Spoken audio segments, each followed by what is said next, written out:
Honourable members, the Deputy Speaker.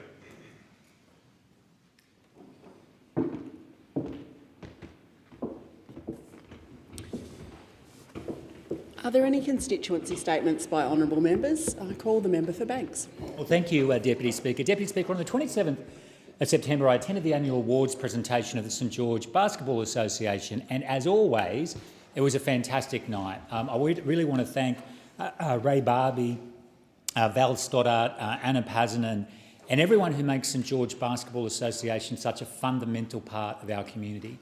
Ray Barbie works harder than anyone in our community for his organisation. He is deeply committed to the St George Basketball Association, and it's wonderful to see the association flourishing. They need more facilities, they need better facilities, and Ray and the association will continue to campaign for that. I want to congratulate all the people who were acknowledged on the night, the winners of the Banks Outstanding Sporting Achievement Awards, and everyone else who was there. Thank you, St George Basketball Association, for everything you do. Deputy Speaker, Nantien Temple in Berkeley, near Wollongong, is an extremely important part of our community. And on the 22nd of September, I attended its 30th anniversary celebrations, joined by other members of Parliament, including the Assistant Treasurer. And I want to thank Venerable Abbas Manco, all of the other venerables who were there, and everything that Nantien does for our community, not only through its spiritual guidance, but also through the Nantien Institute, which was opened about 10 years ago, which is an institution, a higher education institution of high reputation. Thank you, Nantien. Thank you to BLIA, Buddhist Light International Australia, for all the great work that you do in our community. Deputy Speaker, also on the 22nd of September, I attended the Connells Point Market Day. Thank you to Patrick Weddies, who conceived of this idea for a market day last year. This year was the second year. The first year was great. The second was even better. There were heaps of people there enjoying all the different activities, 37 stalls. The SES was there. You could learn to sail.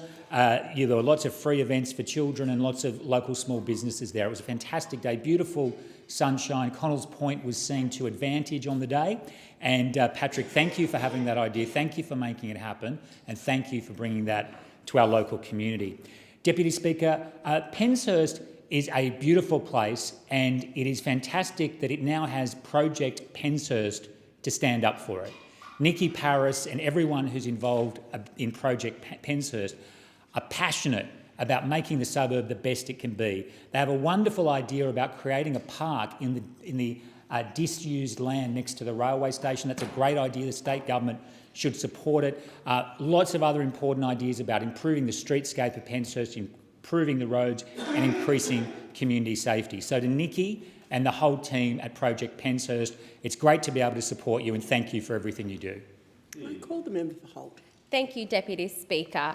Over the past month, we've seen many of our local sporting clubs wrap up their seasons. Holt is one of the most diverse electorates in Australia, but whether you speak English, Punjabi, Dari, Sinhalese, Tamil or Hindi, there's one sport that unites us all: cricket.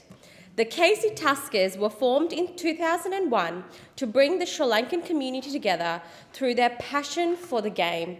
Like most teams, they've had their ups and downs on the field, but what makes the Tuskers special is the sense of community they build.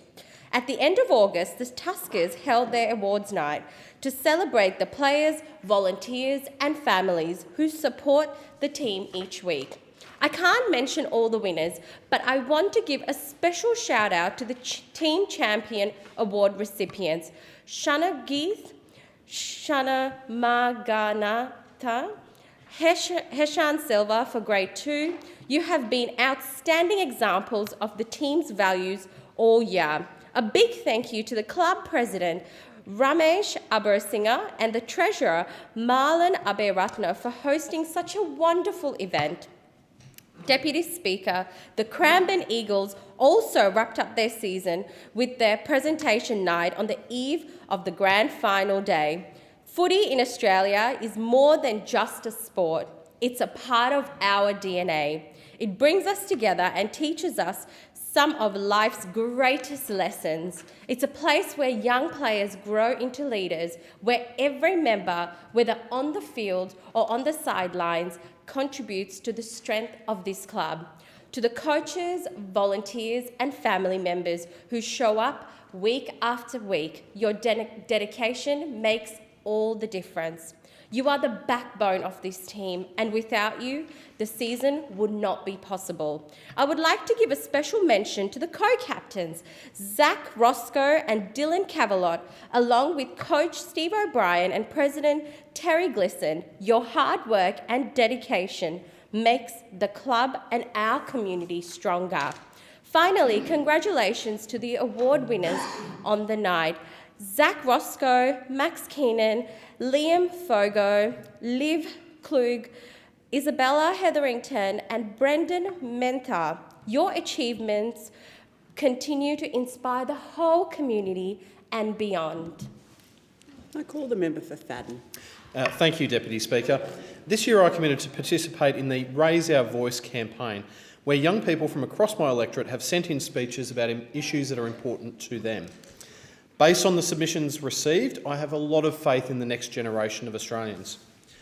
Because whilst the Prime Minister and his government might not understand the severity of the housing crisis, nor the everyday struggles that Australian families are going through, at least 13-year-old Ali from my electorate comprehends the damage that Labor are doing. This is what Ali wrote. My name is Ali. I'm 13 years old and attend a high school in Fadden. By 2034, I want my community to be somewhere everyone has their own home, a place that they have a roof over their heads. I would like the Queensland community to be a place where there are no homeless people on the street. This issue is both social and economic in nature. Every person has the basic right to have shelter. This can be achieved if the government acts now to address the cost of living crisis. Housing must be affordable for all. A home can offer safety and dignity. Parliament can help by identifying areas that could be redeveloped and support the building of apartments or affordable housing. The government has the power to make changes now to make a better tomorrow.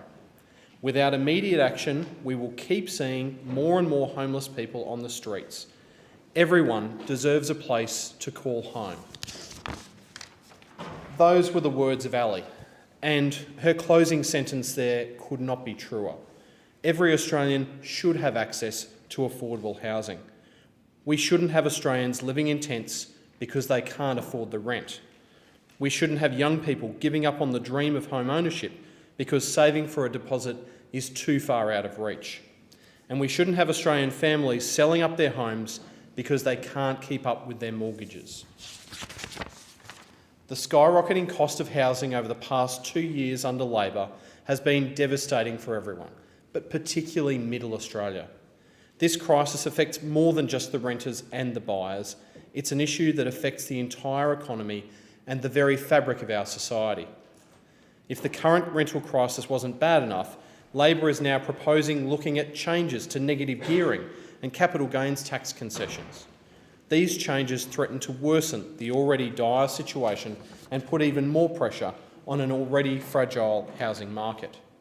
What Labor fail to understand is that severe impacts these changes will have on everyday mum and dad investors. If Labor want to bring down the cost for renters, they can't keep making life harder on the homeowners who provide these essential rental properties. Only a coalition will restore the hope in the great Australian dream. I call the member for Adelaide. Thank you, Deputy Speaker. Deputy Speaker, on the 23rd of September last month, we reached a real milestone, and that was the 50th anniversary of the Whitlam Government Cabinet decision to establish community broadcasting. And this was a landmark moment for Australia, for Australian media. It enabled the flourishing of community broadcasting sector that supports all Australians to have a voice heard and their interests catered for on the airways. 50 years on, community broadcasting sector today delivers over 500 AM, FM and DAB plus services and 2 dedicated television stations in South Australia, Channel 44 and Channel 31 in Victoria. These services reach over 5 0.19 million people across Australia. Each week, almost a quarter of Australia's population tunes in to one of these services. In my home state and in my electorate in Adelaide, we have some amazing community radio stations, including Radio Adelaide, 3D Radio, 5EBI FM, RPH, Coast FM, and by the way, with Coast FM, I'm proudly the ambassador of that radio station. And then we have a whole array of different language radio stations: Radio Italiana, Fresh FM, Greek Radio Enna, and just to name a few, Dora Forest Radio. These great organisations, predominantly staffed by dedicated volunteers, they are great ambassadors for the community. And I, for one, think that we are a richer society for the small investment that we make in community radio. Deputy Speaker, I've been lucky, as I said, to speak on Coast FM on a regular basis. As I said, I'm the ambassador for Coast FM in my electorate, and I'm on Coast Talk every few weeks with the announcer, Dave Hearn, where we talk about everything politics and the week that was or the month that was. Very non-political. It's basically a report of what's taking place in this place up here, and it's a wonderful program. And it's an area where I'm very pleased that I appear on that program every few weeks. Dave Hearn, who is the announcer, is an example of what most community radio announcers are. And Dave is a former police officer who turned DJ, and he has had over 15 years' experience on the air with Coast FM and other community radio stations. I also want to pay tribute to a community radio station, Radio Italiana, which again I'm a regular on with John DeFetti on a regular basis. 5EBI FM, which has a whole array of different languages. Radio N and Dora Forest, also in my electorate, Greek radio stations who do great work in the ethnic communities. Their hard work and dedication are of great benefit to the community. And this was particularly the case, Deputy Speaker, with COVID. And they should all be proud of this. Happy 50th birthday community broadcasting. I call the member for Cowper. Thank you, Speaker. I'd like to congratulate and take this opportunity to congratulate the 10 players from Hockey Coffs Coast who will represent Australia at the 2024 Masters World Cup in South Africa and in New Zealand. The over 35s and over 40 Australian players will travel to Cape Town for their internationals from 11 to 21 October, while the over 45s will play in Auckland from the 3rd until the 14th of November. Hockey Coffs Coast players selected to their respective teams include Nardi Green, Tanya Pollock, Adam Ellison and David Dart, and Hockey Coffs Coast players selected in their respective Australia A teams include Kieran Marshall, Craig Rathbone, Dean Herbert, Sam Ash, Rick Fisher and Jonathan Williams. They'll be competing against some of the powerhouse countries, England, Argentina, Germany, Netherlands, and no doubt it will be an experience they will never forget. Quoting the President, Dean Herbert, "We have a great culture that has been set from our founders of Masters hockey in Coffs. So being able to play for Australia at Masters level is a good way to show our founders that we will continue their legacy for many more years. Congratulations to you all and best of luck." Deputy Speaker, I was lucky enough recently to attend the opening of the Veterans Wellbeing Centre in Taree. Taree is not in my electorate. It's about an hour away from Port Macquarie at the bottom of my electorate. Thank you to Jeff Harrison and to the One Life congregation who offered me the invitation. Deputy Speaker, I say I was lucky because in Cowper we have 9,000 veterans. We don't have a veterans hub. Just before the last election, I advocated for and we allocated $5 million for 3 veterans hubs, one in Coffs Harbour, one in Port Macquarie and one to go down to Taree. That funding, when Labor was elected, was reallocated to Richmond, which has 4,500 veterans. So the veterans in my electorate are either expected to travel an hour away to get the services they need for the issues that they face from serving our country. I say to those veterans, Labor may have forgotten you in Cowper, but I haven't. I will continue to advocate for you. I will continue to fight for veterans' wellbeing centres so you can get the services you deserve. I call the Minister for Early Education and Youth. Thank you very much, Deputy Speaker. I rise today to read a speech from Noor, a young woman in Cowan, from the Raise Our Voice program. And Noor writes, "In the next decade, I dream of an Australia where no one is left behind, a community where every individual is treated with dignity and equality, truly embodying the values of one and free. We are known as the lucky country, a land of opportunity, where many came seeking a better life. Yet, from my own experience with my parents, immigrants who face tremendous obstacles, I've seen that this promise of opportunity is not always fulfilled. Our Parliament holds the power to turn this vision into reality. We must significantly enhance and expand support services for those in need, from the homeless and the elderly to those battling mental health challenges. Investing in affordable housing and accessible healthcare will lay the groundwork for everyone to succeed. We cannot afford to let our people be forgotten or marginalised, repeating the mistakes of the past. Moreover, we must rekindle the true Aussie spirit of mateship. Let's champion community-driven initiatives like food banks, community centres and outreach programs that provide hands-on help and foster strong supportive networks.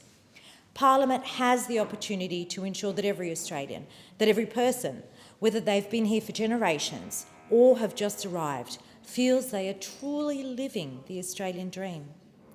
This is the fair dinkum future we must aim for, a nation where the promise of boundless plains to share and the legacy of being the lucky country are realised for everyone. Let's make sure no one is left behind. Deputy Speaker, I want to congratulate Noor from my electorate on such a wonderful speech that she's written here. Noor, of course, that name in Arabic means light, and I feel that in this speech Noor has truly shown her inner light and reflected here her true compassion and the true kind of values of equality and shared compassion and a shared vision for all Australians, that all Australians can ascribe to. It's one of the reasons that I chose to read Noor's speech. It speaks to me, myself, of course, as an immigrant myself, as it does to many Australians and indeed a large section of people in Cowan. But it also speaks to every Australian about the values that we share, the common humanity that we share, and the common vision that we share for an Australia where truly no one is left behind, where we can all partake in that vision of an Australian dream, and that where every Australian is treated equally and has opportunity. Thank you, Noor, and thank you to Raise Our Voice. I call the member for Mayo. Thank you, Deputy Speaker. Deputy Speaker, many people live in retirement villages and they're happy living in their retirement village. However, I'm sure every member in this place has heard from residents who do not have that experience. And few people wish to be identified because, sadly, they fear intimidation. I heard from one retirement village resident who had written thousands of pages to me, feeling trapped and bullied. And others are concerned about operators changing rules unilaterally and rules such as deciding that alcohol cannot be served anymore at resident social functions, disallowing parking of more than one vehicle, even when it's a 4-car driveway, or refusing to continue to put bins out for frail residents. One person was encouraged by an operator to submit a silent bid to a retirement village auction, and so, of course, that lacks transparency. What we need is some federal oversight on retirement villages. We don't have it. It was originally under federal legislation back in the 80s. They then, at the time, decided to push it out to the states. What we're seeing, though, is that right across Australia, a patchwork of rules and a real lax of regulation for residents in retirement villages. We see that there is an unfair balance between the retirement village operator and the resident. We see unfair contracts of 60 plus more pages with algebraic formulas in them to tell residents how much the retirement village will be taking out of the sale of the unit that they have a right to occupy in. That is all. It is a right to occupy. It is bricks and mortar, but it is not owned by the resident. And so that's why I tabled a motion 18 months ago asking the Commonwealth to work on this, to look at national reform and seeking the Minister, the Assistant Treasurer, to look at this as a financial product so that it has the protections of the ASIC, so it has the protections of the ACCC, because at the moment it doesn't. And there is a wide disparity across Australia with respect to how retirement village operators do operate in their retirement villages. We know that this is an area where more and more baby boomers are moving into retirement villages. I want those people who are moving into retirement villages and those who are living in there to have confidence, to have comfort, and to have a fair contract between them and the retirement village in which they occupy a place that they call their home. So I call on this government. We need an inquiry into this. I urge the Minister to, if you genuinely care about consumer issues, you will take this on with gusto. Thank you. Just apologies to members for that unfortunate drilling sound that is going on. It has been reported. We hope it will stop soon. I call the Assistant Minister to the Prime Minister, the Public Service and the Attorney-General. Thank you, Deputy Speaker. Some 20 years ago, I first came to this building as an enthusiastic teenager with the view that my voice deserved to be heard by those who made decisions. I knocked on doors of politicians of every persuasion talking about what was important to me, which was accessibility and affordability of education. Some 20 years later, I'm still now in this place on a much more regular basis, but my values remain the same, which is how do you make sure that you have fairness, opportunity and protect this wonderful Australian democracy.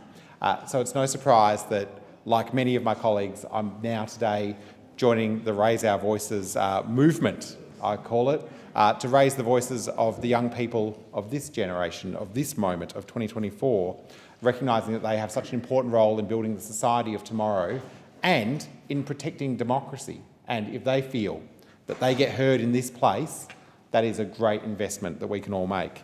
And so I'm following from my colleague, the Minister for Youth, in bringing a speech here that's been prepared by a constituent of mine, Mr Alexander Pez. And I'm proud to share his voice in our nation's parliament. Alexander says, quote, "Like many nations across the earth, the Commonwealth of Australia is founded upon a shared idea of community and identity. No matter how far or wide many of us will roam, we still call Australia home. This sense of community has been created from a considerable amount of trust and goodwill over nearly 125 years of our nationhood. However, since the COVID-19 pandemic, I fear this sense of shared community is facing one of its biggest tests. As the world faces significant turmoil, people are looking for the reasons why, who to and which head to hound. Social media, once heralded as a new era of democracy, has only strengthened the political divides, with each political group making totems to berate rather than building bridges with other groups. Because of this, now more than ever, it's easier to put yourself in an echo chamber than hear someone who disagrees with you. But this division can be reversed. In 10 years, if we want to make more cohesive and equal Australian society, we can just start by encouraging people to see other sides' perspectives. If you're a lefty, read the telly. If you're a conservative, read The Guardian.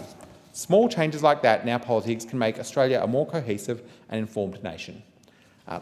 Alexander's speech shares two important truths. The first, that we do live in an increasingly complex world. And secondly, that we build a better society by finding ways to bring people together.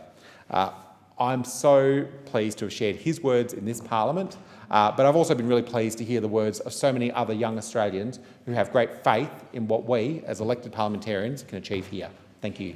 I call the member for Gippsland. Thank you, Deputy Speaker. In the middle of a cost of living crisis, Gippslanders are paying more and receiving less from the Labor Party at both state and federal level particularly when it comes to much-needed upgrades to our transport network. We are expected, Deputy Speaker, to drive cars which are roadworthy, but the government is not providing roads which are car-worthy, and it's costing lives and costing money in regional areas. Now, on top of the bureaucratic incompetence and lack of urgency by the relevant ministers, the cost of infrastructure projects in regional Victoria is blowing out by millions of dollars every week, thanks to the ridiculous environmental laws which place a huge cost burden on public authorities.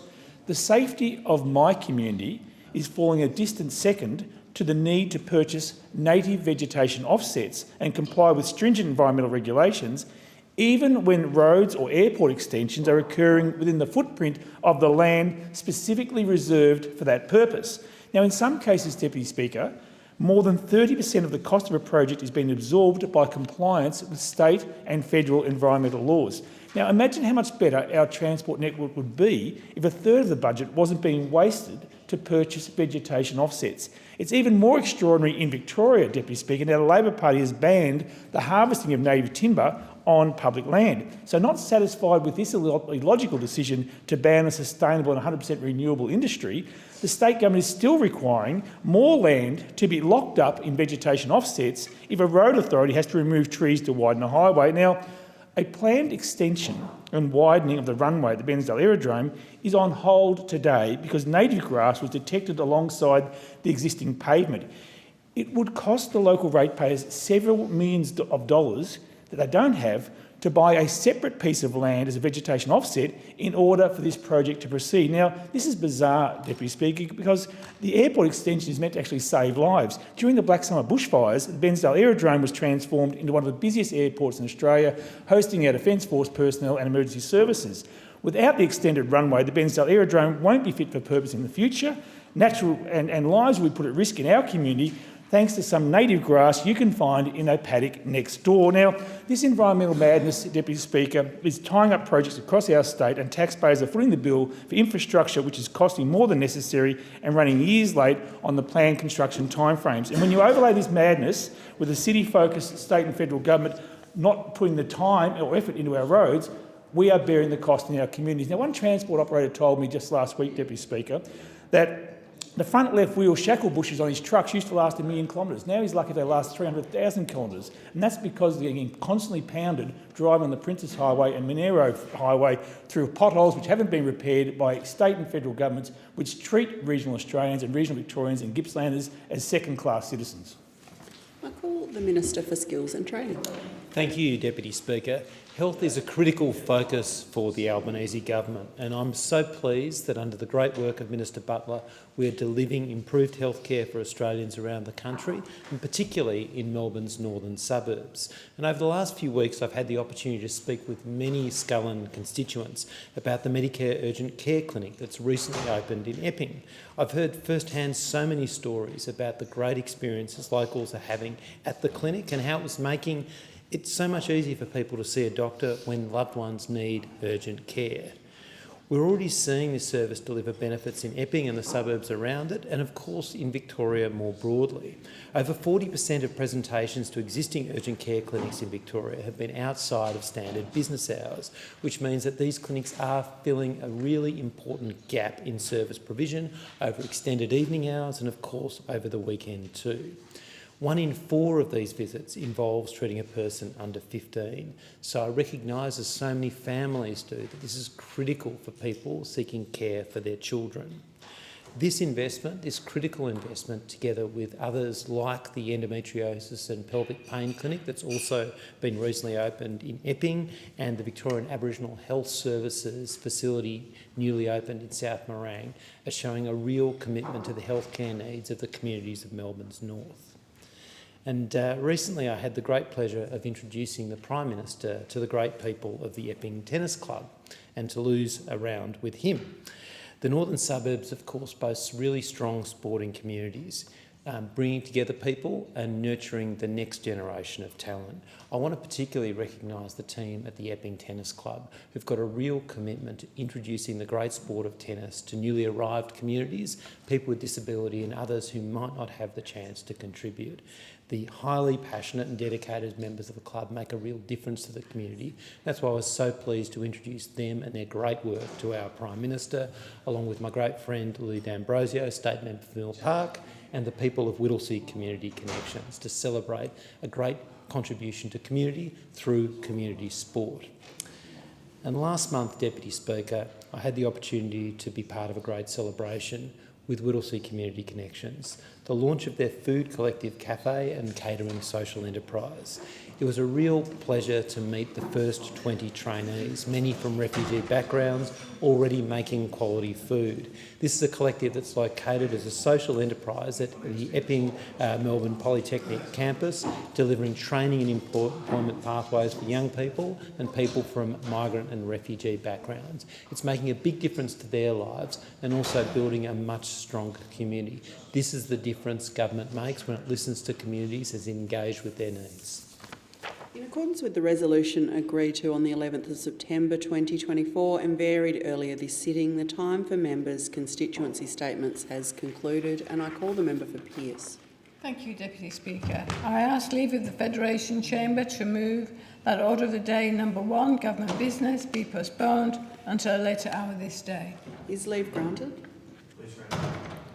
Thank you, Deputy Speaker. I move that Order of the Day number 1, Government Business, be postponed until a later hour this day. Is there a seconder for the motion? I second the motion. The question is that the motion be agreed to. All those of that opinion say aye. On the contrary, no. I think the ayes have it, and I call the clerk. Government Business, Order of the Day number 2, Anti-Money Laundering and Counter-Terrorism Financing Amendment Bill 2024, resumption of debate on the second reading. The question is that this bill be now read a second time, and I call the member for Hasluck. Thank you, Deputy Speaker. On the initiative of the Group of 7, the Financial Action Task Force, which was created in 1989 to develop policies to combat money laundering. In 2001, it added the enormously problematic issue of terrorism financing to its mandate. The Group of 7 was concerned with the billions of dollars raised by the trafficking of human beings, arms and drugs, and the issue of tax evasion and cybercrime. From these crimes, more crimes were funded, crimes which included child abuse. Back in 2015, the year of coalition misrule, the Financial Action Task Force reported that Australia had failed to comply with some critical standards. And what did they do about it? As you'd expect, nothing much. Nothing much year after year after year. In our first term, the Albanese Labor government is introducing the reforms that will give Australia's anti-money laundering and counter-terrorism financing some badly needed teeth.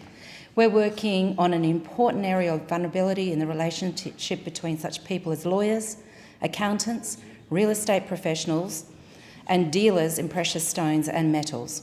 It's an area which is increasingly used to launder money. The Financial Action Task Force has pointed out that the diamonds, jewels and precious metals carry value in small, easy, transportable quantities. They are traded in international transactions by the more modern means available by multinational companies and major financial centres.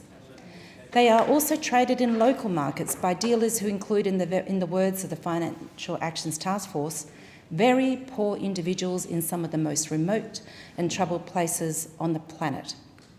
These transactions might be exchange-based, government-regulated deals, or take the form of anonymous cash given for goods in hand. Dealers understand the risks of theft and fraud. Diamonds might not be what they're claimed to be, for example, but new money laundering methods are not necessarily on the radar in the same way. Thanks to the Coalition's usual neglect, Australia has become one of the only 5 jurisdictions out of 200 which did not regulate appropriately or at all in the complex modern terrain encountered by dealers and by real estate professionals facing challenges of their own, together with lawyers and accountants. I suppose Coalition members thought, as they often do, that these things would just somehow sort themselves out. You know, things like the aged care and housing supply just miraculously taking care of themselves. This puts us at serious risk of being grey listed. The grey list is not a list you want to be on. It's politely referred to as the other monitor jurisdictions. In other words, places the world needs to keep an eye on. It's one step above the blacklist of non-cooperative countries or territories. This was happening while the Coalition was busily harassing almost 500,000 Australians who had committed no crimes at all with unlawful debt notices. The Coalition's shameful, disgraceful pursuit of robo-debt victimised innocent people. It insulted honest men and women and caused untold misery and distress to them and to their family. And let us never forget the more than 2,000 people who received a robo-debt letter and then took their own life. This bill, the Anti-Money Laundering and Counter-Terrorism Financing Amendment Bill, will implement effective measures to combat real financial crime by real criminals. Money laundering is meant to be challenging to authorities, and it is.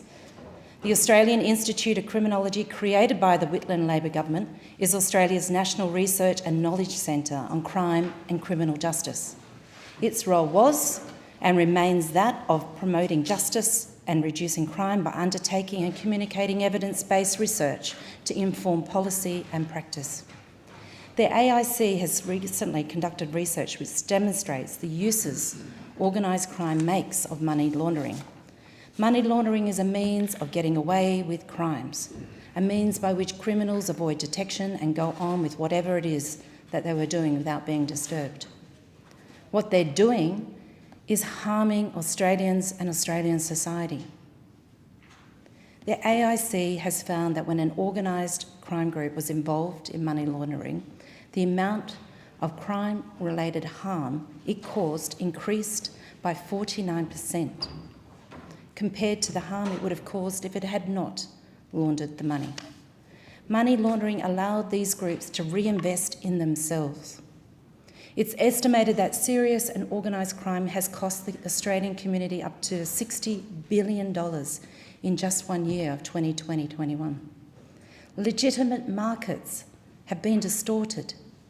That means economic activity itself is being distorted.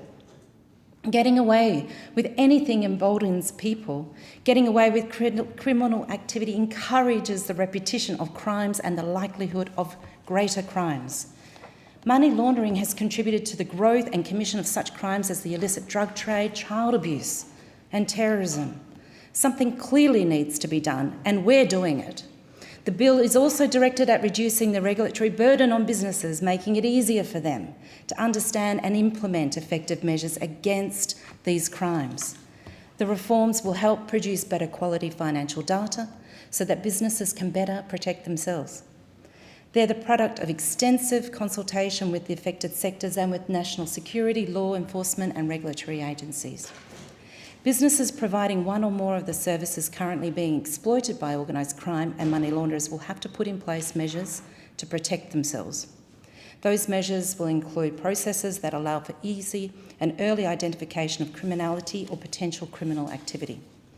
They will need to enrol with the Australian Transaction Reports and Analysis Centre, which is AUSTRAC, established under the Labor government by Bob Hawke. They'll need to develop and maintain an appropriate program tailored to their business, along with conducting and maintaining due diligence and record keeping. Certain transactions and activities designated as suspicious will have to be reported. And we don't want this to be onerous.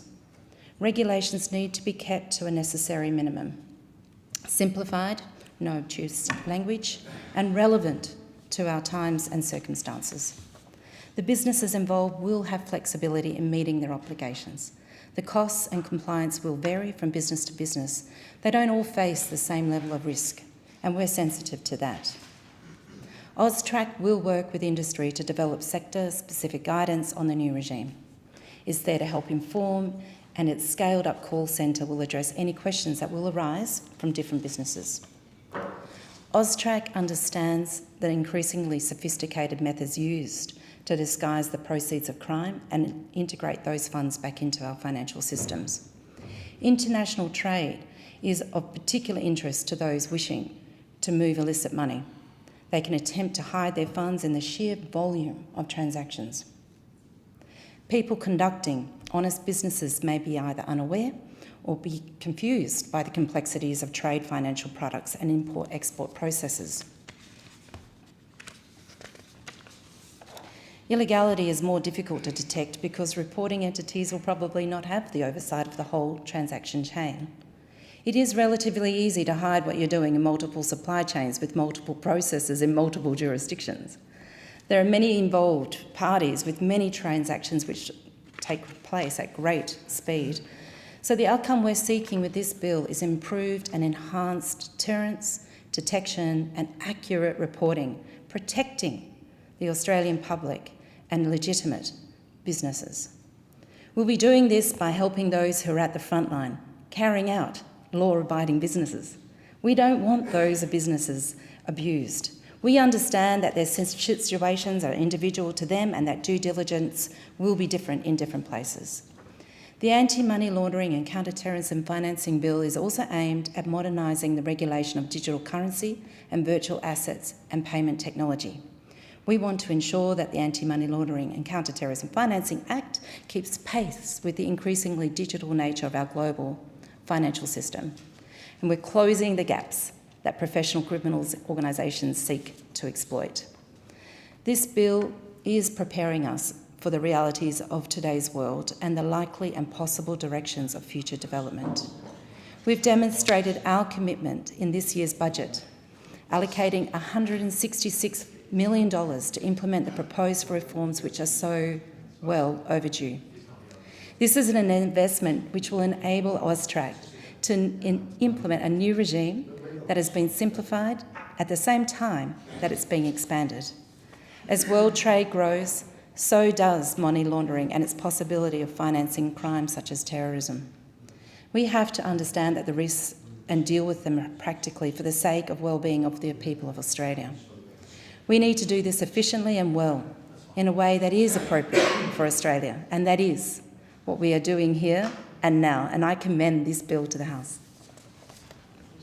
The question is that this bill be now read a second time, and I call the member for Latrobe. Thank you, Mr Deputy Speaker. And can I say, when it comes to having an understanding of counter-terrorism on this side of the House, we actually have a very good understanding. My background was with the Victorian Police Counter-Terrorism Coordination Unit, so I got to see firsthand and hear firsthand from other agencies what was happening in this space when it comes to money laundering, and especially when it comes to counter-terrorism. I also acknowledge the member for Herbert, who went over to Afghanistan and served Australia to take on the Taliban, the terrorist organisation and group.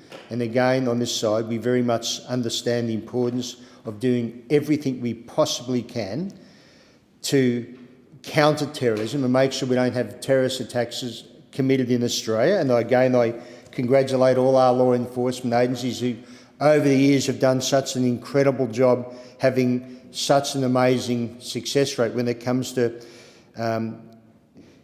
stopping and preventing terrorist attacks in Australia. But also too, our Australian agencies have played a role overseas, taking on the terrorists, as I said before, when it comes to Afghanistan. And also one very important factor, and this is again something I learned in the Victorian Police Force, is you always have to follow the money. And that's what this bill is all about. The bill expands the Anti-Money Laundering and Counter-Terrorism Financing Act to the AMLFCT FACT, which AUSTRAC look after. Now, when it comes to money laundering, it undermines Australia's national security, economy and social security system. Billions of dollars in illicit funds are transferred annually, causing substantial economic harm to Australia. Money laundering is prohibited under Part 10.2 of the Criminal Code Act 1995, with penalties ranging from life imprisonment to 6 months, depending on the offence. Money laundering syndicates create a shadow economy, enabling further criminal activities. While law-abiding Australians pay taxes, organised crime gangs use illicit funds to grow their wealth and fund crimes like drug trafficking, etc. Now, when it comes to money laundering and what the criminal networks do, or in this case it can be terrorists, two of those supporting terrorists, to commit a terrorist act, you need money.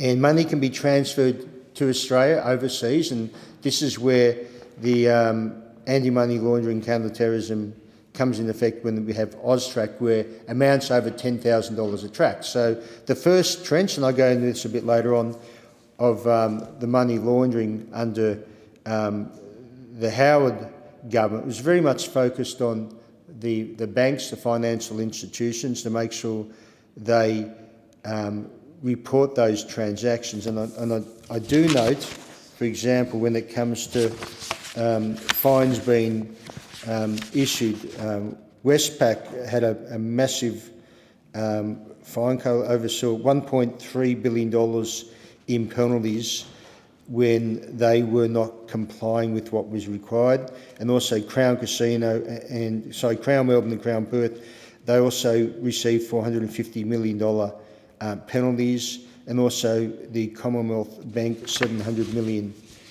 So it's very important. If institutions don't do the right thing, they get penalised and punished.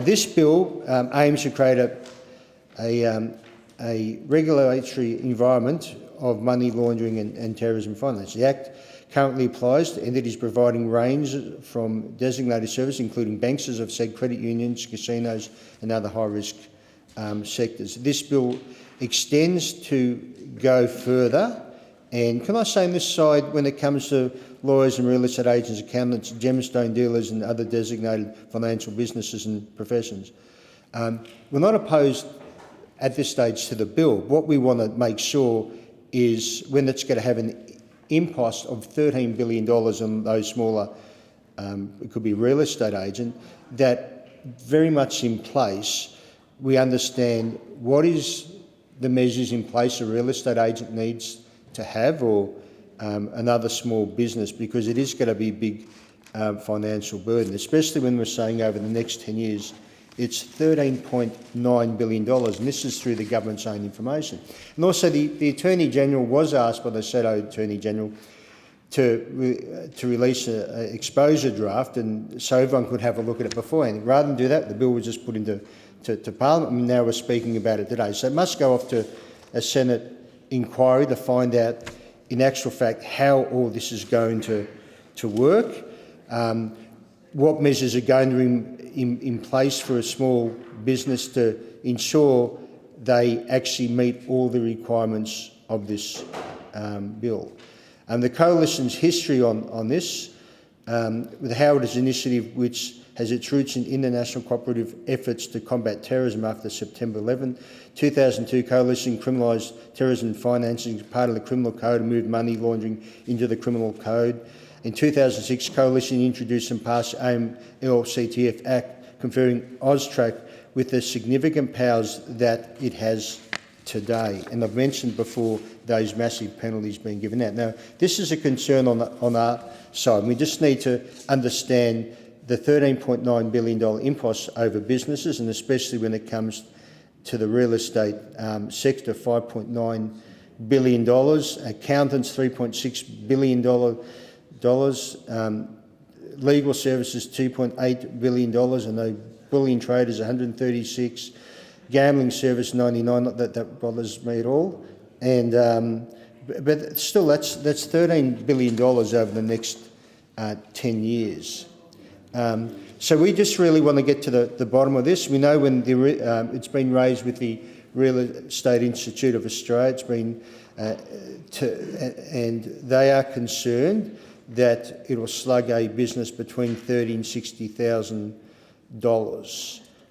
And the Law Council of Australia is concerned about the impact of the increased regulatory impact on this again. So when it comes to counter-terrorism, on this side, and I say to all members of Parliament, we'd be very supportive of doing everything we can to prevent terrorist attacks here in Australia. And those who go and use international trading firms to transfer money, and can I say this is where AUSTRAC has done an amazing job over the years of notifying law enforcement when they are concerned of many transactions, or to individuals who accompany overseas, they step in, provide the intelligence to law enforcement, then take action. So, as I said, Mr Deputy Speaker, on this side, we want to know where that $13 billion impost on small business is going to be spent. We also want to know precisely what a small business, what information they need to provide, and obviously the best way to get to the bottom of this is to go to a Senate inquiry. Thank you, Mr Deputy Speaker. The question is that this bill be now read a second time, and I call the member for Lyne. Thank you, Mr Deputy Speaker. This bill expands the Anti-Money Laundering and Counter-Terrorism Financing Act, and that bill aims to create a hostile regulatory environment for money laundering and terrorism financing, very eminent ideals.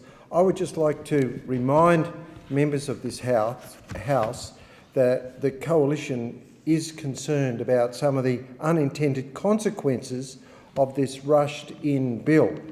The government's own modelling predicts that the costs to industry and to the economy will be $13.9 billion over 10 years in regulatory costs.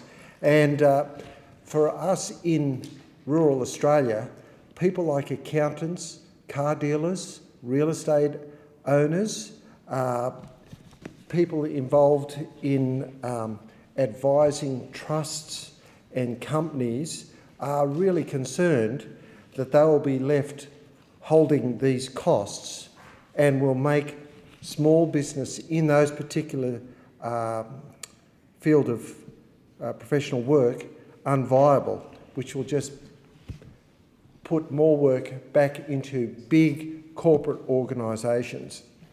Now, we have a long history of supporting anti-money laundering and counter-terrorism financing. The actual bill that is being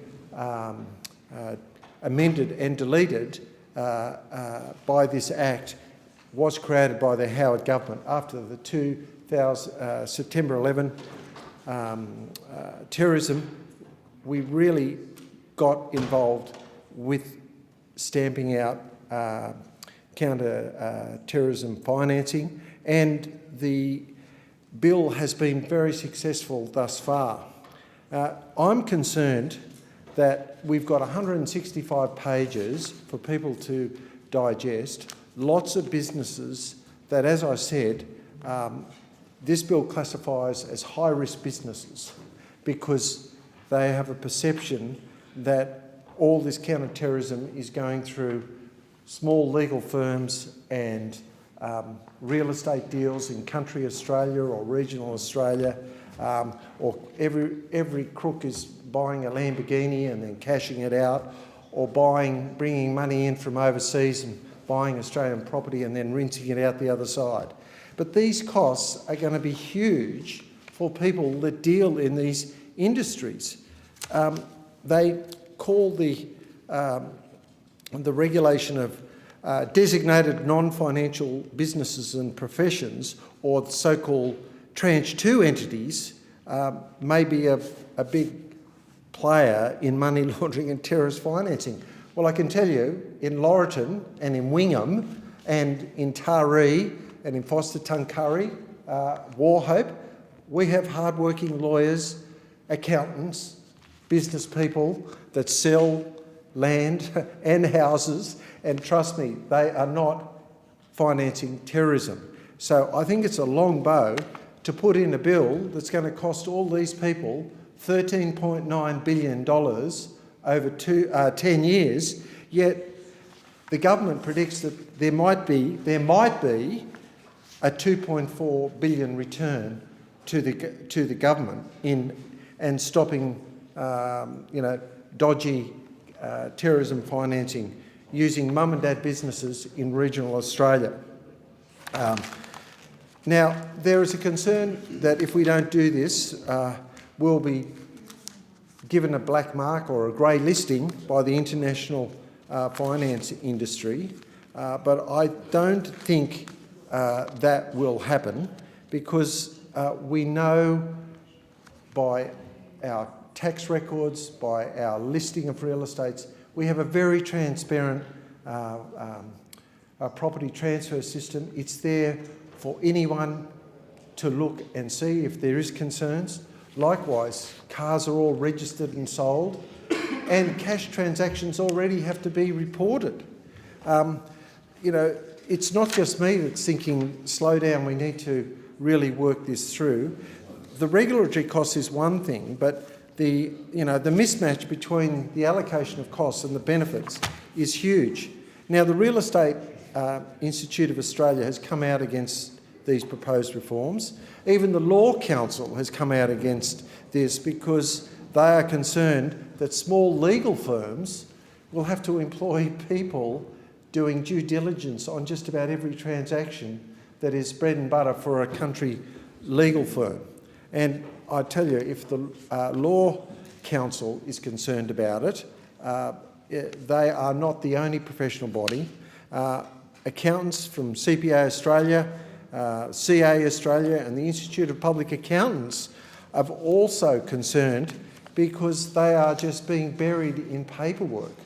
And their fees, they have to be upfront with people, but if they can have compliance officers in every country accounting firm, people will be paying through the nose for simple transactions, management of trusts, super funds. You're already paying thousands of dollars every year. If you're a business, you are paying an accountant and getting audited. All these processes we have already. COSBOA, or Council of Small Businesses of Australia, also has concerns on the impact for small business and their ability to comply due to limited resources. I also note that there is proposed huge regulatory or legislative instruments and directions that the Minister responsible for this Act will have for the next 4 years and totally redefine things. The so-called Henry VIII clause, which will give that Minister 4 years to make rules under the bill. So I think it would be a case of making haste slowly rather than rushing this through.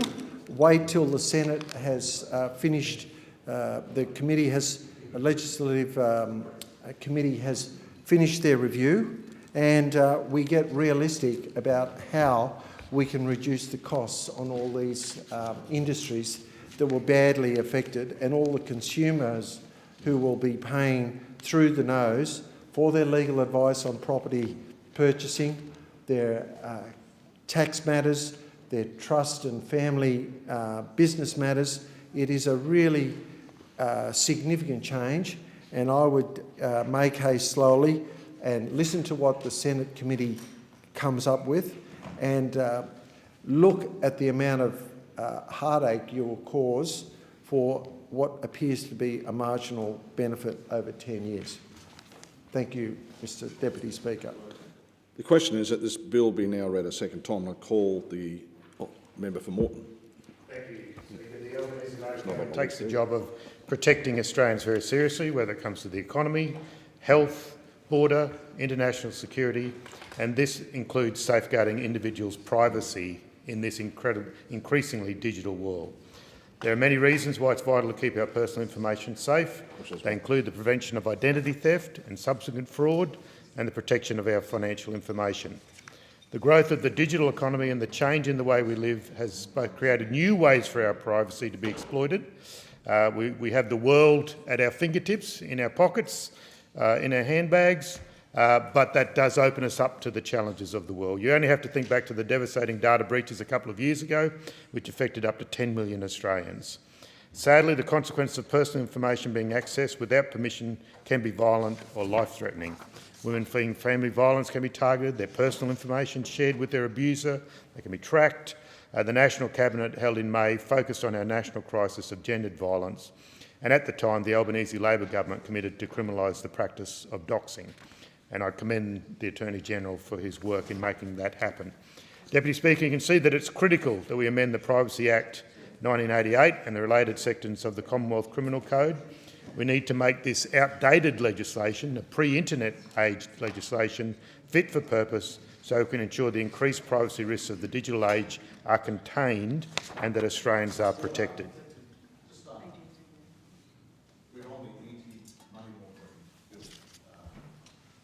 I beg your pardon, I think I picked up the wrong speech.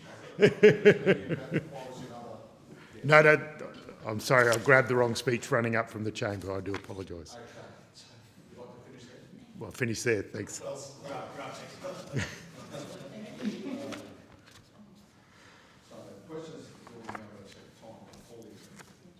Thank you very much, Deputy Speaker. The Anti-Money Laundering and Counter-Terrorism Financing Amendment Bill 2024 delivers on the Albanese government's commitment to protecting Australians from the serious harm caused by criminals.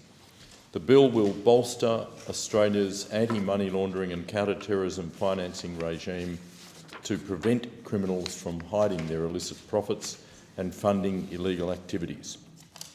It will also stop funds from falling into the hands of the terrorists and disrupt the activities of authoritarian and corrupt regimes.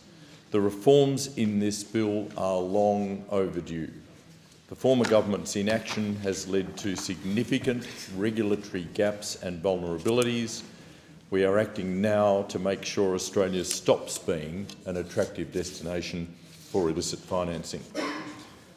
The bill will extend AML-CTF regulation to high-risk services provided by real estate agents, professional service providers such as lawyers and accountants, and dealers in precious metals and stones.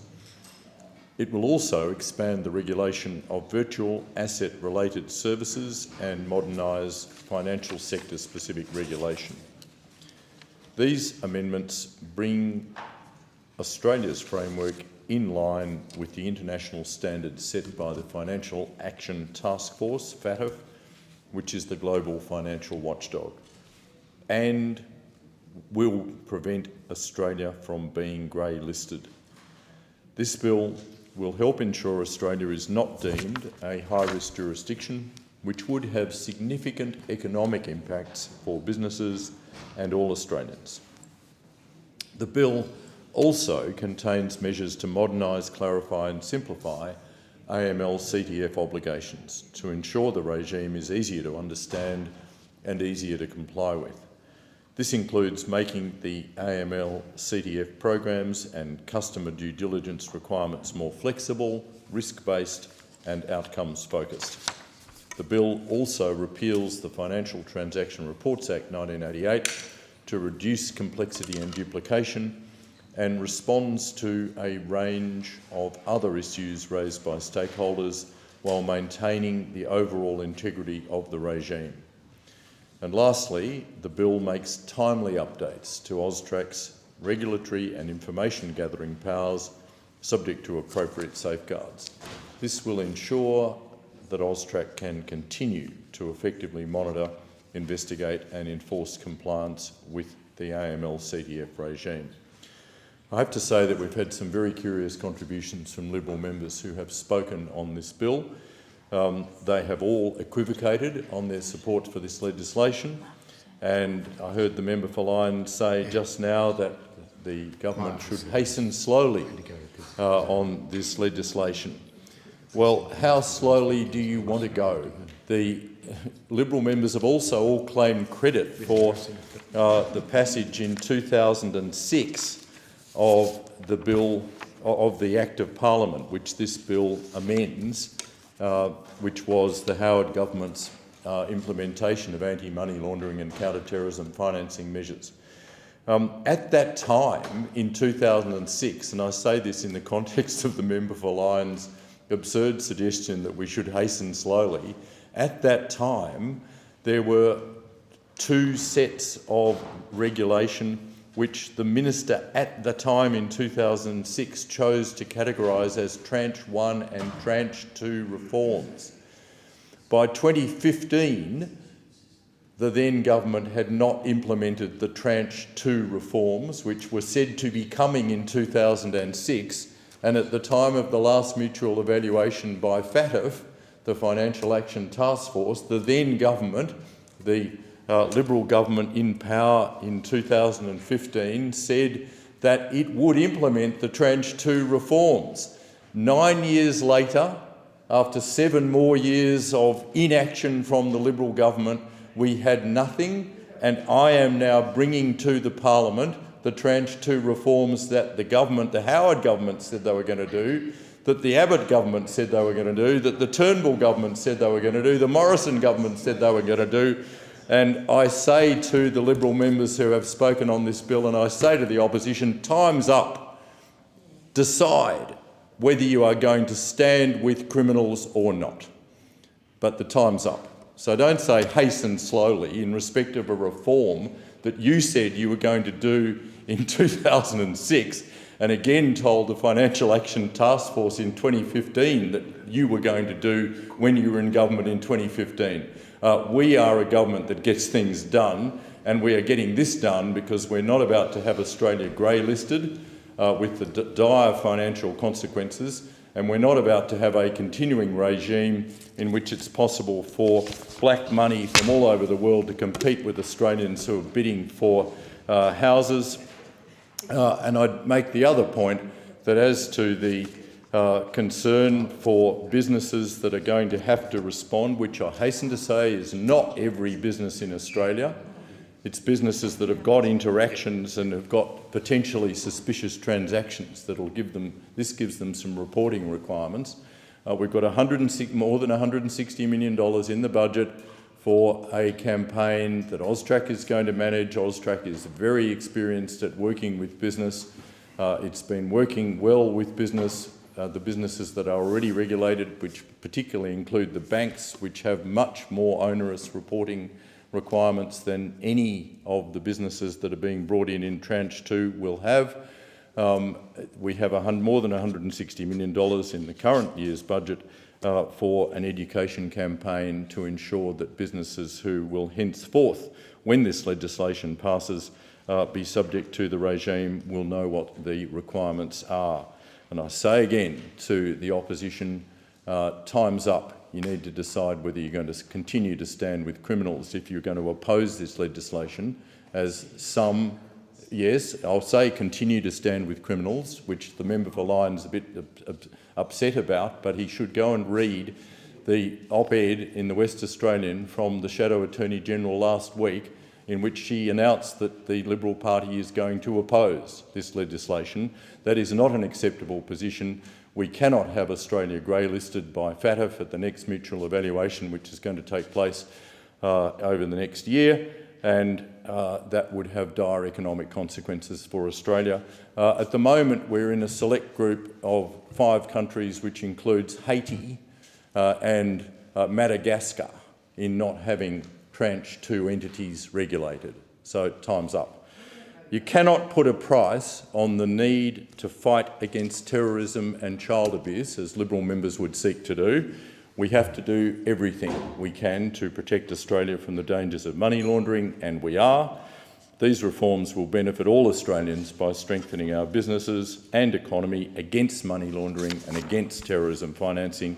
They'll ensure our law enforcement agencies are better able to detect and disrupt criminals and ultimately protect Australians from serious and organised crime.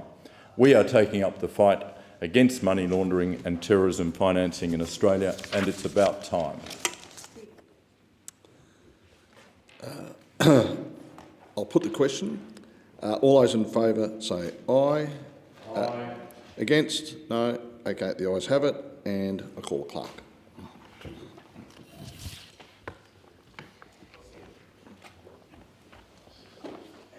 Second reading, a bill for an act to amend the Anti-Money Laundering and Counter-Terrorism Financing Act 2006 and repeal the Financial Transaction Reports Act 1988 and for related purposes. If no member wishes to consider the bill in detail, I'll put the report question immediately. All those in favour say aye. Against? The ayes have it. The question is that this bill be reported to the House without amendment. All those in favour? Against? The ayes have it, and I call the clerk.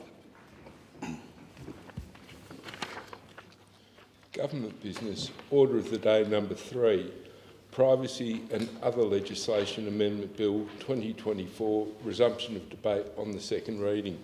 The question is that this bill be now read a second time, and I call the member for Moreton. Thank you, Deputy Speaker, and this speech might be strangely familiar to you, in fact. But the Albanese Labor government takes the job of protecting Australians very seriously, whether it comes to the economy, to health, to the borders, to international security. And nowadays, in 2024, this includes safeguarding individuals' privacy in this increasingly digital world. There are many reasons why it's vital to keep our personal information safe. They include the prevention of identity theft and subsequent fraud and the protection of our financial information. The growth of the digital economy and the change in the way we live have both created new ways for our privacy to be exploited. You only have to think back to the devastating data breaches of a couple of years ago, which affected up to 10 million Australians. These breaches saw Australians' names, birth dates, home addresses, phone numbers, email contacts and passport and driver's licence numbers stolen and available on the web for sale. Apart from the administrative burden then placed on all of those affected, it also created significant anxiety around further breaches, further identity fraud and scams. And sadly, the consequences of personal information being accessed without permission can be even violent or life-threatening. Women fleeing family violence can be targeted, their personal information shared with their abuser, and they can be tracked. The National Cabinet, held in May, focused on our national crisis of gendered violence, and at that time the Albanese Labor government committed to criminalise the practice of doxing. Doxing is the act of releasing personal information online without permission and with malicious intent. This includes circulating personal data such as the names, the addresses, the emails and phone numbers of private citizens. The popularity of social media, online platforms and messaging apps has made it easy to publish private information online, especially in an age where many people are intent on publicising themselves to the world, including teenagers. Victims of doxing are at risk of physical threats, public humiliation and shaming, discrimination, identity theft and financial fraud.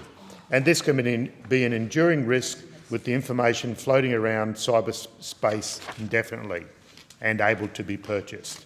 A devastating example of this was the release of the personal details of a WhatsApp group of hundreds of Jewish Australians earlier this year. The practice of doxing is unacceptable, and this bill provides for substantial criminal and civil justice pathways. Deputy Speaker, you can see that it's critical to amend the Privacy Act 1988 and the related sections of the Commonwealth Criminal Code. We need to make this outdated legislation from a time before the internet fit for purpose for the modern age, so that we can ensure the increased privacy risks of the digital age are contained and that all Australians are protected. This is a reasonable expectation for Australians to have, and one that the Albanese Labor government is determined to uphold. It is also important to bolster our privacy legislation to protect Australian businesses and to keep them competitive. We need to keep in line with international privacy standards. To the detriment of Australians, the former coalition government did nothing to bolster privacy in a period of change. They did nothing to strengthen privacy laws and even scrapped the position of the standalone Privacy Commissioner. They were full of plans but lacked any follow-through. And they didn't guarantee funding for the privacy watchdog, the Office of the Australian Information Commissioner. This was left for the Albanese Labor government to do when we came in. We allocated $66 million to this office and ensured that much of their funding is ongoing. And now we are implementing measures via the Privacy and Other Legislation Amendment Bill. These responsible reforms are the product of a considerable approach stemming from the Australian Competition and Consumer Commission's 2019 Digital Platforms Inquiry. This inquiry recommended a review of the Privacy Act. The consultation process was extensive, with feedback from the business sector, from the media, from cybersecurity experts and, most importantly, from everyday Australians. The Privacy Act review report was subsequently released in February last year, and the Albanese government responded in September 23. This bill now seeks to implement the first tranche of agreed recommendations from the Privacy Act review. Under this legislation, doxing will become a criminal offence. This legislation also amends the Criminal Code. So the maximum penalty will be 6 years imprisonment for the malicious use of personal data. This is applicable when someone uses a carriage service to make available, publish or distribute personal data, and when they do it in a way that is regarded as being menacing or malicious towards the individual. The maximum penalty will be 7 years imprisonment where the personal details of the members of a group are released due to their race, their religion, their sex, their sexual orientation, their gender identity, their intersex status, their disability, their nationality or national or ethnic origin. The legislation details personal data as information that enables the individual or members of a group to be identified, contacted or located. This includes, obviously, someone's name, their photograph or other image, telephone number, email address, online account details, residential or work address, place of education or place of worship. The bill takes into account that doxing can occur in different ways. For example, it can be publishing someone's details for a third party to harass them without even knowing their identity. A key part of this legislation is recognising that it's not always malicious when personal information is shared, such as ordinary social media posts or reports in the media. To attract a criminal charge, a reasonable person needs to view the conduct as menacing. This bill also puts forward a new statutory tort that will enable victims of a serious privacy breach, including doxing, to seek redress in the courts. This can be in the form of damages or other remedies.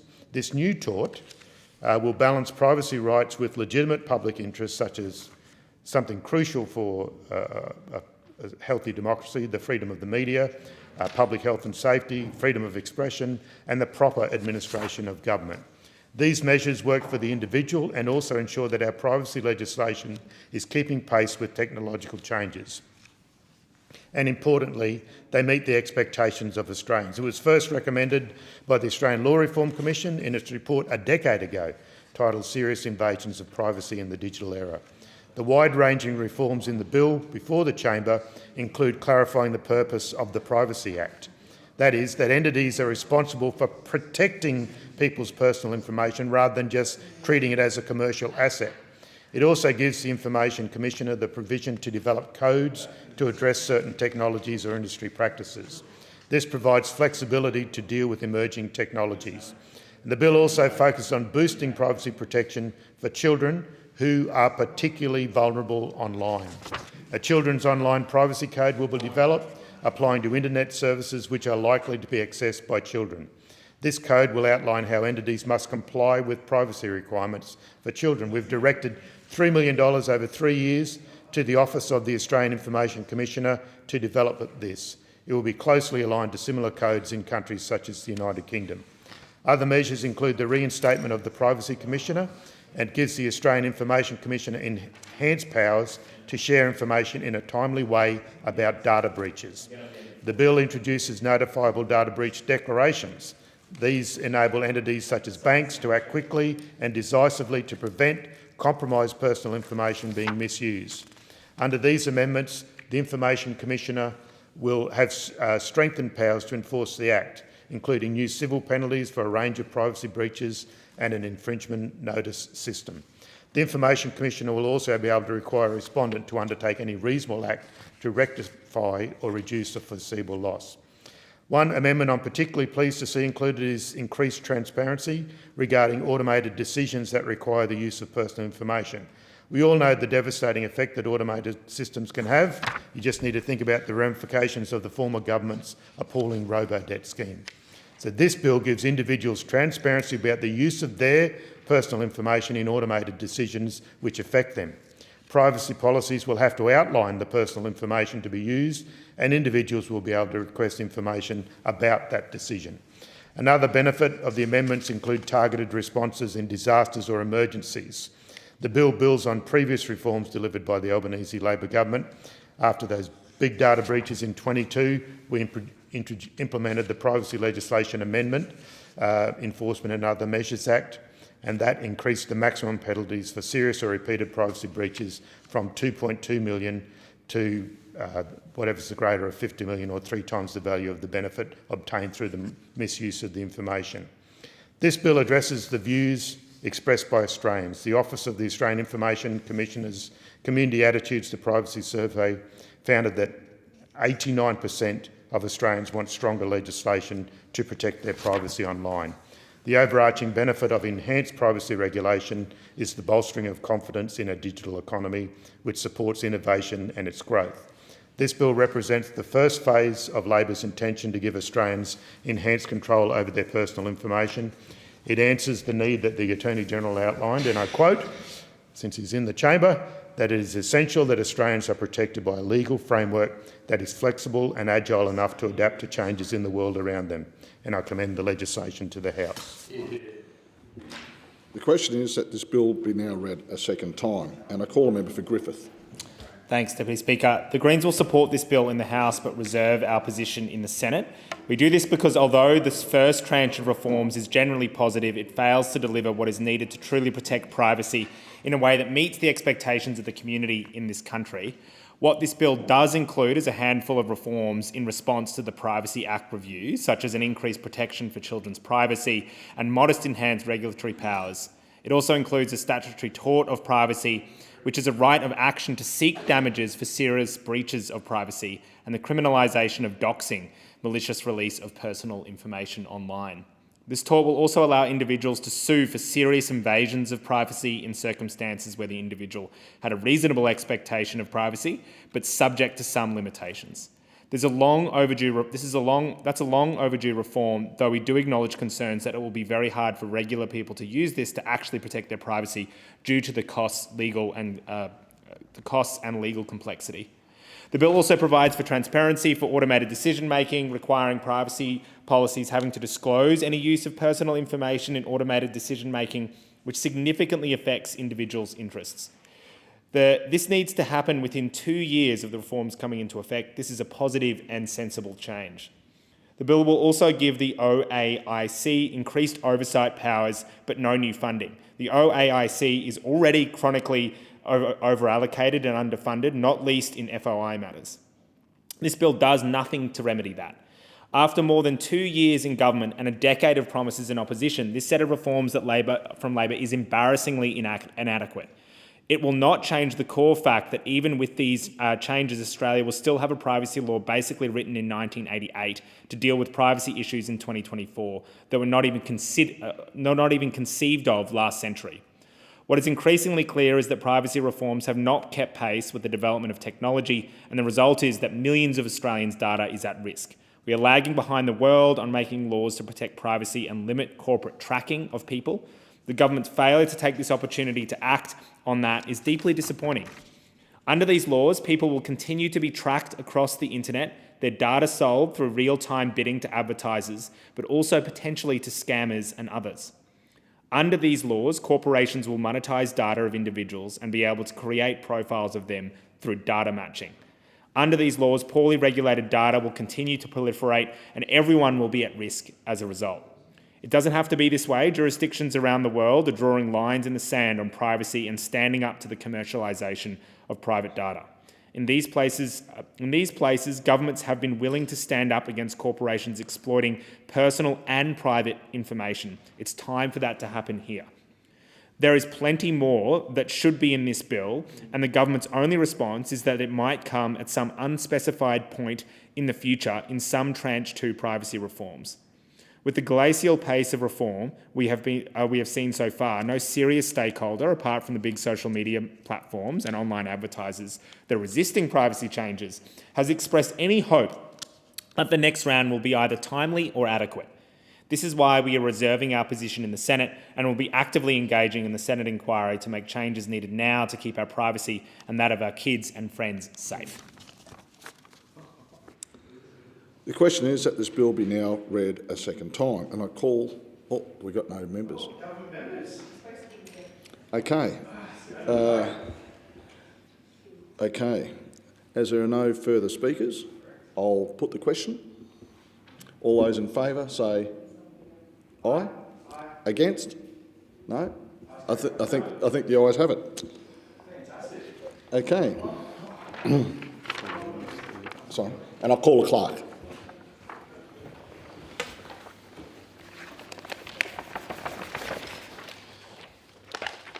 second reading, a bill for an act to amend the law in relation to privacy and the criminal law and for related purposes.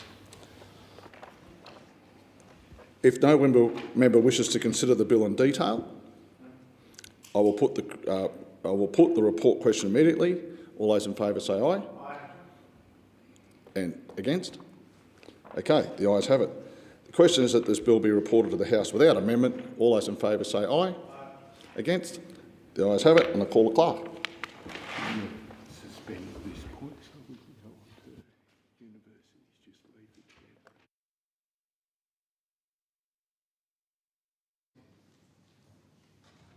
The Federation Chamber is suspended until the chair is resumed.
I call the clerk.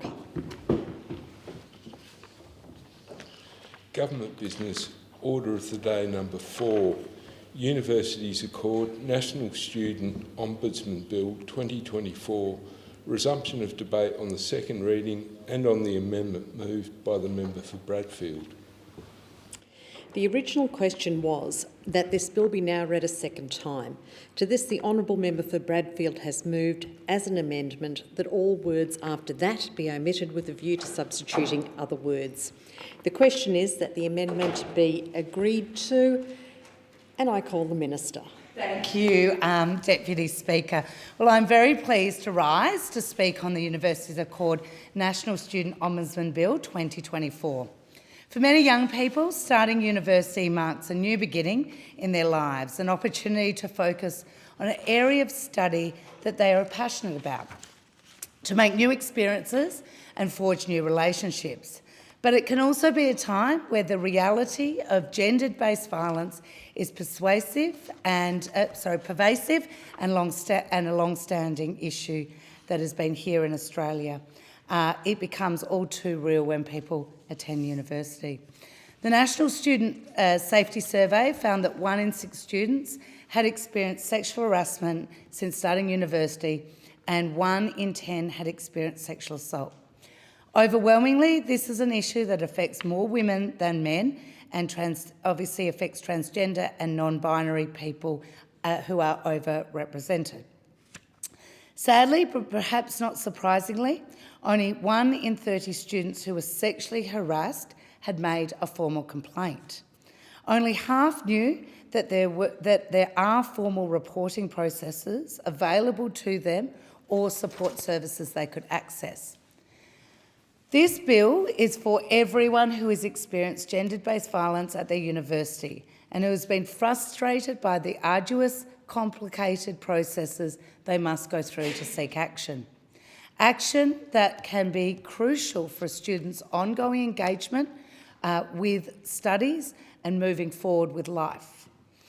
As my colleague, the Minister for Education, said when tabling this bill, thousands of staff and students want our universities to be safer places to learn in, and they want a better system that does not re-traumatise those who come forward about their experiences. I'd like to particularly acknowledge the work of organisations like Fair Agenda and End Rape on Campus for their years of advocacy that has led to this moment. I'd also like to thank and acknowledge Patty Kinsley, CEO of Our Watch, the National Organisation for the Primary Prevention of Violence Against Women and Children, for her leadership of the working group which provided advice to the Minister for Education about how this Ombudsman and other student safety measures could be delivered. The National Student Ombudsman will enable all higher education students to escalate complaints about the actions of their higher education provider, including complaints relating to gender-based violence and other student complaints, if they are unsatisfied with their provider's response. Importantly, it will be independent, impartial, and provide higher education students with an effective, trauma-informed complaints mechanism. A trauma-informed approach is crucial. The process to make a complaint has too often been a re-traumatising experience for victim survivors who are made to retell their stories over and over or asked to resolve the issue informally. The Ombudsman will have the power to make recommendations to providers about the administrative actions that should be taken to resolve a complaint, to work cooperatively with regulators to identify and respond to systemic issues and promote best practice complaints handling across the higher education sector. The National Student Ombudsman will consider whether decisions and actions taken by providers are unreasonable, unjust, oppressive, discriminatory or otherwise wrong. Deal with a complaint while a provider is still considering the issue if there are unreasonable delays or the provider is acting unreasonably. Recommend a provider take specific steps to resolve a complaint where appropriate. Share information with relevant regulators to further compliance action if needed. offer a restorative engagement process between students and their provider where appropriate. The National Student Ombudsman aligns to the National Plan to End Violence Against Women and Children by addressing gender-based violence through the lens of prevention, early intervention, response and recovery and healing. And of course, this new Ombudsman was a key action of the action plan to address gender-based violence in higher education, agreed to by all education ministers on the 23rd of February this year. The Ombudsman's ability to identify and respond to systemic issues will be a huge step forward in seeing the change in the rates of violence in higher education settings through the prevention of further harm occurring at the systems level and through improving over time the response of universities to individualised situations.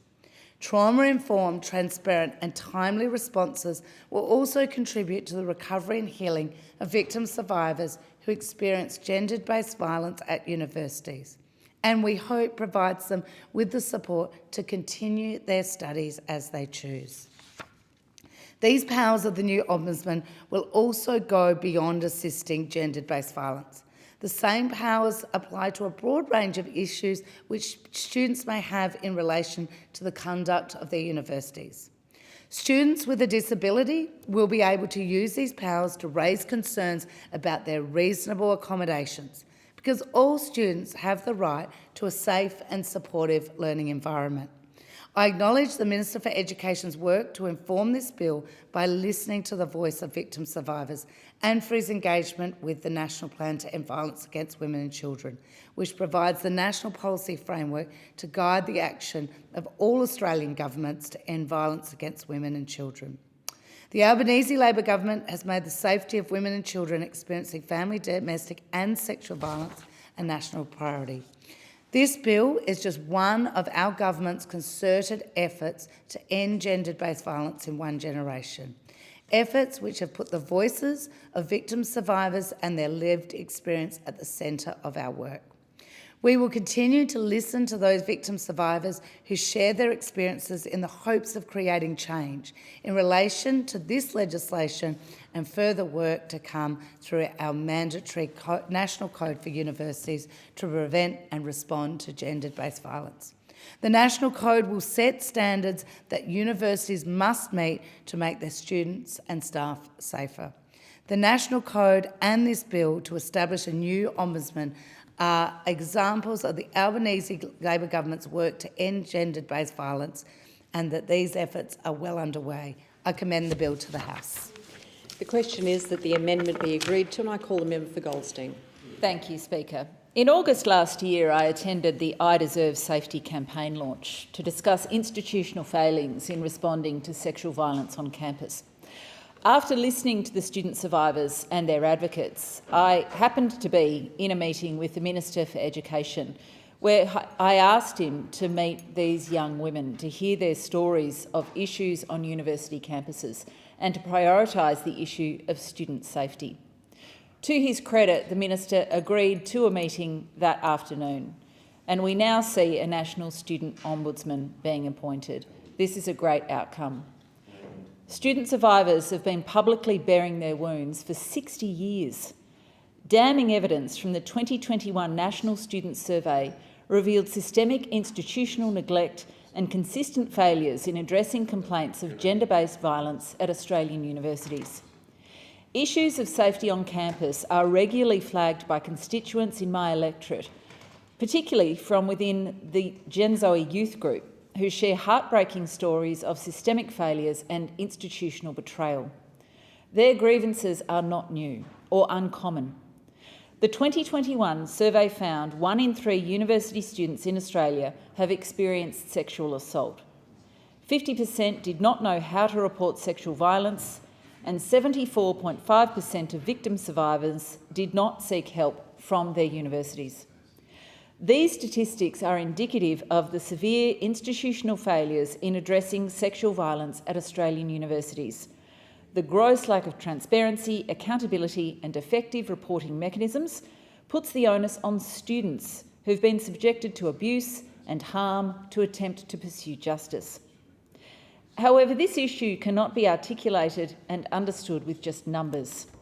This is about young people's lives. In support of Fair Agenda, End Rape on Campus and the Stop campaign, I, with others, have been pushing for an independent body to identify and respond to systemic issues and gender-based violence on campus. This request aligns with calls from students with lived experience who've been calling for a national student ombudsman to increase accountability and transparency, because the current complaints process is horrific and unacceptable. Right now, there is no functional complaints mechanism for students at a higher education provider regarding any aspect of their higher education. Right now, there is no compulsion for self-regulating universities to implement good practices and to safeguard students from gender-based violence. There is no nationally consistent process at all. Self-regulating universities cherry-pick policy recommendations and have markedly different processes depending on the campus. They handle complaints filed by student survivors of sexual violence in lengthy, secretive and unsatisfactory processes that re-traumatise students. In the heartbreaking words of one student, features that were designed to protect us instead facilitated more harm. The institutional betrayal and resulting mistrust leaves students feeling disheartened, abandoned and re-traumatised. This is best personified by the Tertiary Education Quality and Standards Agency, TEQSA, the current national higher education regulator. TEQSA processes are in many ways convoluted and unintelligible. They reduce victim survivors' traumatic experiences to mere concerns. They can take years to respond, and if they don't find any institutional failures, they don't publicly report them. One student described the process as a kind of purgatory that destroys a person. 871 days after the complaint, TEQSA communicated an impersonal and deeply unsatisfying outcome in a joint conclusion with another case. The student said, "The person I've become seems unrecognisable. I resent every single change that has happened to me.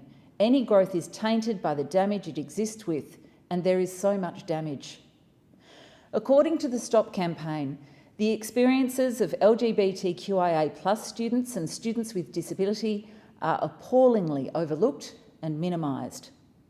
For example, post-assault services geared towards cisgender women meant a trans-masculine presenting person was denied access after being assaulted on campus. When they reported the assault, the university refused to cater to them and allow them to participate in the complaints process. They faced discrimination throughout the process and their report was dismissed, forcing the survivor to live with the perpetrator for a month following the assault. According to End Rape on Campus, TEQSA has never made an adverse finding against any university, despite uncovering many shortcomings. Consequently, this actively discourages students from taking action.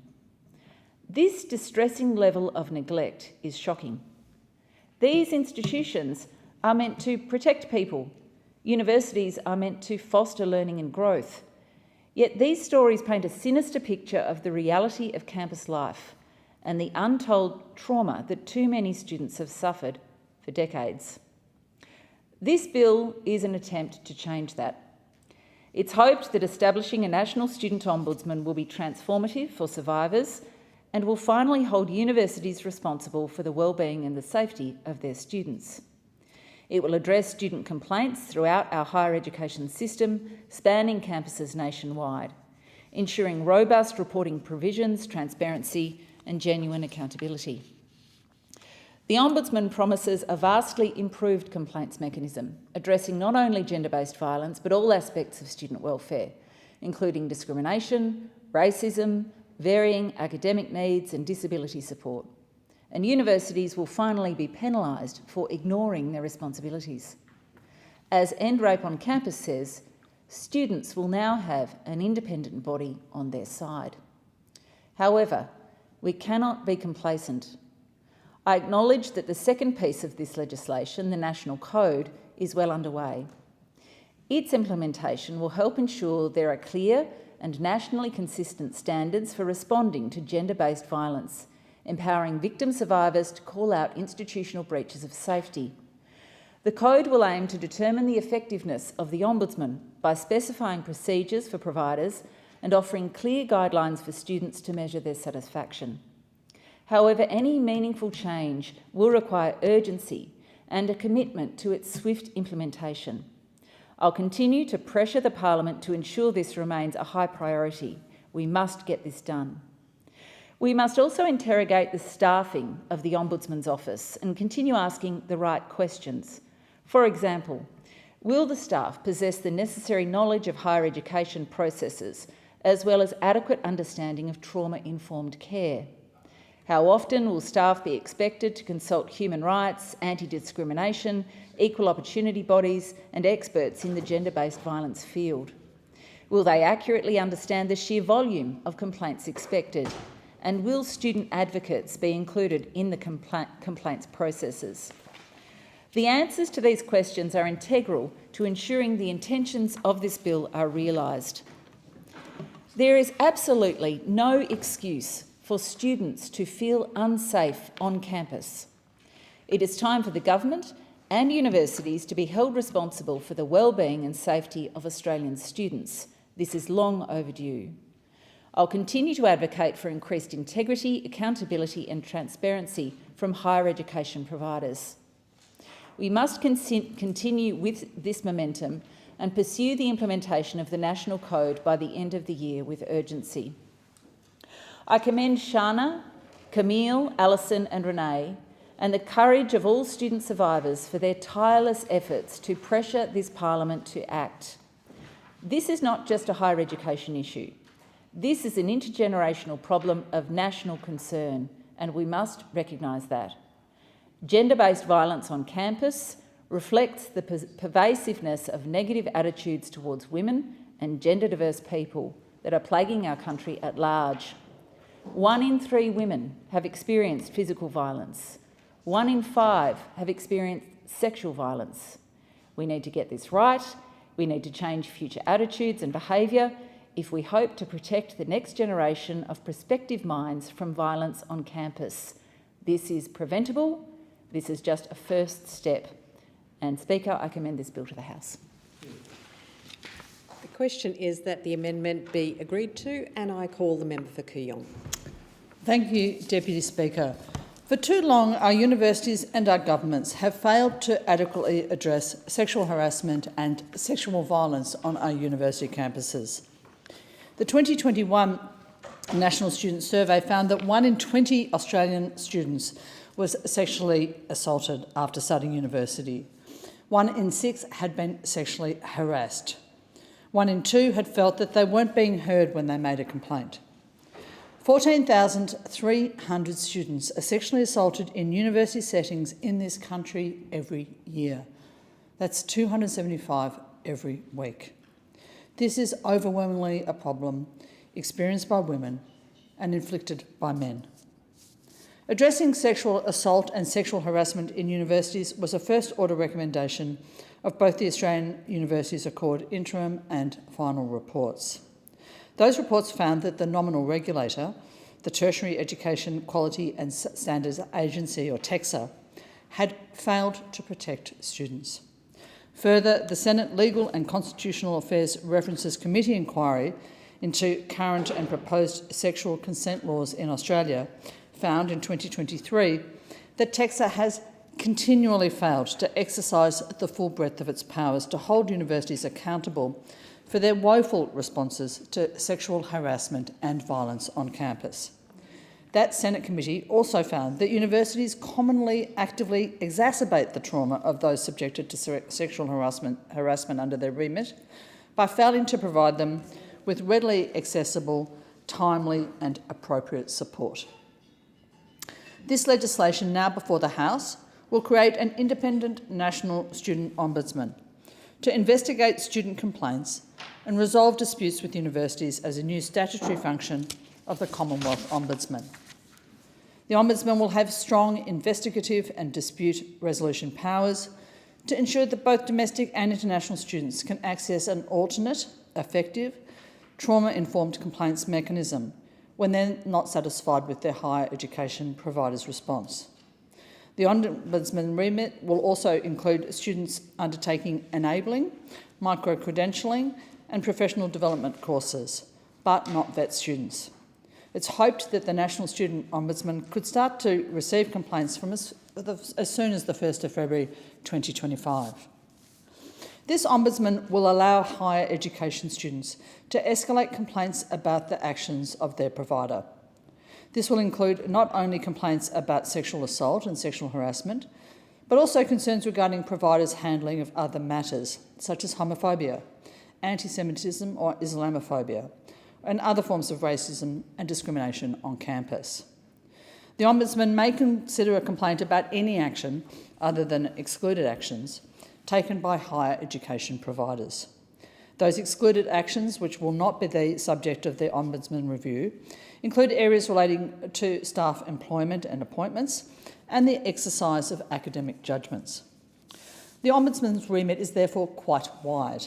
It includes issues relating to students' safety and welfare, to course administration, to teaching quality, facilities, disciplinary processes, and reasonable adjustments for disability and student accommodation where they are owned or operated by the higher education provider. The Ombudsman can require other students and third parties, as well as higher education provider officers, to provide information and records. People can be required to appear in front of the Ombudsman to answer questions, but if the Ombudsman decides to investigate a complaint, it does have to be conducted in private.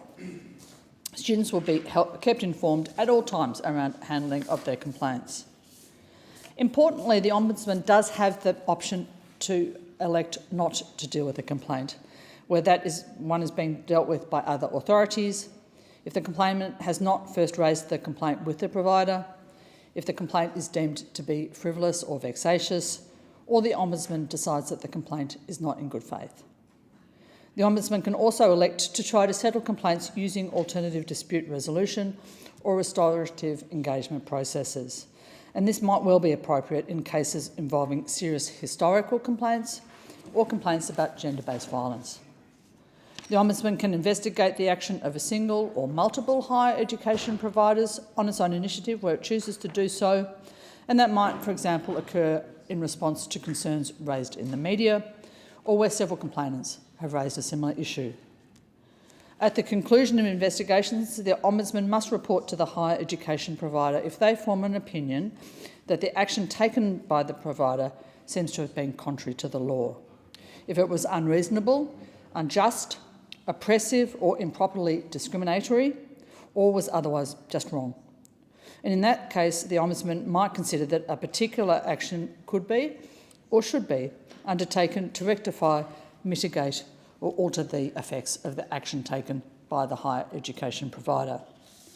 The Ombudsman can give a copy of their report and any feedback on it from the higher education provider to any or all of the higher education minister, the Secretary for the Higher Education Department or the Chief Executive Officer of TEXA. The Ombudsman will report to Parliament annually on the extent and breadth of their activities, any trends or broader issues arising, or any improvements that could be made to handling complaints. Where providers' responses are considered inadequate by the Ombudsman, it's open to them to give the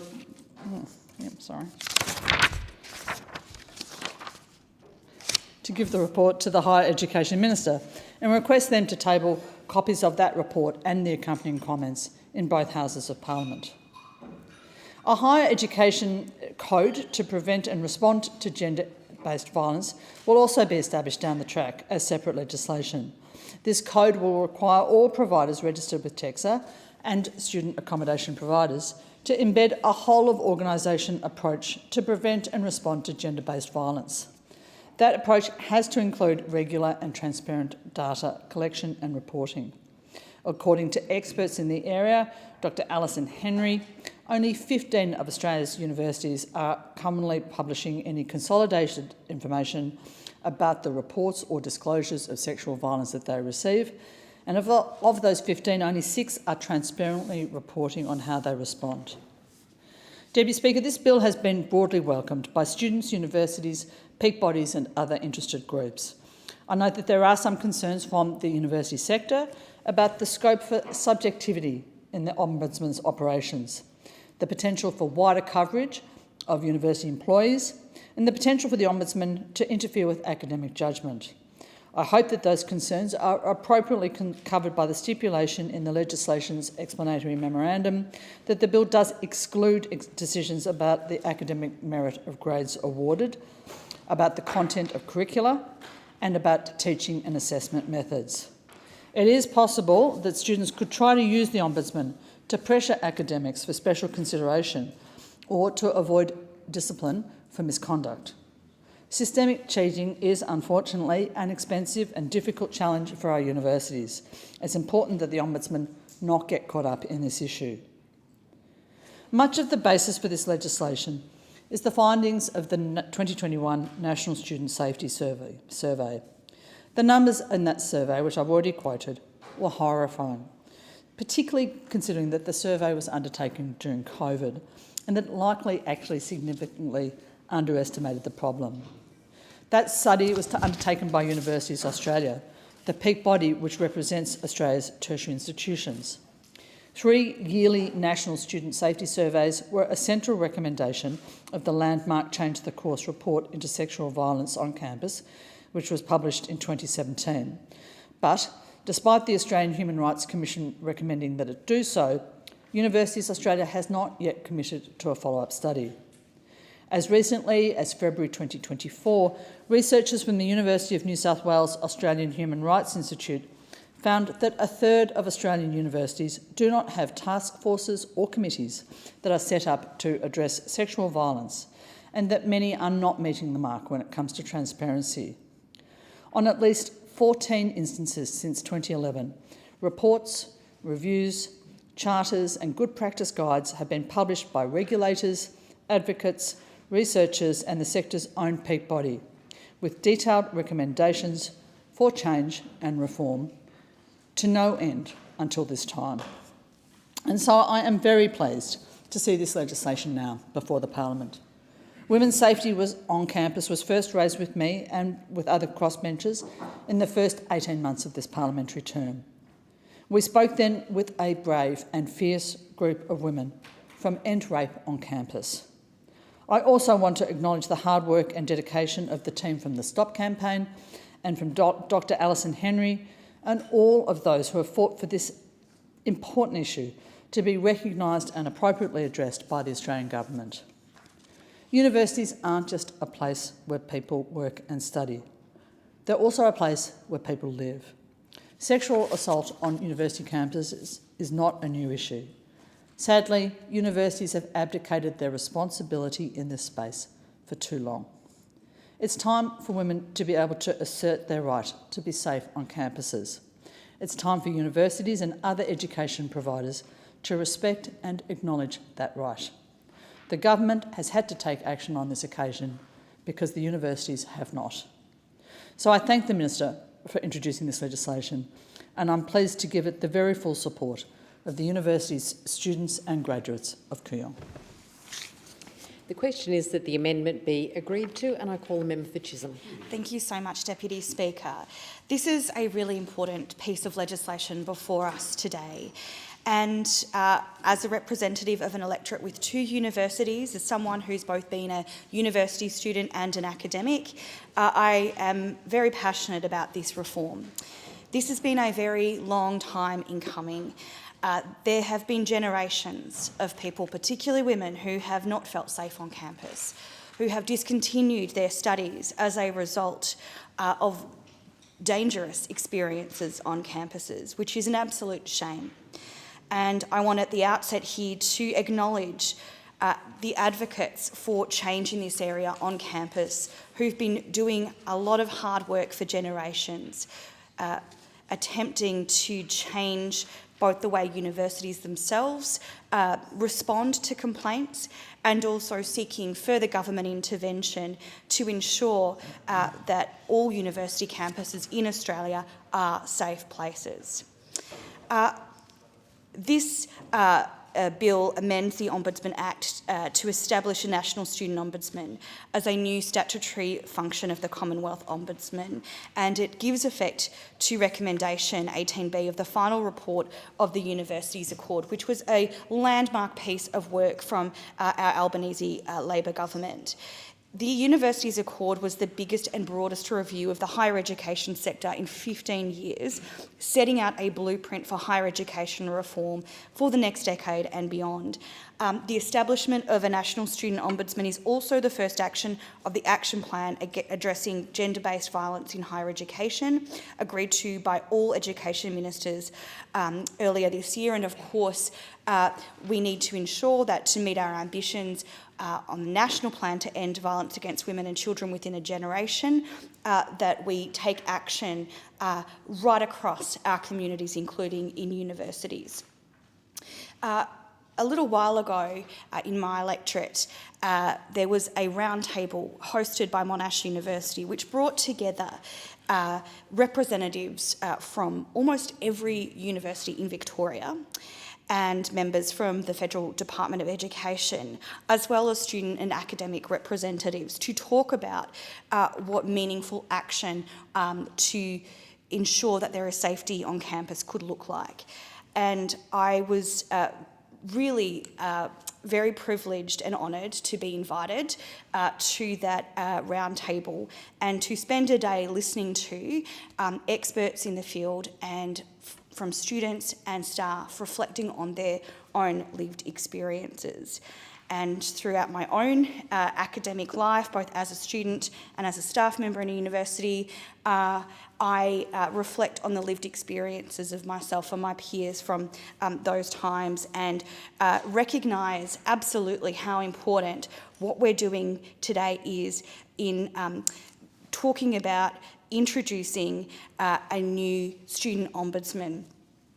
So the National Student Ombudsman will really give rise to the action plan's recognition that higher education providers must play a role in driving broader social change needed to address gender-based violence.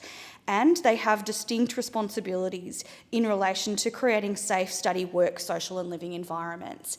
And of course, unfortunately, a number of testimonies from people about their own poor experiences on campus relate to living in residential colleges. So it is a shameful thing that people are not safe in their own homes, and colleges are people's own homes on campus. So of course, universities have a role to play there in ensuring that everybody is safe.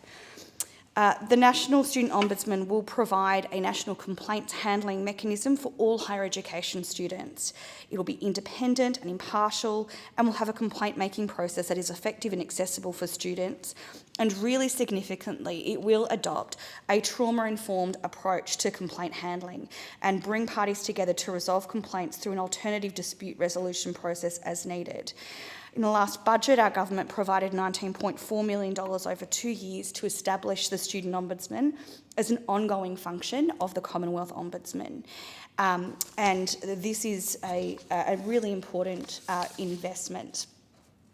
The bill amends the Ombudsman Act to establish the Ombudsman, National Student Ombudsman, to have powers to handle complaints from all higher education students enrolled within a tertiary education quality and standards agency, TEXA, registered provider, about a broad range of issues related to their higher education provider. It will have the power to investigate a student's complaint or investigate an issue on their own motion, refer a complaint to another body where that body is better placed to deal with a complaint, and provide associated information and documents as part of the referral. It will offer a restorative engagement process between a student and provider where appropriate. Will offer alternative dispute resolution, such as mediation and conciliation, to settle complaints where appropriate. It will make recommendations to a provider about the administrative steps that should be taken to resolve a complaint, require a provider to give particulars about any action they propose to take in response to their recommendations, disclose information and provide investigation reports to the Department of Education and TEXA where relevant, provide the Minister of Education with a copy of an investigation report for tabling in Parliament if the Student Ombudsman considers the higher education provider has not taken appropriate action in response to its findings or recommendations. It can publicly disclose reports or make a statement if, in the Student Ombudsman's opinion, it is in the public interest to do so, and report annually on complaint volumes, complaint outcomes and compliance with recommendations.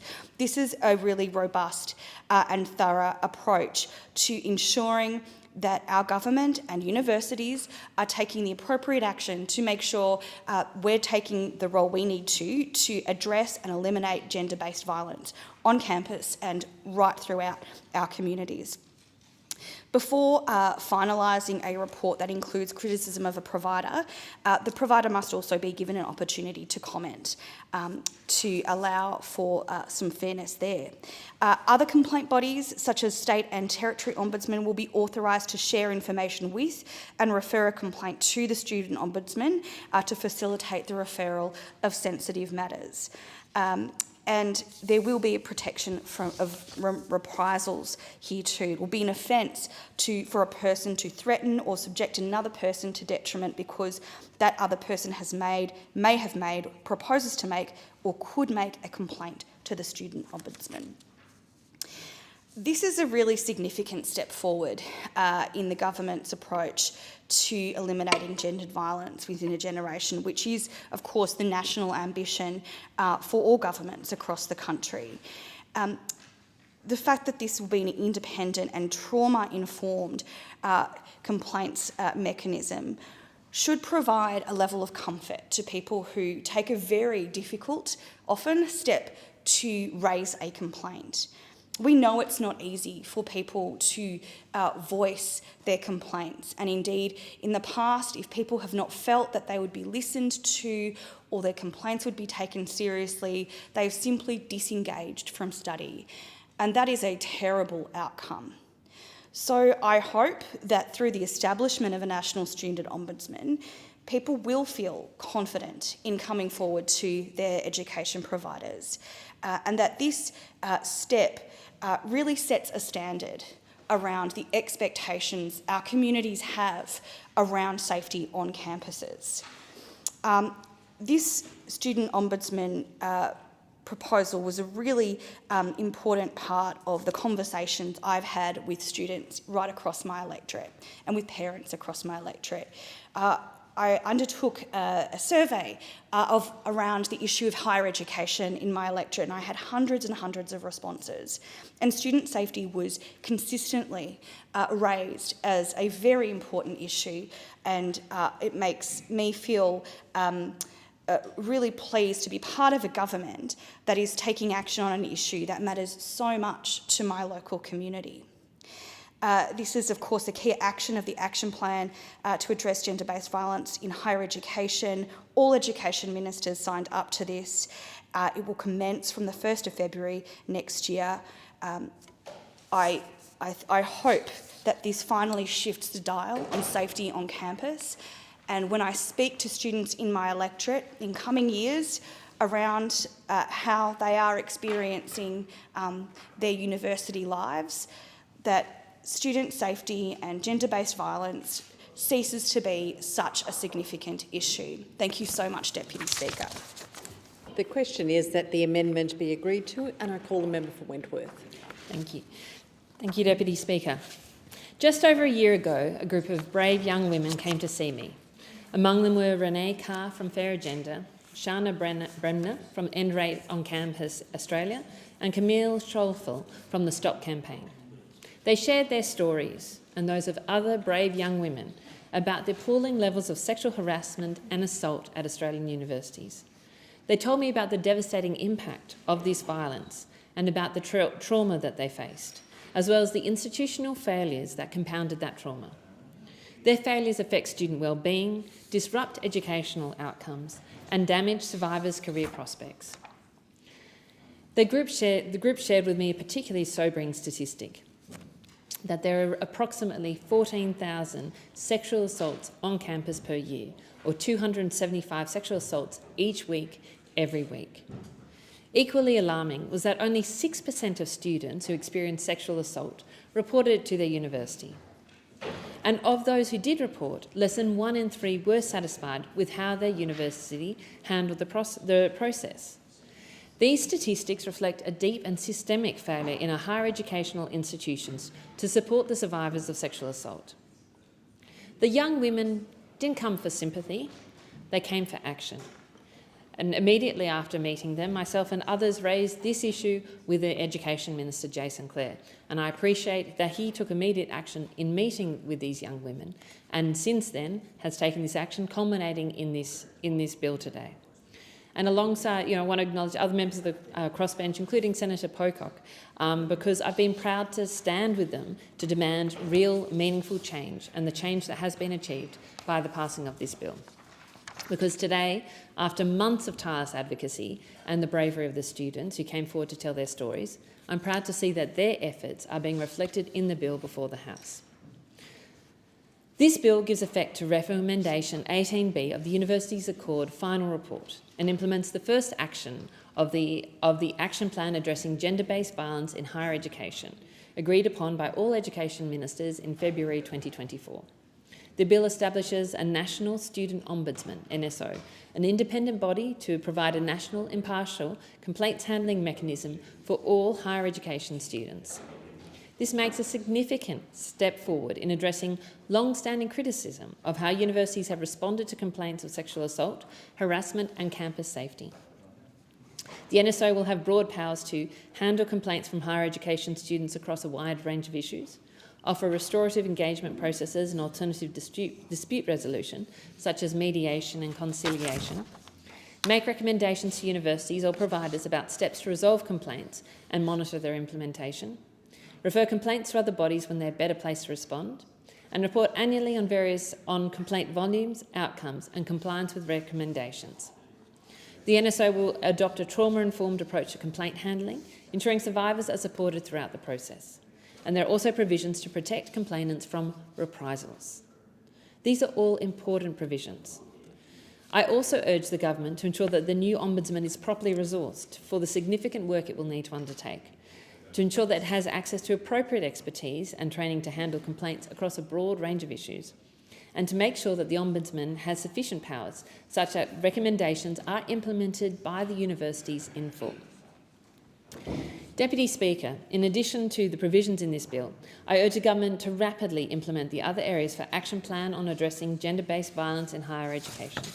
These include requiring universities to embed a whole-of-organisation approach to preventing and responding to gender-based violence, introducing a national higher education code to establish consistent standards across the sector, and enhancing oversight and accountability for student accommodation providers. Deputy Speaker, this bill is a welcome step forward in addressing unacceptable levels of violence and harassment in our university. It recognises the pain and suffering of survivors and commits to providing an independent trauma-based mechanism. It also shows that the government is listening to survivors, advocates and the broader community. I commend the Minister for taking these important steps to address the failures of the past and to protect our students in the future. And Deputy Speaker, while this bill addresses gender-based violence, it is also important to recognise that there are other challenges facing students on campus, and most notably, certainly from the reports I've had in my community, the recent and alarming rise of anti-Semitism, which has been concentrated particularly on university campuses. Last year, even before the tragic events of October 7, the Australian Jewish University Experience Survey revealed that nearly 2/3 of Jewish students had experienced anti-Semitic incidents. More than 50% felt they had to hide their Jewish identity. And since October 7, these incidences have only escalated. This is a tragedy. This is a tragedy for the Jewish students, and this is a tragedy for this country, because we're a country built on the basis that, you are welcome in all our institutions, in this parliament, but in all of our institutions, regardless of your faith, your ethnic origin, your sexuality, you are welcome. And that our Jewish students do not feel welcome and in cases are unsafe is absolutely unacceptable in any institution, and particularly in our educational institutions.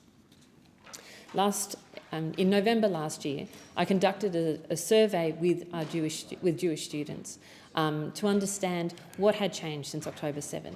And they shared with me really distressing accounts of rising anti-Semitism. They spoke of anti-Semitic social media posts, Nazi symbols being put into their backpacks, a disregard for Jewish grieving after October 7, and having food thrown at them for wearing a kippah on campus. Just yesterday, in a commemoration for October 7, I spoke again to students from this local area who talked about having in their door, next door to their own door on university, having symbols of Hitler and Nazis literally put on their door next door, of having stickers with Zionism is terrorism throughout the campus. This is what our students are having to deal with. And the students I spoke to yesterday, they're standing up, they're trying hard. They are trying to create opportunities to be positive. Actually, one of them told me about how he's now, he's trying to fight the negativity by, actually just, doing really positive big Jewish events, celebrating Judaism on campus and trying to get people, drawn in to actually understanding this. They did a stall where they said, Judaism and Zionism, come ask us any questions. They are seeking to engage constructively on one of the issues that is most difficult frankly, across our country at the moment, and they are still facing this overwhelming level of anti-Semitism on campus, and it is unacceptable. The recent Senate inquiry has highlighted that Jewish students are pulling back from attending university because they do not feel safe or welcome. These students, I've talked to so many parents in my area who are now questioning whether their kids should go to university in Australia, whether they are welcome anymore. And this is, again, a tragedy for all of us. We must change this. Universities must be a place where all students are welcome.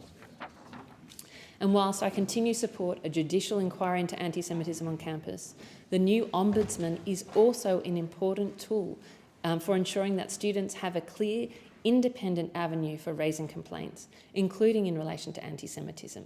Because again, I have heard so often from students about, their disappointment with how the complaints have been handled, but secondly, their fear of making complaints about anti-Semitism because it might affect their academic prospects. And again, this is absolutely unacceptable. So I encourage the NSO to undertake a number of actions as it takes on its new role, particularly in relation to anti-Semitism. And the first is to adopt a definition of anti-Semitism that the Jewish community supports. And I would encourage them to adopt the IRA working definition of anti-Semitism to help them guide their responses to anti-Semitism. Secondly, use this definition when understanding and assessing complaints. Thirdly, establish a working group with Jewish students and with community leaders to help understand the student experience. And then finally, to work again with others, including Australian Union of Jewish Students, in terms of developing a best practice guide for preventing anti-Semitism on campus and how to deal with it. I've been working with August in relation to developing such a guide. I hope that we will have that complete in a couple of months, and I urge the NSO, when it is established, to engage with this and to really expect more from our universities and set the standards much higher. So in closing, Deputy Speaker, this bill represents a much needed step towards creating a safer, more accountable university environment. But it must be accompanied by broader reforms, including those outlined in the Action Plan addressing gender-based violence and efforts to combat rising anti-Semitism and, frankly, any prejudice that people face in our universities, because that is unacceptable. I look forward to seeing the National Student Ombudsman play a pivotal role in restoring trust and ensuring the safety and dignity of all students in our higher education system. And again, want to thank the Minister for his engagement on this and for the action that he's taken in this regard. Thank you.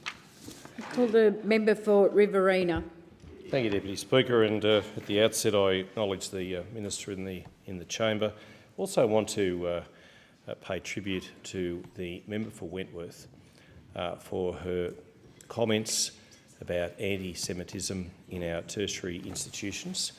I want to thank her for turning up to, and I know it's important to her, I know it's very much part and parcel of her electorate, but to the Solidarity with Israel function on Monday, on the anniversary of the October 7 atrocities in the Middle East. I want to thank her for her continued advocacy for and on behalf of people of the Jewish faith who have been absolutely maligned in this country, particularly in the last 12 months since those attacks.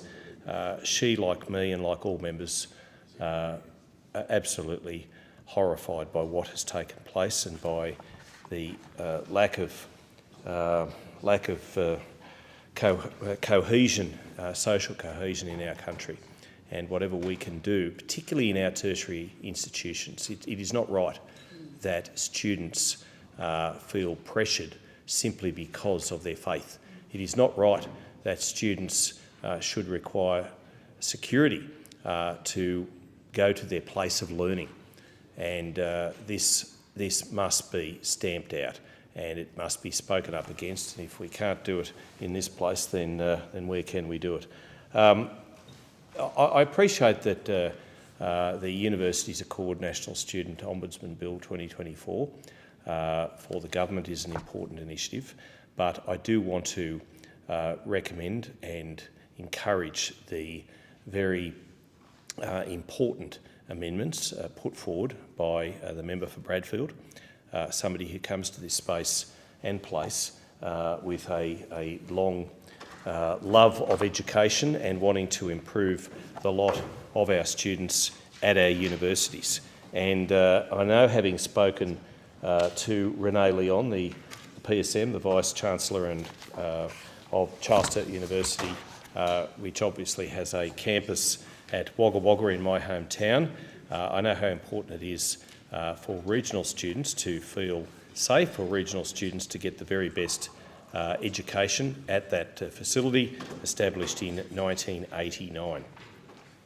And I just know that how important all of these things are, but particularly having gone around the country with Senator Deb O'Neill and others on a joint select committee, looking into what we should and can be doing as members of Parliament for students, for international students, following on from the worst of COVID, when international students, of course, found it so difficult to either go back home or continue to study in Australia because of the fact that the international borders were closed.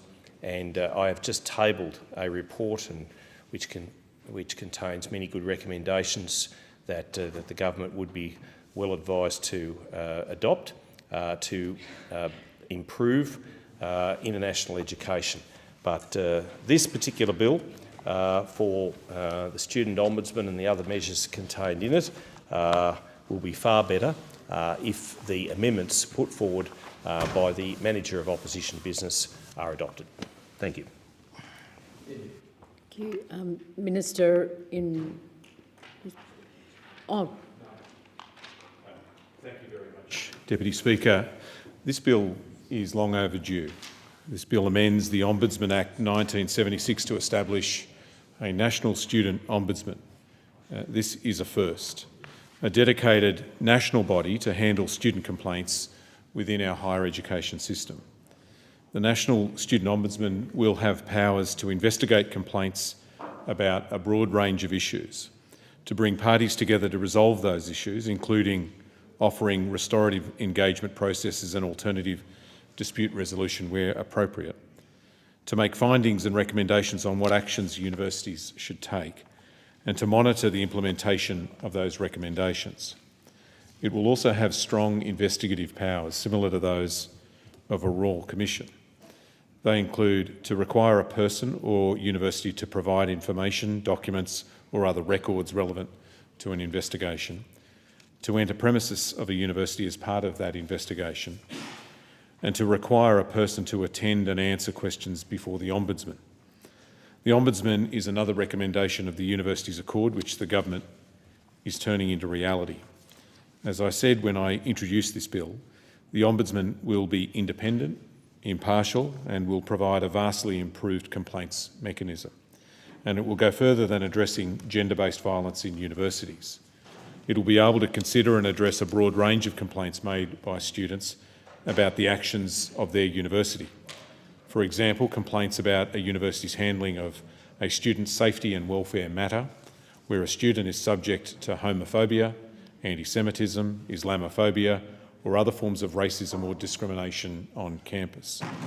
Can I thank all members who've contributed to this debate, including the Minister for Social Services, the member for Goldstein, the member for Bradfield, the member for Kooyong, the member for Wentworth, the member for Chisholm, and the member for Riverina. And can I thank the opposition in advance for their support for this bill. The opposition has foreshadowed a second reading amendment. The government is not in a position to support that, and perhaps if I could add to the record some explanation why. The rules for the National Student Ombudsman are currently being drafted by the Attorney General's Department and will be completed prior to the commencement of the National Student Ombudsman. These rules will be able to prescribe certain matters related to the National Student Ombudsman's exercise of its powers and functions. Among other things, the bill specifically allows for the rules to prescribe the Commonwealth, state and territory bodies that can transfer complaints to the National Student Ombudsman in matters that are or are not excluded actions. Deputy Speaker, I'd also like to thank, in conclusion, the organisations and the advocates who've worked with me and my department to help make this change a reality. They include Shana Bremner from End Rape on Campus, Camille Schofield from the Stop Campaign, Renee Carr from Fair Agenda, and Dr Alison Henry. We are only here, to be honest, because of their tireless work. Australia is the best country in the world, but the truth is we can be a lot better and a lot fairer. And that's what these reforms are all about. It's what this bill is all about, and I commend it to the House. The original question was that this bill be now read a second time. To this, the Honourable Member for Bradfield has moved, as an amendment, that all words after that be omitted with a view to substituting other words. The immediate question is that the amendment be agreed to. The question now is that this bill be now read a second time. No, sorry, just the question that the amendment be agreed to. All those in opinion. Oh, the amendment. So the question is that the amendment be agreed to. All those of the opinion say aye. Aye. Contrary, no. The question now is, as it is necessary to resolve this question to enable further questions to be considered in relation to this bill, in accordance with Standing Order 195, the bill will be returned to the House for further consideration.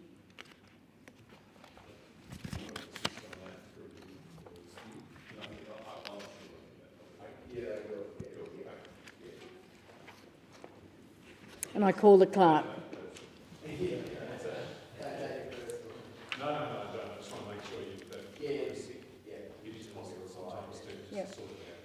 All right. Government business. Order of the day number 5. Treasury Laws Amendment 2024 Tax and Other Measures number 1 Bill 2024. Resumption of debate on the second reading and on the amendment moved by the member for Petrie. And I call the member for Riverina. Thanks, Deputy Speaker. Whilst the Albanese Labor government will tell you this bill will help reduce red tape, there are many of us who suspect and know otherwise. And we cannot forget the hypocrisy that Labor has shown when it comes to all things tax. Now, on 1 July, the Assistant Treasurer, Minister for Financial Services, the member for Whitlam, announced significant new regulations and obligations for tax practitioners, planned to come into effect a month from then, 1st of August. This rushed announcement left many in the tax industry scrambling, fearing failure to comply by the starting date. And this is so typical of Labor. They tell you that stakeholders have been engaged. They tell you that stakeholders people with an interest in these matters have been consulted, and yet anything such as that is furthest from the truth. And it was just yet another example of Labor making the rules as they go along, making the rules for the big end of town. Huge multinational accounting firms would have had the capacity and resources to make the changes necessary to adhere to these new obligations. Well, I come from a regional area, and the businesses, the tax firms, the accountancy practices in my electorate don't have teams of people, compliance officers, legal eagles and the like, to meet the obligation, certainly to meet the 4-week expectation by the government to adhere to the transformational, and I use that word perhaps unwisely, regulations that were being brought in. And I say unwisely because when you get transformational, usually it seems to be, or should be, a positive thing. And these weren't positive things. These were just more bureaucracy, more red tape, more onerous implications being placed on small businesses, and we've only had to look at a number of small businesses going out the door backwards today in figures released overnight to see how badly small business is going under this Labor regime.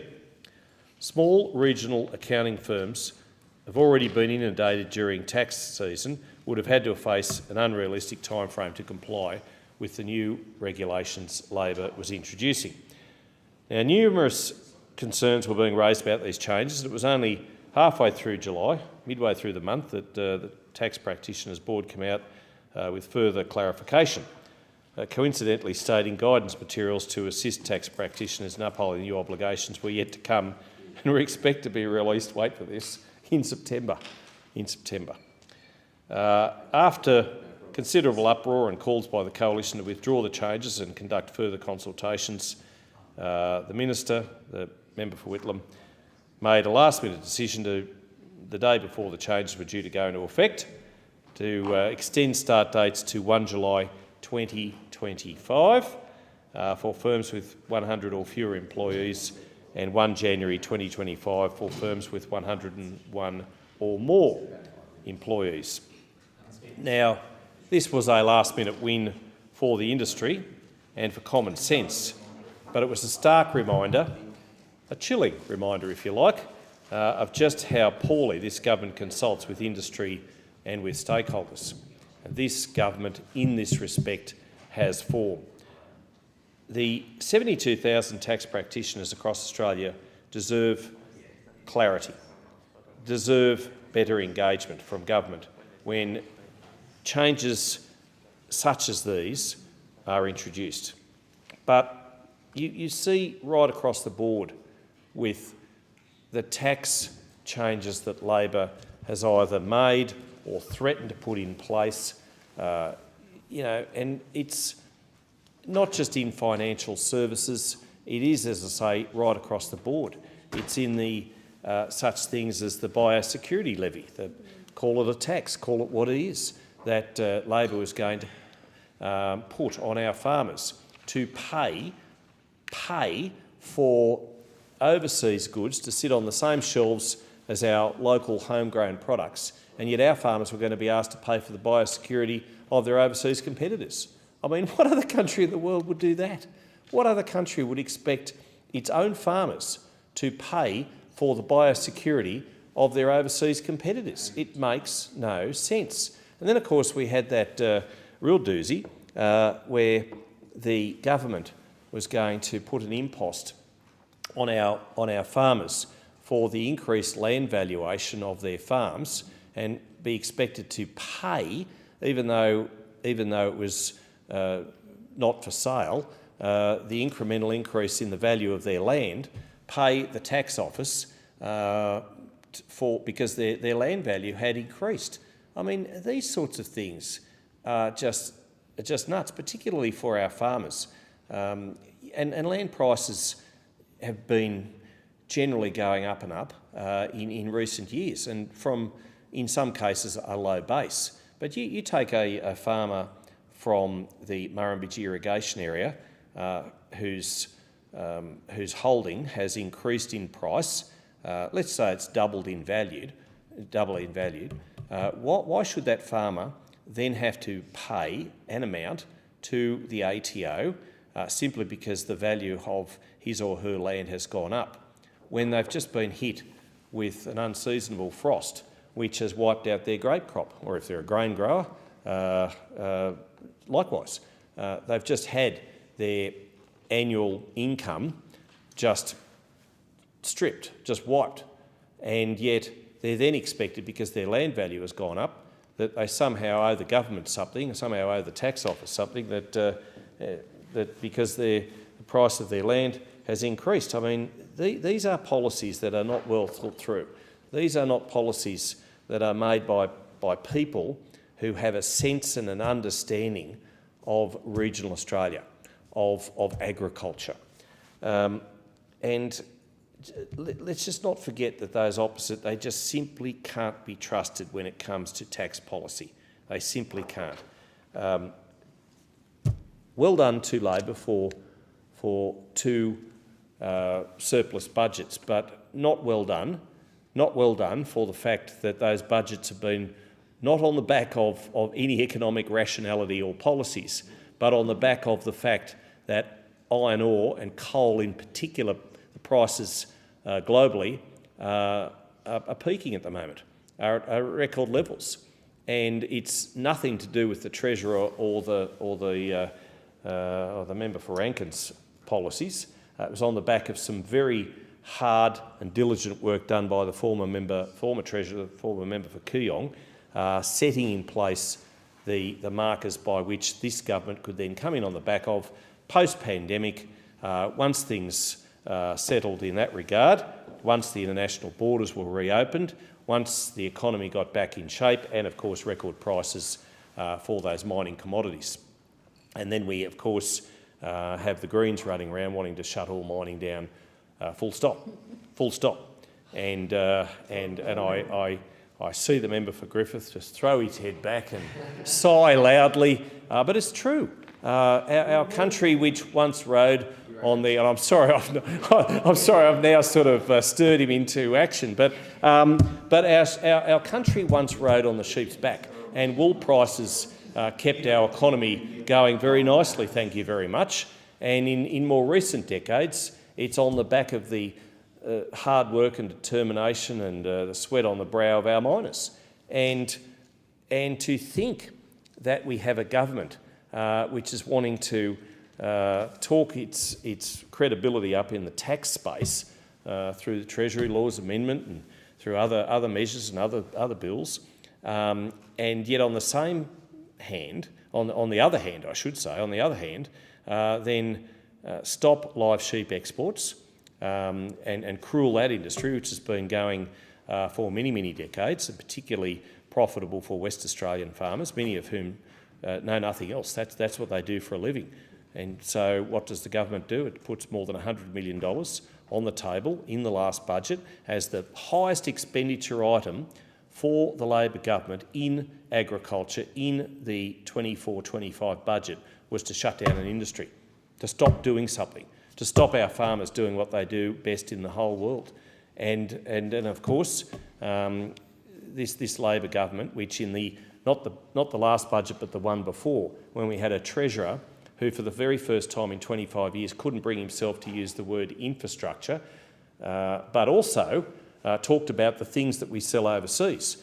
And I put that in quotes because the things that we sell overseas primarily, yes, agriculture, but mainly the big ticket items, the big profit-making items at the moment are iron ore and coal. And of course he can't bring himself to say that because then he doesn't want those Greens in those inner city electorates saying how terrible that is that you've got a Treasurer running around using that four-letter word, coal. Now, after weeks of speculation, Australians still don't know with real clarity if the Prime Minister or the Treasurer will impose more broken promise tax hikes. They do not know that.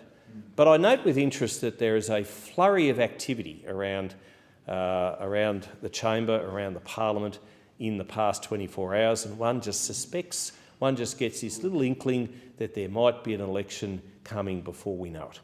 Now, it is due before the end of May, we all know that, but you just get the sense that Labor's hurriedly getting the deck chairs sort of in line. Let's hope that you know, for his sake, that the Prime Minister is not like Captain Smith on the Titanic. But voters out there are concerned.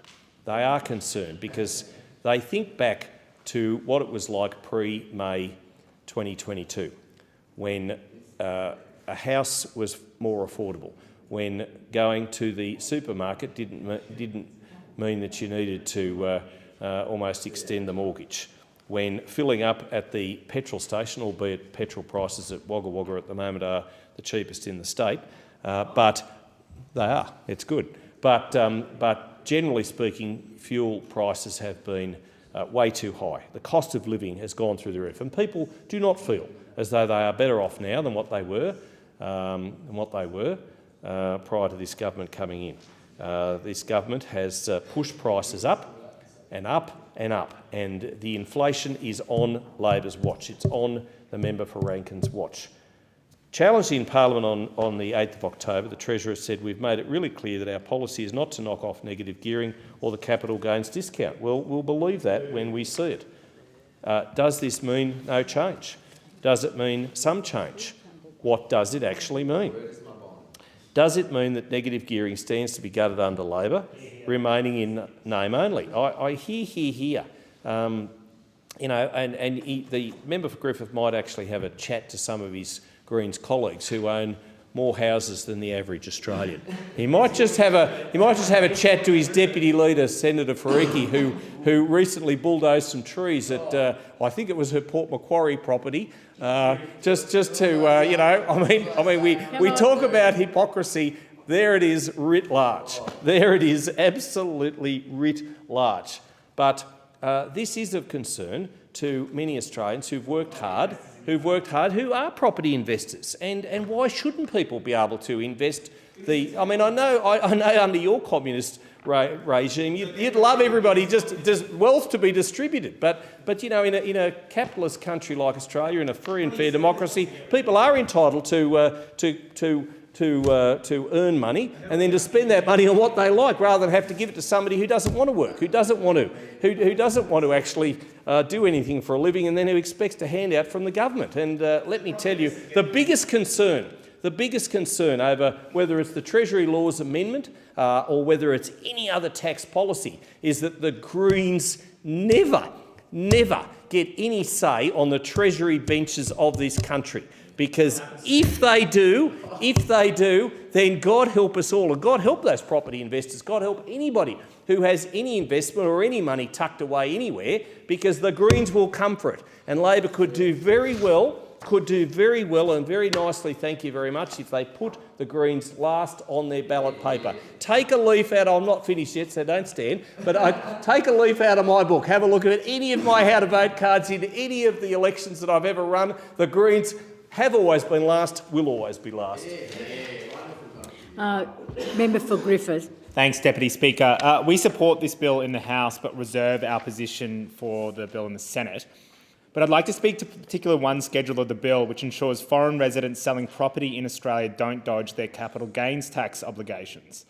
Whilst we support this, we would like to note that in the Minister Stephen Jones' second reading speech has indicated that, and I quote, "These changes help to level the playing field between Australian and foreign investors by ensuring foreign investors selling a real property asset, such as residential property, are subject to the same overall tax obligations as Australians." The explanatory memorandum of the bill states the measures complements the government's initiatives to improve housing affordability for Australians. The government is admitting that if you force foreign investors to actually pay their capital gains tax obligations, this improves housing affordability.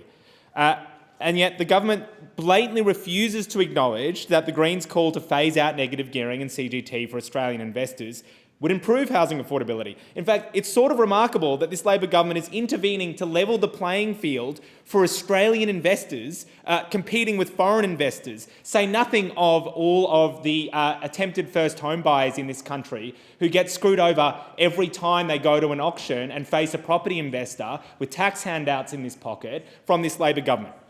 Because the reality is that in the middle of one of the worst housing crises we've seen in generations, this Labor government is giving billions of dollars in tax handouts to property investors while single mums choose between feeding their kids and paying the rent. Over the next 10 years, Labor will dish out $176 billion in tax handouts through the capital gains tax discount and negative gearing to property investors. This includes property investors with 10, 20, 30, 50 investment properties, and they collectively get billions of dollars in tax handouts from this government. And let's be clear about what these tax handouts do. First of all, they turbocharge house prices. Since John Howard introduced the capital gains tax discount, house prices have surged ahead of wages. And people wonder why young people and people struggling to buy a house are so angry and disappointed. Because there are members in this place, for instance, like the Prime Minister in the 1990s, who was able to buy a house in Marrickville for just over $100,000, 3 to 4 times the average income. Except now, when you go to try and buy a house in Marrickville, you'd be paying between 30 to 40 times the average income. People are not angry that there are members in this place who got that opportunity. People are angry that we're being denied that opportunity, that millions of Australians are being denied that opportunity. That the fact that a young person graduating from university today will graduate with a massive uni debt, when a lot of members in this place got university for free, that when that person goes to try and buy a house, they're locked out in a property market where house prices are turbocharged because property investors get billions of dollars in tax handouts from Labor that drive up house prices and deny millions of renters the chance to buy a home. How is it fair that in the middle of this massive housing crisis, that the government found it in their heart to say, well, when economic conditions change, so does government policy, and they changed the stage 3 tax cuts that still, by the way, ensure every politician in this place gets $4,500 a year off on their tax, but at the same time refused to make any changes to negative gearing or the capital gains tax discount, the massive tax handouts to property investors that are denying millions of renters the chance to buy a home. Now imagine if we phased out those tax handouts. Here's a few things would happen. Even conservative modelling shows that an extra 400,000 renters could buy a home. It would probably be far more. It would stop the massive increases in house prices that are denying millions of renters the chance to ever buy a home. But crucially, it would free up billions of dollars in revenue we could put to work building public housing. Now, I put it to every member in this place that in a massive housing crisis where we hear the talk about needing to build more housing, why is it that we're giving $176 billion in tax handouts to property investors to hoard housing mostly that's already been constructed when we could put that money towards building hundreds of thousands of good quality homes that we then rent and sell at prices people can actually afford? And I think Labor has really misunderstood just the depth of feeling and frustration and deep disappointment in this government.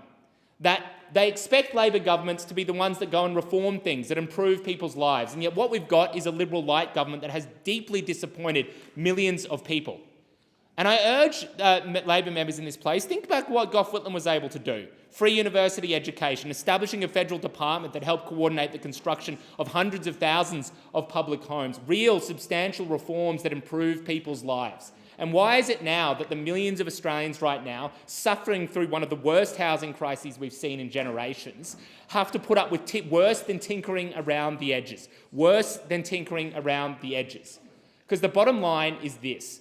When you have millions of people right now giving up on ever being able to buy a home, parents terrified about how their kids will ever be able to buy a home, grandparents terrified about how ever their grandchildren are ever able to buy a home, then it's incumbent upon this government to take real substantial action to help those millions of people. And the first thing they can do is stop giving property investors billions of dollars in tax handouts to drive up the price of housing and lock out millions of potential first home buyers.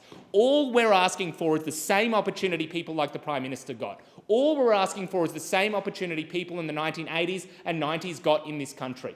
We're not asking for much. All we're asking for is in a wealthy country like Australia, it seems reasonable to expect that regardless of your background or what sort of family circumstances you're born into, you have the opportunity to buy an affordable house and build a good life. Are we really saying in one of the wealthiest countries in Australia that we're just going to accept it as normal, that millions of people struggle to pay the rent, give up on ever being able to buy a home, often have to choose between feeding their kids or paying the rent? How is that acceptable in a wealthy country like in Australia? And it's deeply unacceptable because there are solutions to this. Phase out negative gearing and the capital gains tax discount, the tax handouts for property investors, denying renters the chance to buy a home. Invest the savings in establishing a government-owned developer that builds hundreds of thousands of good quality homes that we can sell and rent at prices people can actually afford, and coordinate national caps on rent increases so you don't cop massive rent increases that deny you the chance to save up to buy a home in the first place.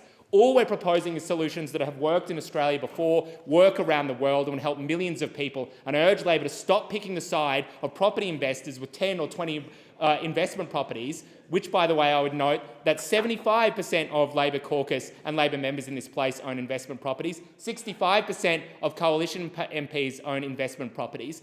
And the reality is, right now, both of those parties don't want to move any of the tax handouts for property investors or phase any of them out. And they wonder why people are so upset. The original question was that this bill be now read a second time. To this, the honourable member for Petrie has moved as an amendment that all words after that be omitted with a view to substituting other words. The immediate question is that the amendment be agreed to.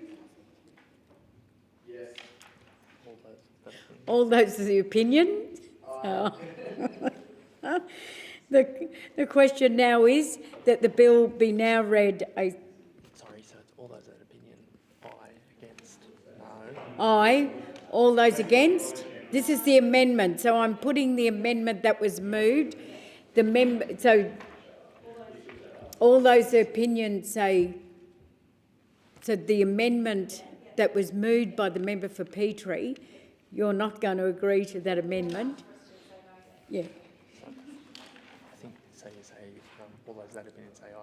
All those of the opinion say aye. All those against say no.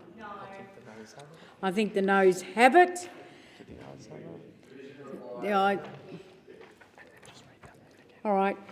As it is necessary to resolve this question to enable further questions to be considered in relation to this bill, in accordance with Standing Order 195, the bill will be returned to the House for further consideration. And I call the clerk. Government Business, Order of the Day number 6, Aged Care Bill 2024, resumption of debate on the second reading. And I call the member for Chisholm. Thank you so much, Deputy Speaker. And of course, aged care reform is a really important part of our government's agenda. And I remember in 2022 speaking to people in my community during the election campaign about our ambition to make sure that our older Australians were treated with dignity and with respect, because unfortunately we saw that this was not the case, and we also saw that the previous government were not taking adequate action to ensure that they were.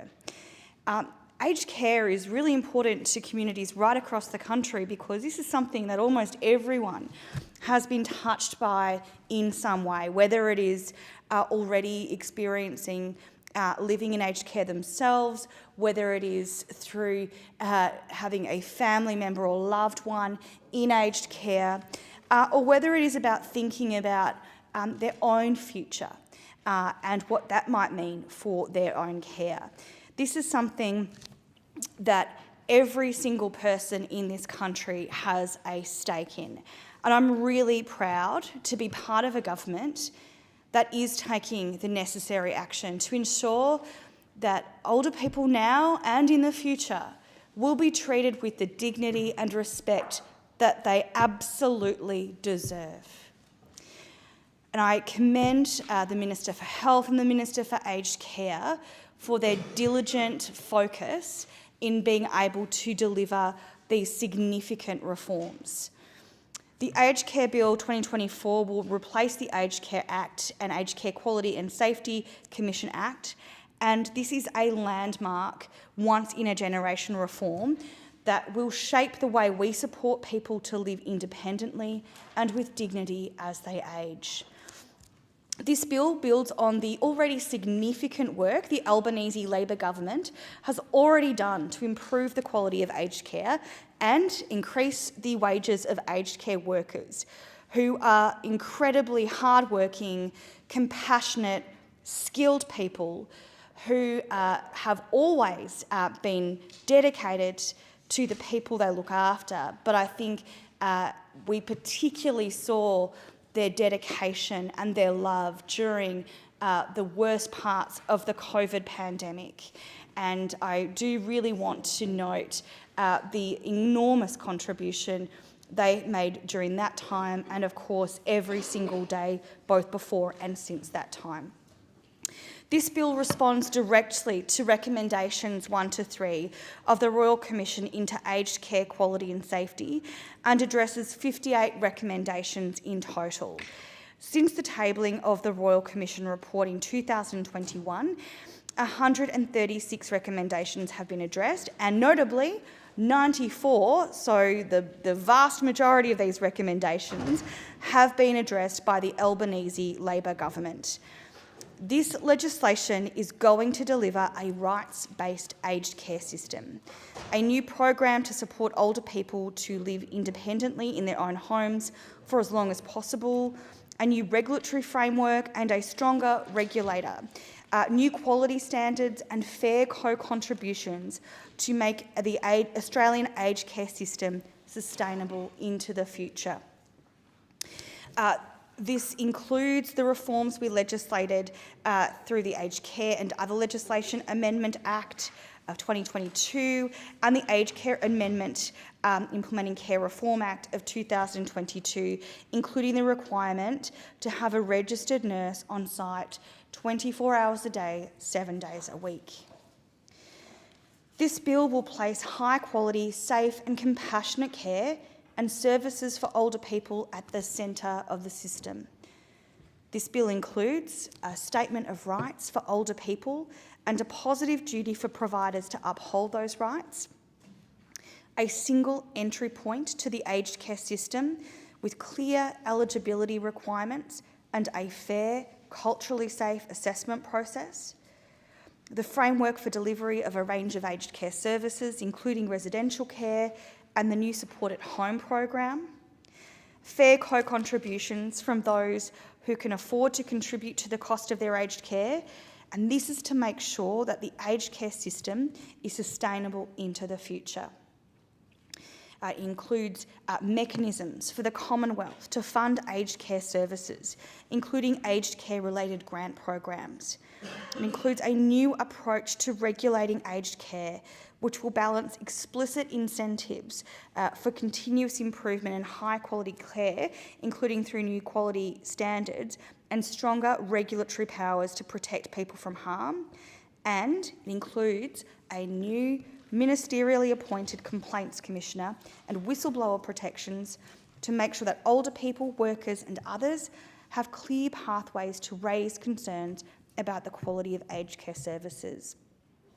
Aged care is an issue that my office, and I suspect the offices of many in this place, are contacted about all the time because, of course, we're anxious to see our older residents treated with the best and safest care possible. I visited a number of aged care facilities in my own electorate of Chisholm, including with Minister Annika Wells, and I'm really inspired by the people who dedicate their lives to working in aged care and who are absolutely the most compassionate and caring people you could hope to meet.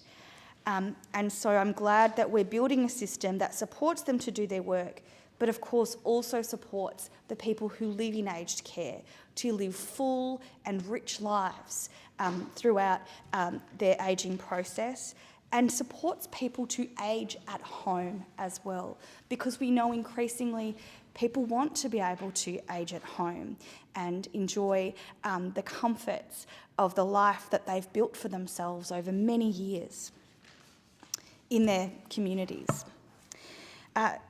To summarise the new Aged Care Act chapters, Chapter 1 outlines the objects and enacts a statement of rights for older people and a statement of principles. And it includes really important definitions and key concepts, like what we mean when we talk about high quality care.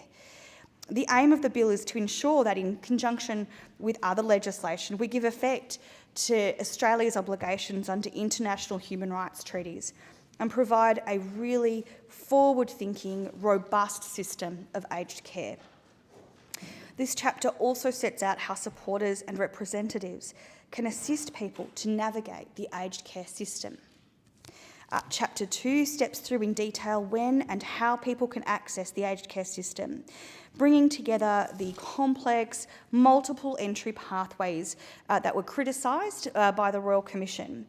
And it creates a single culturally safe entry and assessment pathway. This is really, really important for people who are entering into the aged care system, who we know may already be quite worried about what the future looks like. This will provide them with some certainty, with some structure, with comfort. Assessment will, of course, actively involve older people in discussions about the services they need to support them as they age. And assessment will be fair and equitable. Knowing that, of course, we've got to get the balance right around what's funded by taxpayers and what is a co-funded part of the system. Chapter 3 outlines how aged care providers must register with the Aged Care Quality and Safety Commission and the conditions that apply to registration, setting out general obligations that apply to providers, responsible persons, workers and digital platform providers. Chapter 4 outlines the detailed funding arrangements for aged care and implements recommendations of a task force established in 2023 to deliver a fair framework for individuals to contribute to the cost of their own care when they have the means to do so. This is to ensure that our aged care system is financially sustainable and enduring and is able to stand up to meet the needs of an ageing population in Australia. Chapter 5 outlines the functions of the Aged Care Quality and Safety Commissioner, the System Governor, the new Independent Complaints Commissioner and the Aged Care Quality and Safety Advisory Council. Chapter 6 provides the Aged Care Quality and Safety Commissioner and Department with regulatory powers consistent with those of other Commonwealth regulators. This is really important. Chapter 7 protects certain aged care information and data and balances those protections against the need for information transparency. And significantly, this chapter facilitates the use, collection and disclosure of aged care information and data where it is necessary for the proper operation of the aged care system and for other appropriate purposes. Chapter 8 details important operational matters, appropriating consolidated revenue for the purpose of funding aged care, delegation of decision-making authority, specifying those decisions that may be reconsidered and externally reviewed, and outlining our plans to review the aged care system in the future. I think we can all agree in this place, or at least I hope we can all agree in this place, that it is a really fundamental role of government to make sure that everybody in our communities is treated with dignity and respect and has their health and basic needs met. Our rights-based approach to aged care and the reforms that we have already implemented and seek to implement through the introduction of this legislation will mean that we have a sustainable, robust and compassionate system that is fit for use now and well into the future. Thank you so much, Deputy Speaker. Thank you. The question is that this bill now be read a second time, and I call the member for Lyne. Yeah, thank you, Madam Deputy Speaker.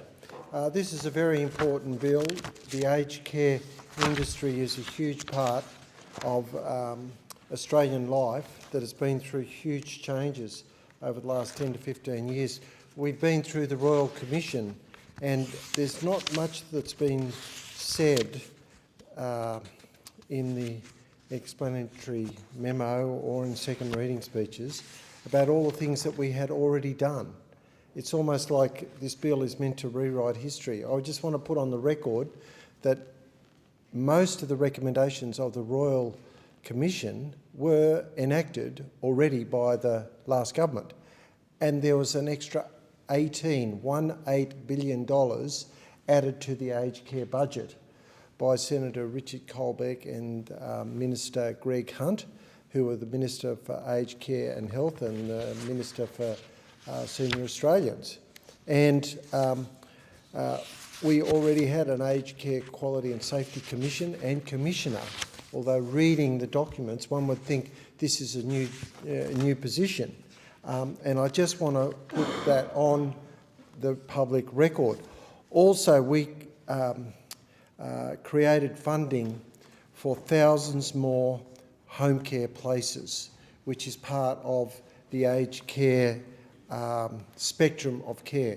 We have many more people who are cared for at home.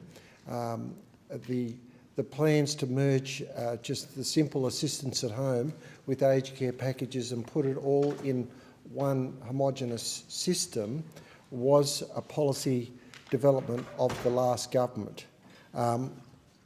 What we have done is we're obviously supporting this bill because we support the aged care industry, but I would like to make some other comments. It's all good to say we have a new means-tested user pay entry, but it appears that not everyone is paying more, just self-funded retirees who are, again, cross-subsidising those that don't pay as much. There is, fortunately, due to the negotiations, our Shadow Minister for Aged Care and Health negotiated is those who are already in and signed up and in a aged care situation, all their terms and conditions are grandfathered. So they won't be giving an extra amount of refundable accommodation deposit. They won't be charged more than what they've signed up for. And there is a lifetime cap on the contributions of $130,000. But that only includes the funding of their home care package contributions and their non-clinical care. So if you get to the stage in aged care where you are the means-tested funder, you may well go over that $130,000 because they define clinical care as different from independent support and everyday living. As I mentioned, they seem to be trying to rebrand the Aged Care Commissioner, who has slightly more powers, but we had addressed a lot of the things that sort of implied that this is the legislation that's finally fixing up these whole tranche of problems. It's a new act, but a lot of the recommendations from the Royal Commission, the vast majority, were already addressed in the last period of government of the coalition governments. I might add there are a few other comments I would like to make. There was not only was there development of a lifetime cap and a time-limited cap as well of 4 years, we also put in a $300 million capital funding round for rural and regional and remote aged care facilities so that they could upgrade some of their facilities or expand their facilities, because many of these rural and remote areas, there is no way in a month of Sundays that a lot of the people going into my nursing homes would have the capital to give a refundable accommodation deposit of, say, $1.5 million, which happens in Sydney. And we have had aged care providers come into our area during my time, and they have taken on aged care facilities that they thought would have millions and millions of accumulated deposits. and the refundable accommodation deposit, when our current care provider came into Gloucester, they found out it was 120,000, not 1.2 million. And they were shocked. But that's the way it is in country Australia. We also got some more sensible policy evolved through these negotiations with the government to remove the criminal penalties from the Act. There was no recommendation from the Royal Commission to have criminal penalties applied to board members or operators of nursing homes. In fact, you wouldn't have had any staff left if those, or people who often are unpaid directors of aged care facilities in country Australia. It would have been hard to find any new directors, I can tell you. There are existing workplace health and safety laws, there are banning orders, and there are criminal code provisions for the regulatory framework that applies, but you know, telling people working in an aged care facility that you could be put in jail, it's pretty scary.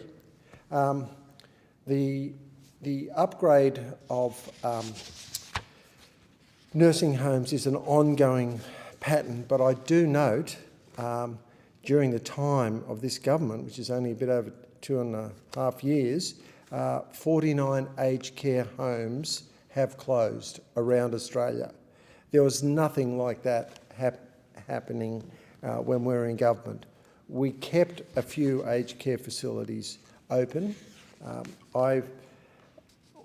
In my electorate, we had one very prominent community-controlled and built and operated aged care facility that was taken on by a major provider, only to shut it down 2 years later. And I'm so pleased that it has now been bought by another local not-for-profit community-controlled organisation that seems to have a much better business model and offer all the services, not just residential accommodation, which means people in the Bulahdelah district will be able to age in place when they do get to that stage of their life.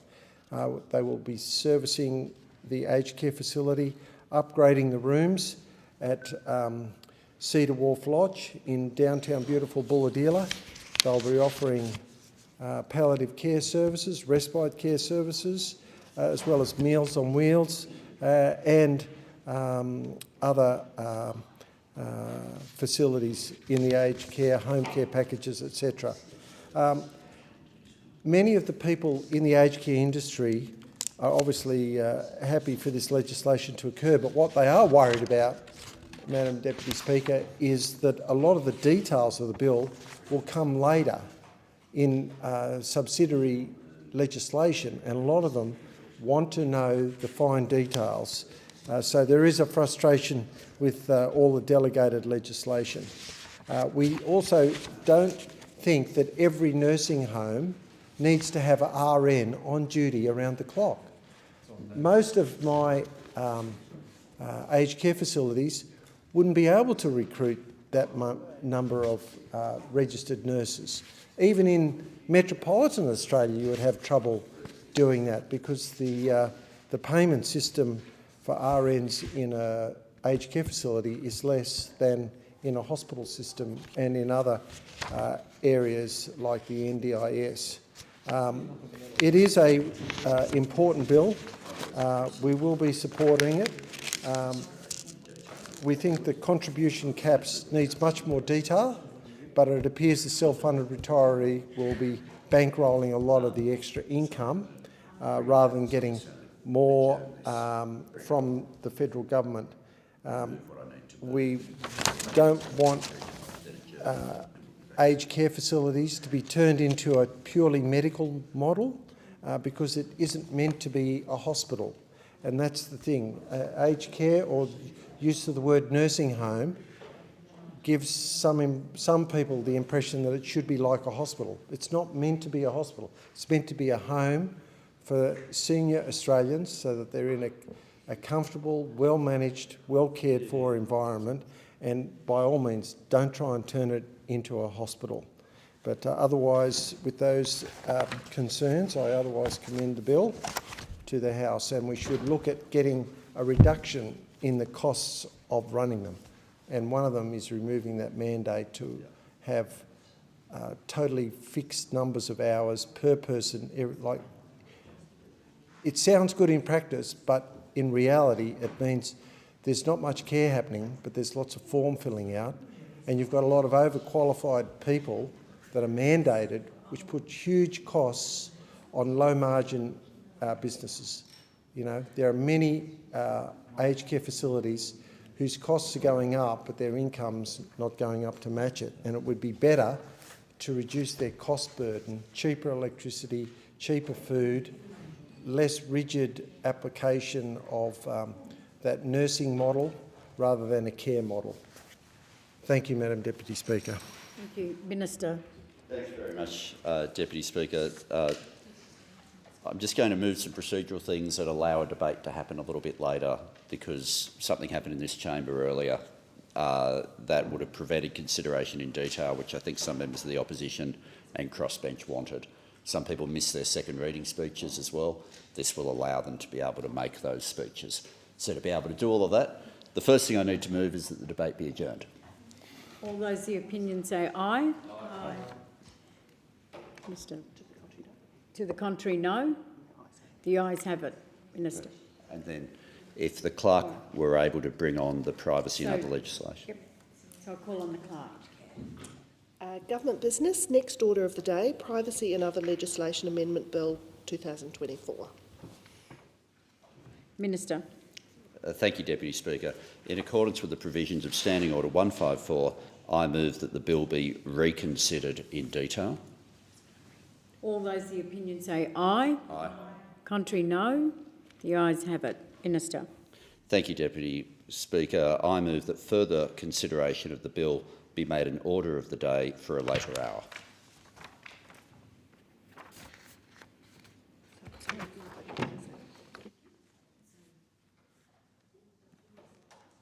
Opinion say aye. Aye.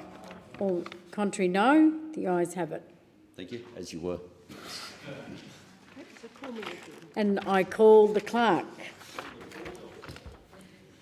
Government business. Next order of the day, Aged Care Bill 2024, resumption of debate on second reading. And I call the member for Pearce. Thank you, Deputy Speaker. I rise today to address a matter of profound importance to the lives of millions of Australians, both now and into the future. The care and dignity of old Australians is what we are focusing on. As we grow as a society, we must ensure that those who help build our nation are treated with the respect, care and compassion they deserve as they enter their senior years. We are all aware that Australia is ageing. Over the next 40 years, the number of Australians aged over 65 will more than double. Those over 85 will more than triple. These are staggering numbers and reflect a demographic shift that requires urgent and thoughtful action. The reality is that older Australians have specific needs, and the systems in place to support them must be ready to rise to the occasion. The Albanese Labor government is committed to delivering the most significant reform to aged care in over 30 years, a reform that ensures older Australians can live with dignity and independence, whether at home or in residential care. We understand that aged care is not just a matter of infrastructure or financial management. It is about people, it's about families, it's about providing care to those who have spent their lives building this nation and making it the prosperous, vibrant country that we all love. That is why today I am proud to highlight an historic $5.6 billion reform package for aged care. This package represents the largest improvement to aged care services in decades and reflects a growing demand for better, more personalised care for our older Australians, and this is not just a reform, it's a transformation. At the heart of these reforms is a simple but powerful goal, giving older Australians more control, more independence and more support to stay in their homes, in their communities for longer. And I think that is something we can all agree upon. It's about giving people the dignity of choice. We know that more and more Australians want to remain in their homes as they age. The statistics tell a clear story. It's just the past 10 years, the number of Australians accessing home care has increased, without doubt, fourfold. If you ask older Australians directly, as we have done through consultations, they tell us the same thing. Overwhelmingly, they want to age in place. They want to live in the homes and communities they have known for decades, surrounded by the people they love.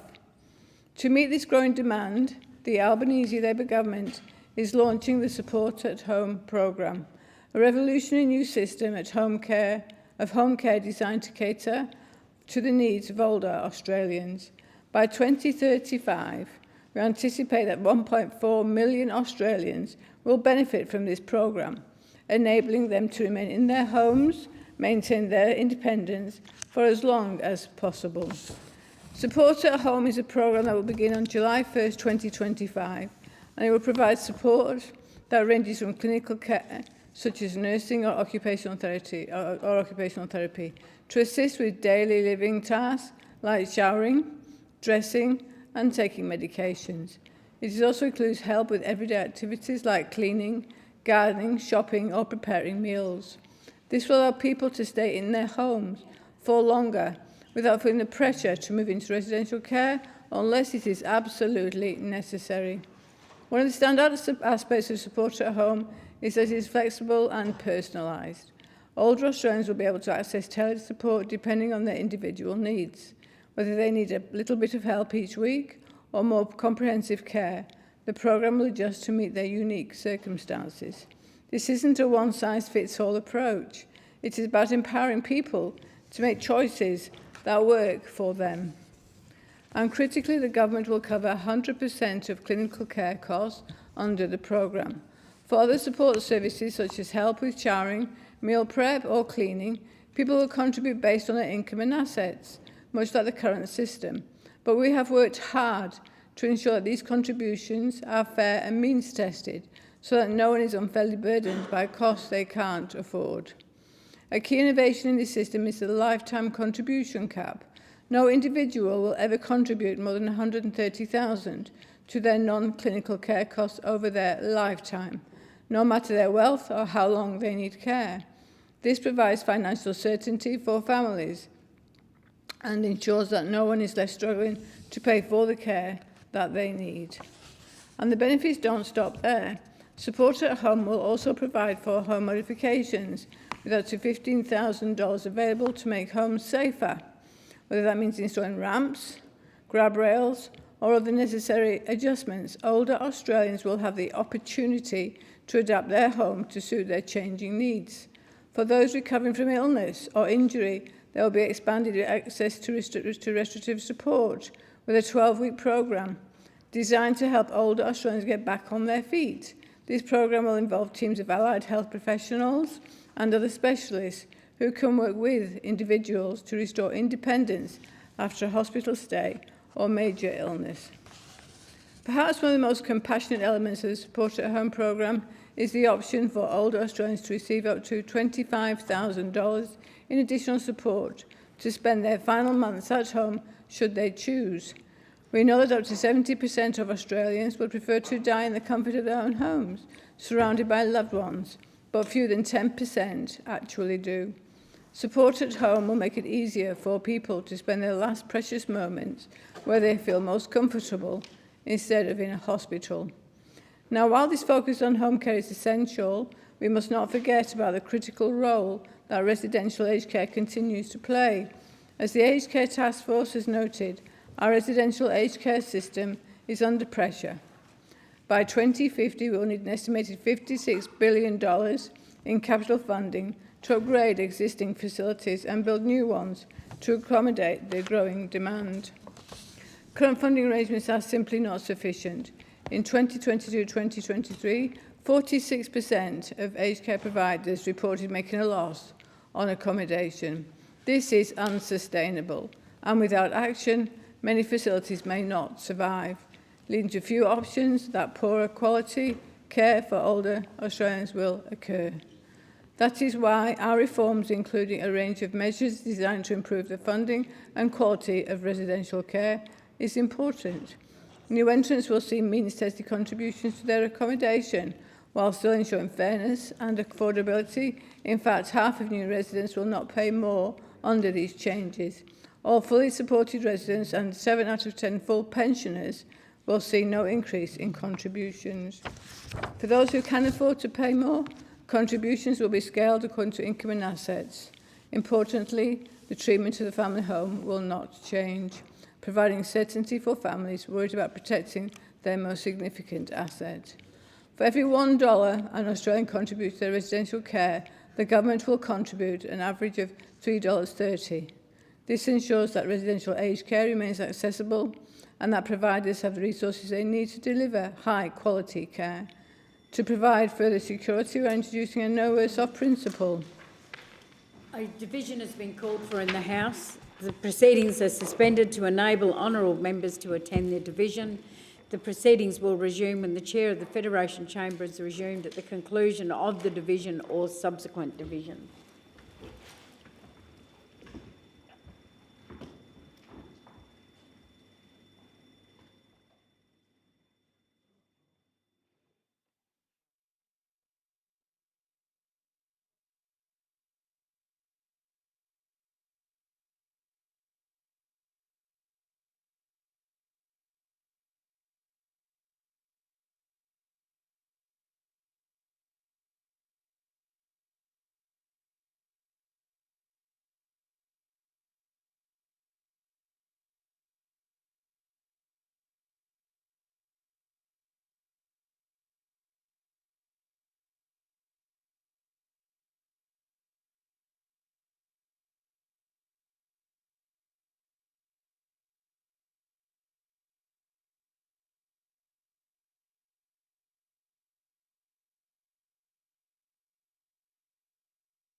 in continuation.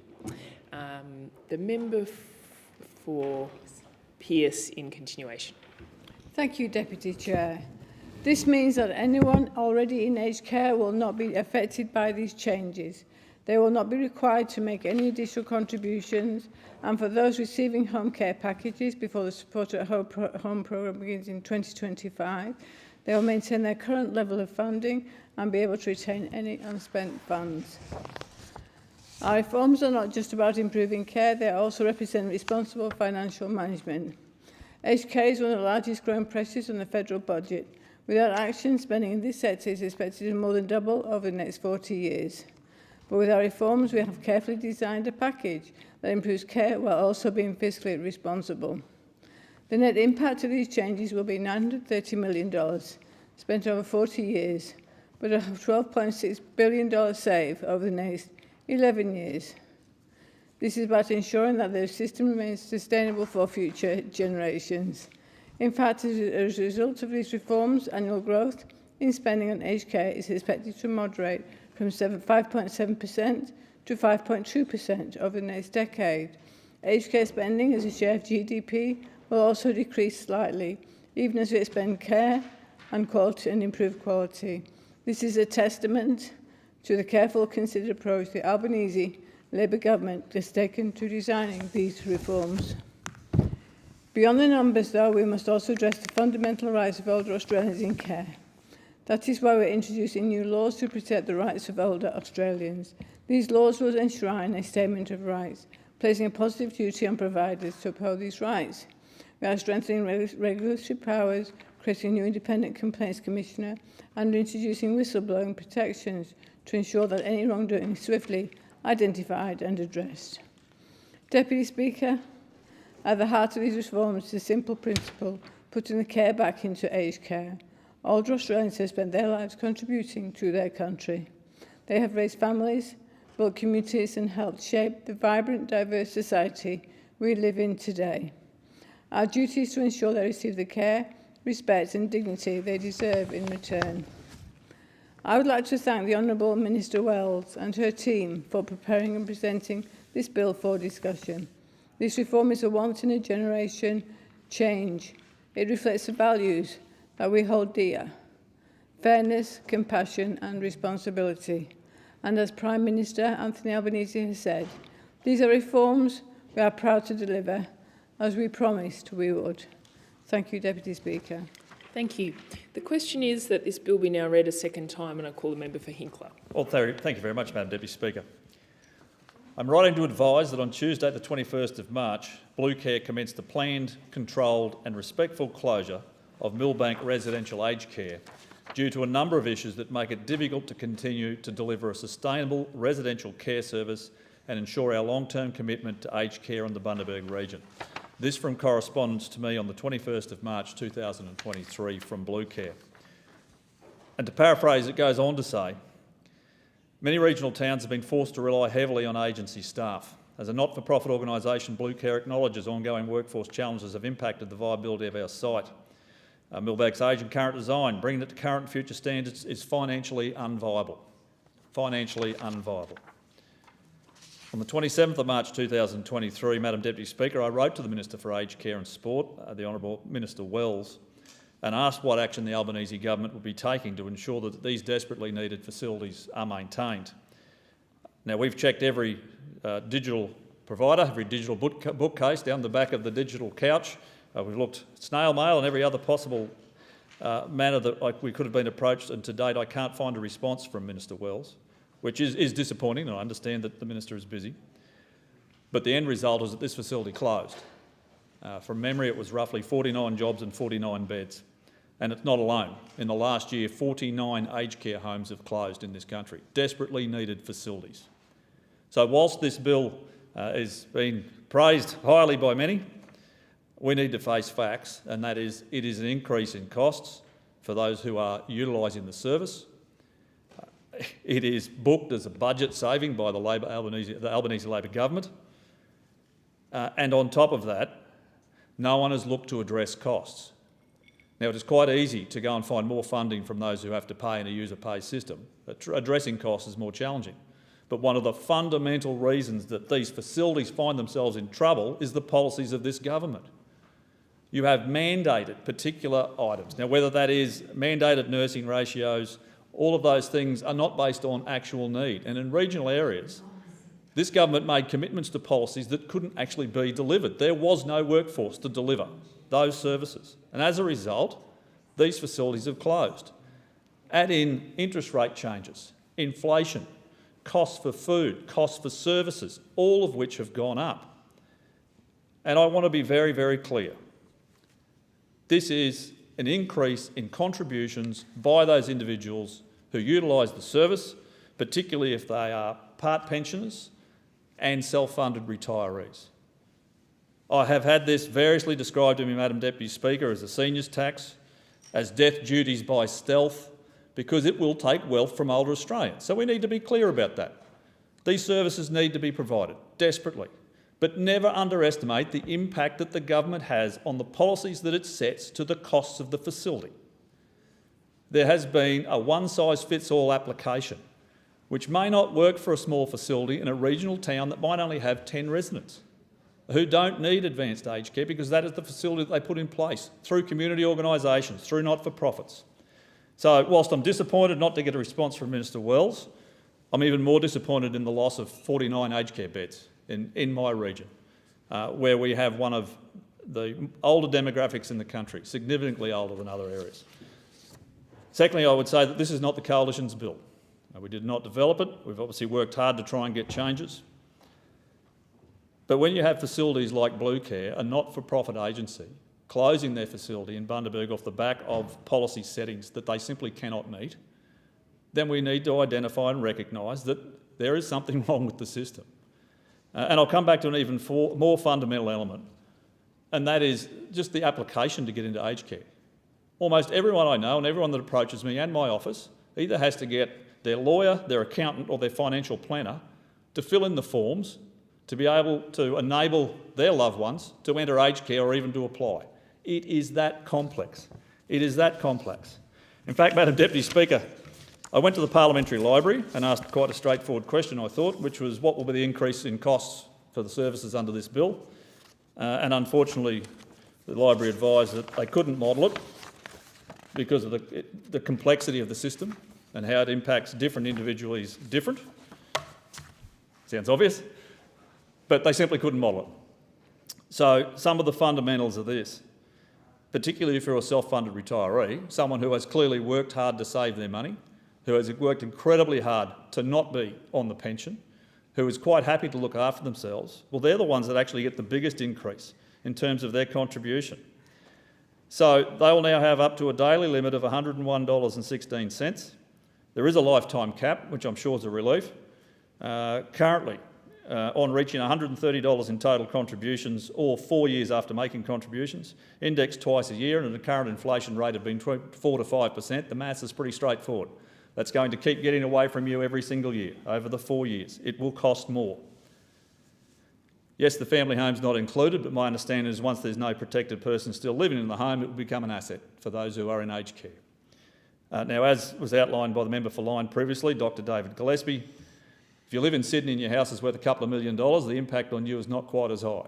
But if you live in a regional area where a suburb average in areas like mine are under 400,000 in some suburbs, some are substantially high but not by that much, you simply don't have that much money. You just don't have it.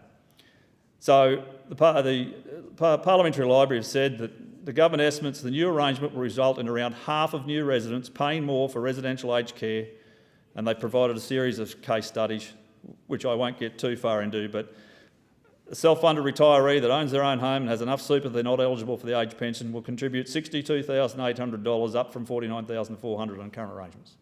So clearly it will cost the consumer more. And we should be upfront about this. This legislation will take more money from part pensioners and self-funded retirees in order to fund aged care because of the policies of the government. That is the reality. And the government has had the gall to book a budget saving on top of it. So I think whilst it's absolutely essential that we have aged care facilities that are suitable, they still need to be based on need, not broad blanket policies across the board for which there may be absolutely no requirement, depending on the model that's used by the home. So, Madam Deputy Speaker, I want all age Australians to age with dignity. There is no doubt about that. But I also want to be upfront with them about what the cost will be and who's paying. And clearly, it will be the consumer. And if this government doesn't act on inflation, if it doesn't act on the increase in cost of living, which is completely out of control, if it doesn't get electricity costs under control, if it doesn't reduce interest rates, which is all linked to inflation, then it won't matter what is in this bill, because it will require more funding and more contributions and more from the taxpayer and more from the consumer, because inflation will continue to spiral.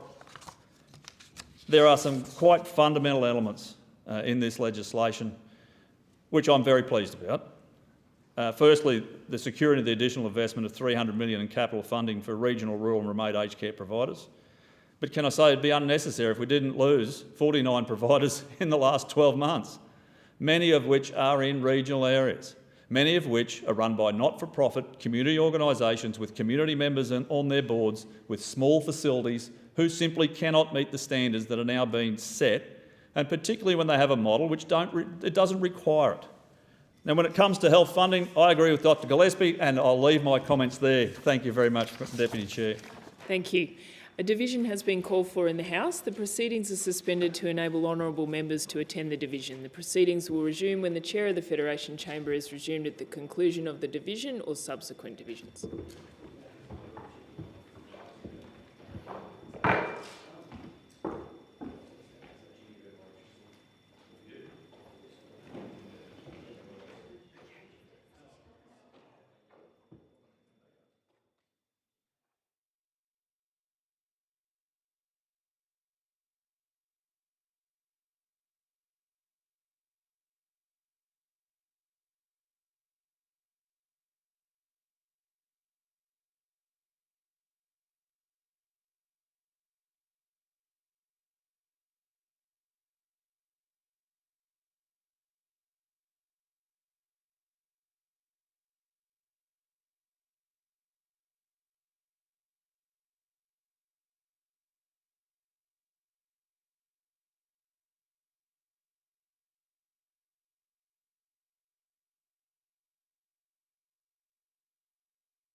question is that this bill be now read a second time, and I call the member for Werriwa. Thank you, Deputy Speaker. I rise to make my contribution to the Aged Care Bill 2024. This bill, once enacted, will replace the Aged Care Act 1997 and the Aged Care Quality and Safety Commission Act. The existing framework regulating aged care is being significantly altered. The bill is split into 8 chapters that will enact distinct elements of the new regulatory framework for the provision of aged care services. The bill, in response to the Royal Commission into Aged Care and Quality Safety and the Aged Care Task Force, was established in 2023. The task force considered how to sustainably fund aged care into the future. This bill responds directly to recommendations 1 to 3 of the Royal Commission and addresses fully or partially 58 recommendations in total.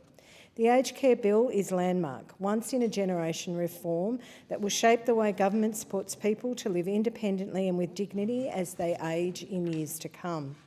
Given the significant nature of the reforms, the government conducted extensive consultation with a wide range of stakeholders, including older Australians and their families, state and territory governments, union, the aged care sector, consumer advocates, service providers and the public generally. The department conducted an extensive 12-week consultation on an exposure draft of the bill between December 23 and March 24. This was in addition to the extensive consultation that was undertaken by the Royal Commission. The task force undertook consultation in relation to contribution arrangements and accommodation payments. Thousands of people were directly engaged in the reforms through webinars, surveys, discussion papers and focus groups. This included 320 submissions and 800 surveys. The government has ensured that consultation was undertaken relating to all aspects of the new regulatory model and the Support at Work program. The bill implements a number of commitments that the Albanese government took to the last election. These include mandatory aged care food standards, stronger investigative powers for the regulator, new civil penalties and new whistleblower protections, worker registration, a new compensation pathway and a statutory duty of care for registered providers of aged care. It builds on the work done by the Albanese Labor government to improve the quality of aged care and increase wages of aged care workers, particularly the requirement for aged care facilities to have a registered nurse on site 24/7. Since the Royal Commission report was tabled in Parliament in 2021, the Albanese Labor government has addressed 94 of the recommendations. Our government is implementing a rights-based aged care system alongside a new program to support older people to live independently and remain in their homes for as long as possible. There will be a new regulatory framework and a stronger, more powerful regulator. This is absolutely necessary given the shocking failures uncovered at the Royal Commission. High-quality services, safe and compassionate care and fairer contributions is at the centre of the Albanese government's reforms to aged care. This is in stark contrast to the former government's approach to the aged care, which was summed up with the single word neglect.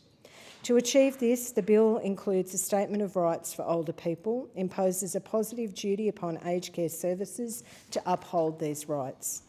It creates a framework within which aged care services, including residential care and the new Support at Home program, should be delivered by aged care service providers. Additionally, there will be a single point of entry into the aged care system. Eligibility requirements will be clearly defined and involve a fair, culturally safe assessment process for people seeking assistance. Funding arrangements will be reformed. This will include mechanisms to fund aged care services, including aged care-related grant programs. The system of fair contributions will be established for those who can afford to contribute to the cost of their care. Not only is this fairer, but ensures that the aged care system is sustainable into the future.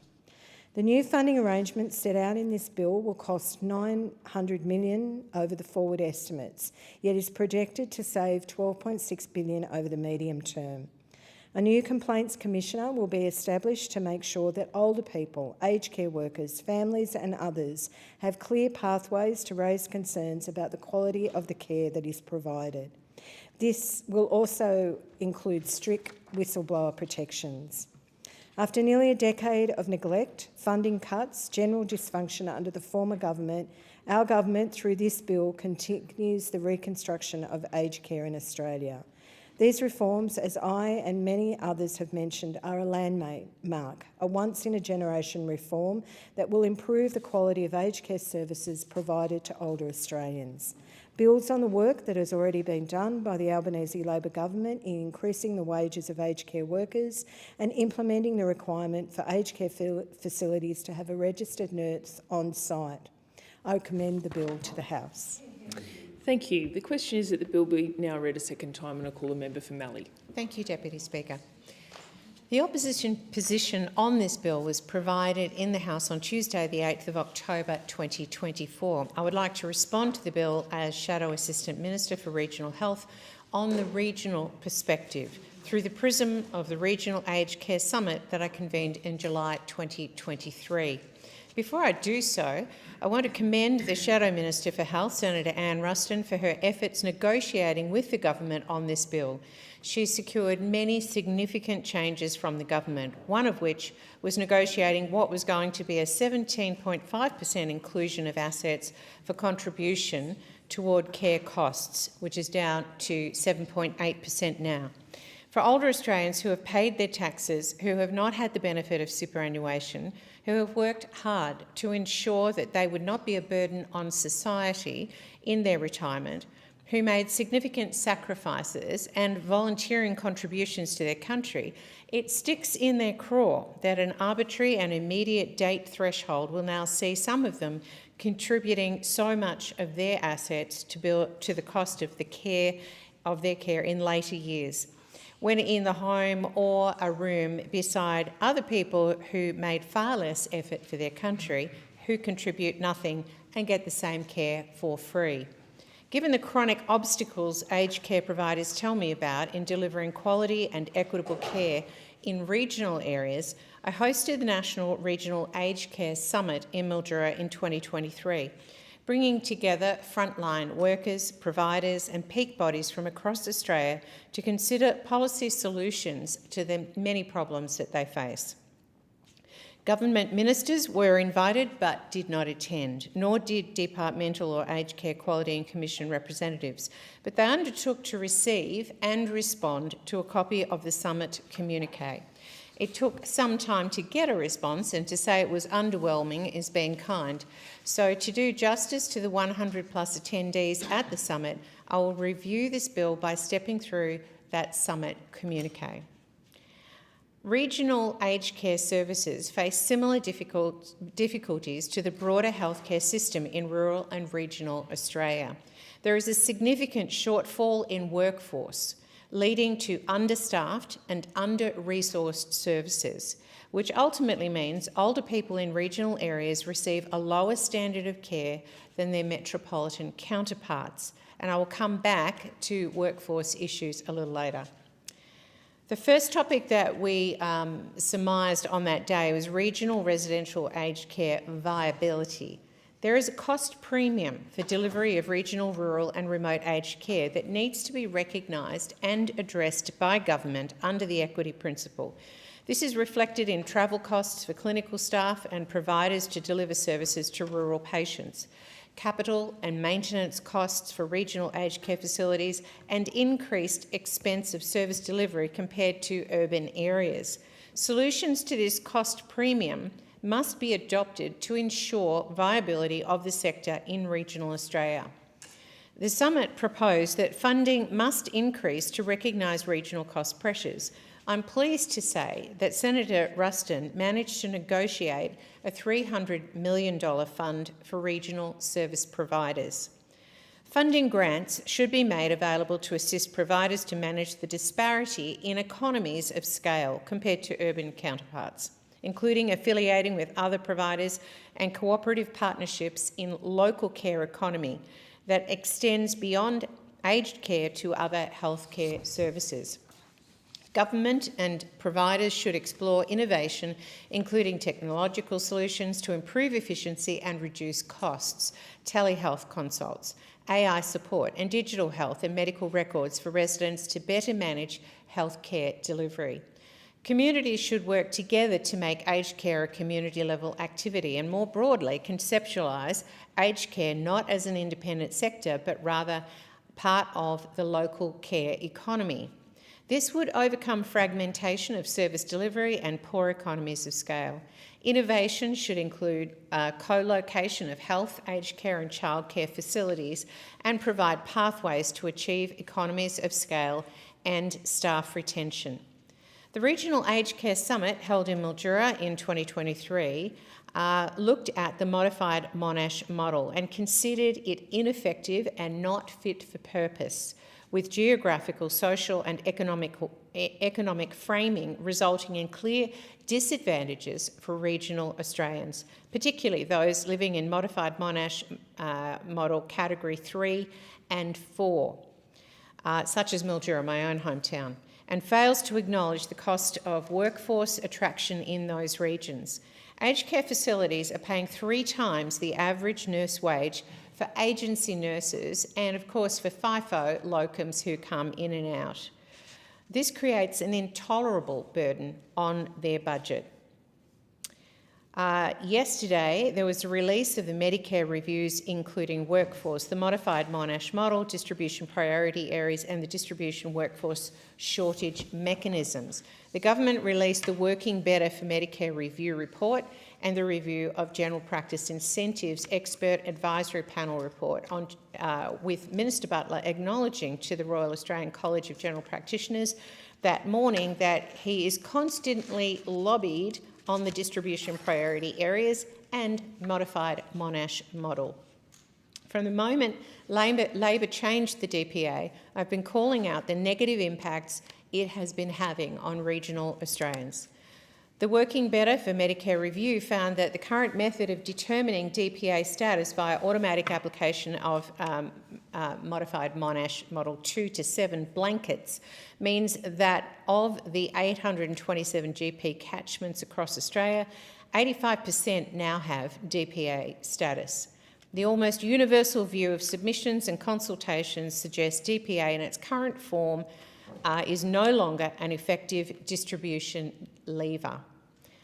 It is proposed that the MMM should no longer be used to establish blanket rule exemptions and determine that each GP catchment would individually be accorded DPA or non-DPA status.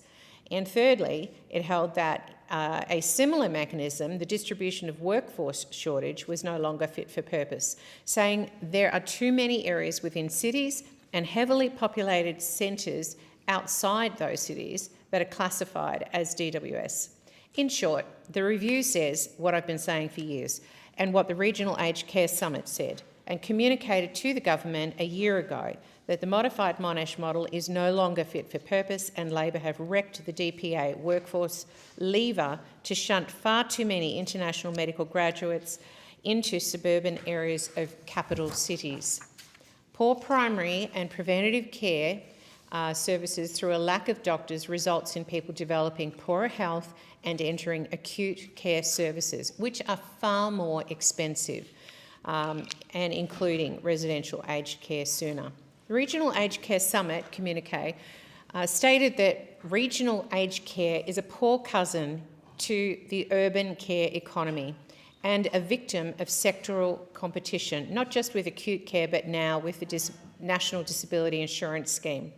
Governments must, to the greatest extent possible, remove perverse incentives which prioritise motivation to practice in other areas of the care economy in preference to aged care. For example, wage differentiation between the public health system, hospital system, versus the private or public aged care system. Regional private and not-for-profit providers suffer, in particular, from an administrative burden of regulation, one could almost say over-regulation, that should be addressed by government and the regulator. A government subsidy system must be established to support not-for-profit aged care providers in a way which balances the advantage state-funded public aged care facilities have in top-up funding per bed per day and a backing for running at a loss, which 70% of not-for-profit facilities currently experience. That is extraordinary. Community-led home care services represent a strong model for regional Australia, providing local residents with a sense of community, purpose and assistance from people who know the community. While there has been a slight improvement, the silent waiting lists for elderly regional Australians, namely access to ACAT, aged care assessment teams, and the time lag between home care package approval and implementation remains unfairly delayed in regional Australia. This brings me to the question of grandfathering arrangements proposed under this bill. The government has signalled that those in the system at the time of the government's announcement of this bill will benefit from existing arrangements and will not have to pay more for their care. Firstly, that is effectively legislation by press release, and that is problematic. Secondly, what if someone applies for an aged care place before 1 July 2025, or whatever the start date is settled at through this legislative process, and has or has not received a place? Are they both grandfathered? What if someone applies on the 30th of June 2025?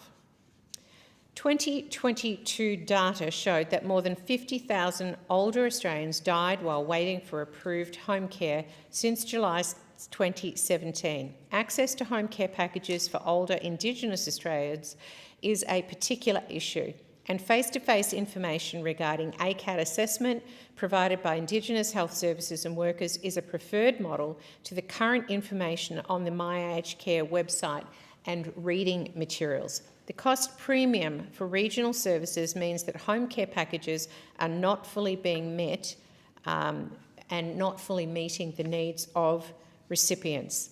As one constituent, Rose, pointed out to me in the last couple of weeks, she has an $80,000 package in her home care funding. But what she really needs is cataracts. As she points out, there is little point installing home help if she cannot see, because she will not be able to live at home.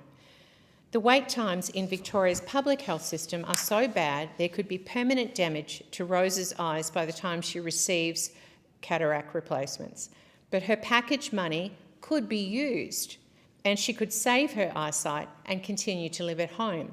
The situation highlights the broader problems in the care funding arrangements, the legacy arrangements of different silos of Medicare, aged care, NDIS and other funding streams, and whether we need to be looking holistically at federal health funding to focus on outcomes, not process.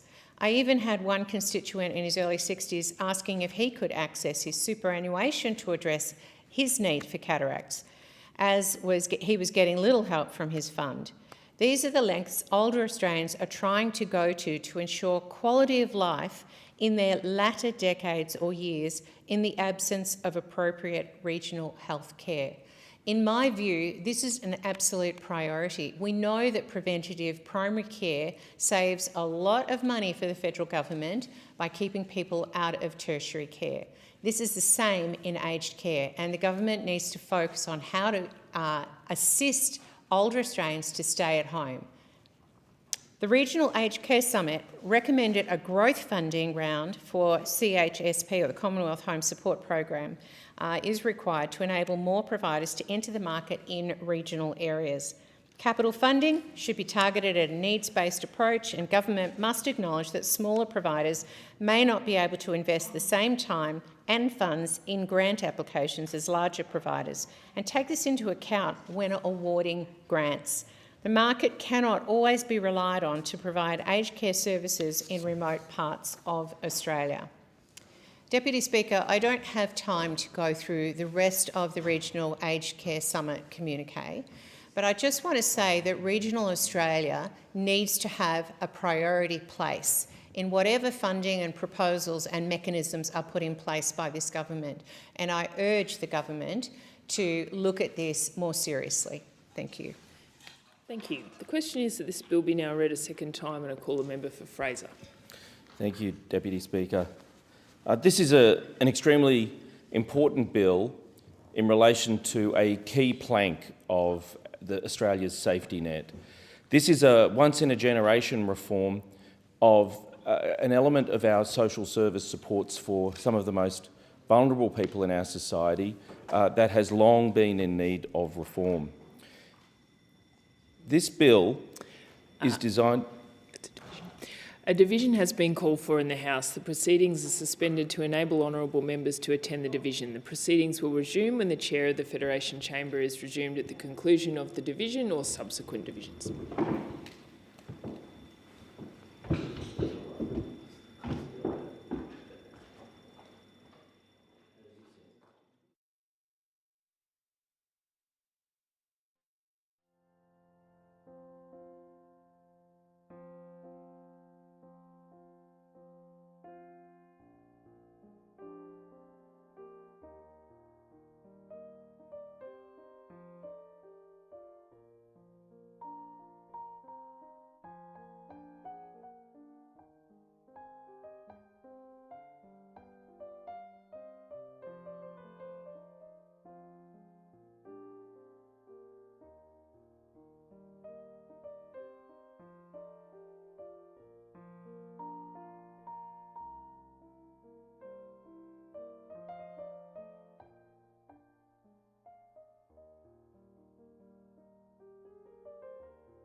I call the member for Fraser in continuation.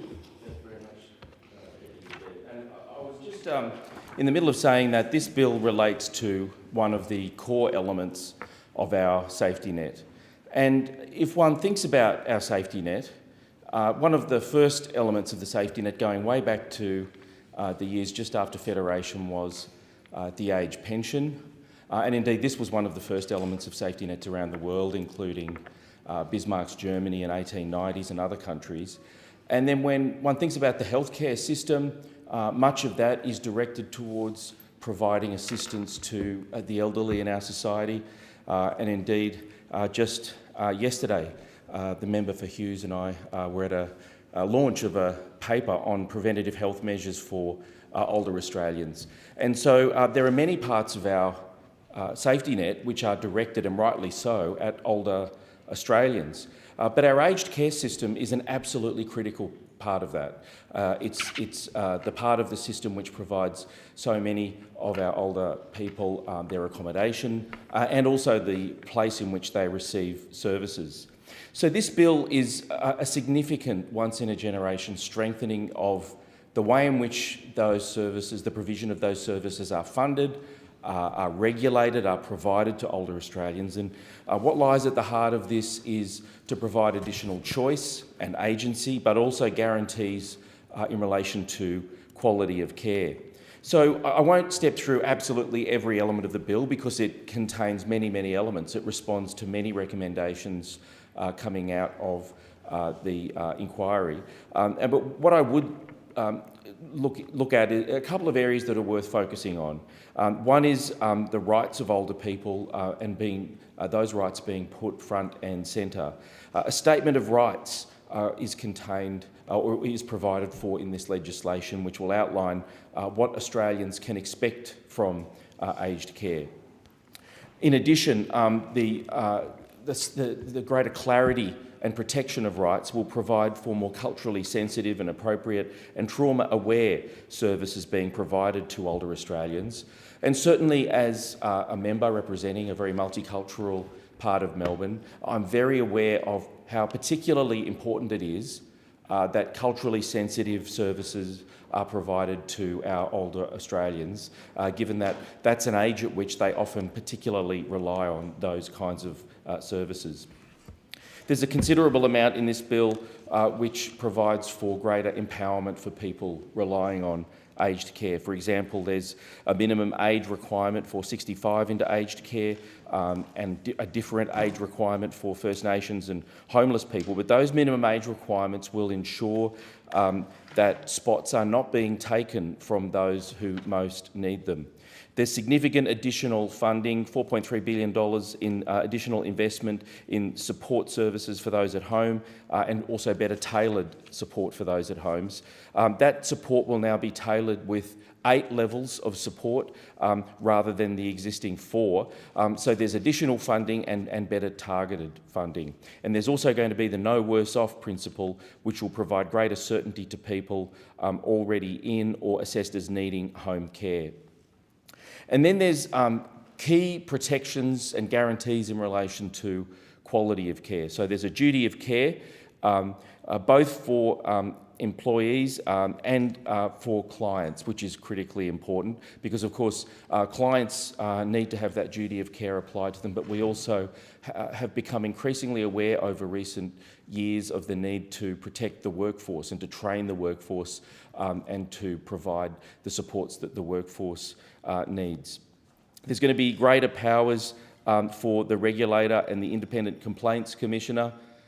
The Royal Commission was critical of current weak and ineffective regulatory arrangements that often merely paid lip service to delivering high-quality regulatory care. So new regulatory powers are essential and will provide significant benefits. And then there's a range of measures in relation to workforce. The Royal Commission uncovered that aged care workers are systematically underpaid and undervalued. Low wages and poor employment conditions are obviously a bad outcome for employees, but they're also bad for the sector. They lead to greater rates of turnover. They lead to lower rates of people applying for position. They lead to lower investment in skills that are specific to the sector while people are there. So for a whole raft of reasons, it's absolutely critical that we pay people appropriately, that we train people better. That will lead to better outcomes for people working in the sector, and it will lead to significantly better outcomes, of course, for clients as well. So there's going to be much greater prioritisation of the training of well-skilled and empowered workers who will then be in a position to deliver higher quality care. And the bill will also introduce new worker screening measures, which are absolutely critical. And in addition, there'll be strengthened quality standards which will require providers to engage with workers at a service level on workforce planning. Now, I also wanted to touch on some of the measures which lead to greater sustainability in the financing. And before touching on those, I thought I would just make some observations about the longer-term macro systemic challenges that we, like all societies, are facing. We're ageing, and I want to start by saying that's a wonderful thing because it reflects the fact that we're living longer. It reflects the fact that we are having longer, healthier lives on average. And of course, this is a great gift that is provided to us by better healthcare, healthier lifestyles, a whole range of things. But of course, at a macro level, our rising average life expectancy and our rising median age create challenges. They create challenges for our society in the sense that we are trying to fund and finance services from a relatively shrinking taxpayer base. If we look at some of the statistics that came out of the intergenerational report, 6% of GDP was constituted by the care economy in 2002. That will rise based on median projections to 17% by 2062, which is not all that far away. So in effect, in about less than 40 years, there will be a tripling of the care economy as a share of the GDP compared to where it was just 20 years ago. And if you look at the workforce requirements, that will rise from 1 million to well over 4 million, to around 4.5 million in that same period. So these are drastic changes in an economic sense. If we think about it in terms of a commonly used metric, which is the dependency ratio, the old age dependency ratio is the ratio of people aged 65 and above to those of working age, so generally measured as 20 to 65. That ratio was 15 in 2002, and it's projected to rise to 38.2 by 2062. Now again, that's a wonderful thing. It means that there'll be more of us living longer lives. It means there'll be more grandparents around taking care of grandkids. Certainly well before 2062, I'm certainly going to be older, but I'll definitely be old by that time. So I'm looking forward to being part of that 38.2. But that's a good thing. But that 38.2 is a ratio that when it more than doubles in that kind of period, it does ask questions about how a society is going to provide sustainable services. And if one looks at the total dependency ratio, that is also projected to rise when one includes young and old members of society who aren't of working age. So that's projected to rise from 25 to 45. So these are challenges. And if one goes back to the 90s, superannuation was in part a response to these broader macro trends. But some of the measures included in this bill, which are very balanced and sensible measures, but are also necessary long-term horizon reforms that are a response to these changes that we know are coming in the decades to come. So what this bill provides for is sustainable funding for an ageing population where the number of older Australians is expected to double, and also where they are expected to significantly increase as a share of the economy relative to working age Australians. So just to stress from the outset that this government, even after these measures contained in this bill are put into place, will continue to be the major funder of aged care. There are no new taxes or levies contained in this set of provisions, and there'll be no changes to the means testing of the family home. But what we are bringing in is a range of measures that will provide, that some people, based on means testing, will provide a well-calibrated contribution, and I'll set out some of the specifics over the coming part of the contribution. But this is a very sensible and balanced and necessary set of measures which are important if we are to maintain the stability and the sustainability of our system.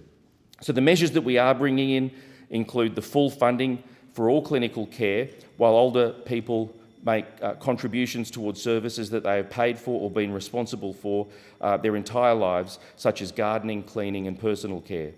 Supported home, where you will no longer have to pay a flat weekly fee and the contribution that you make will be means tested.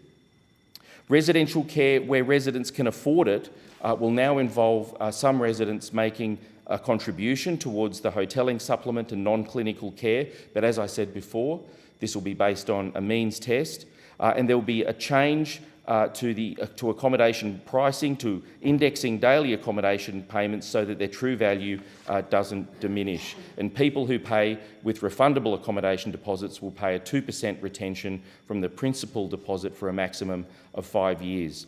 There will be a lifetime contribution cap for care costs, and that will apply across the aged care system. No one will contribute more than $130,000 to their care costs, whatever their means or duration of care.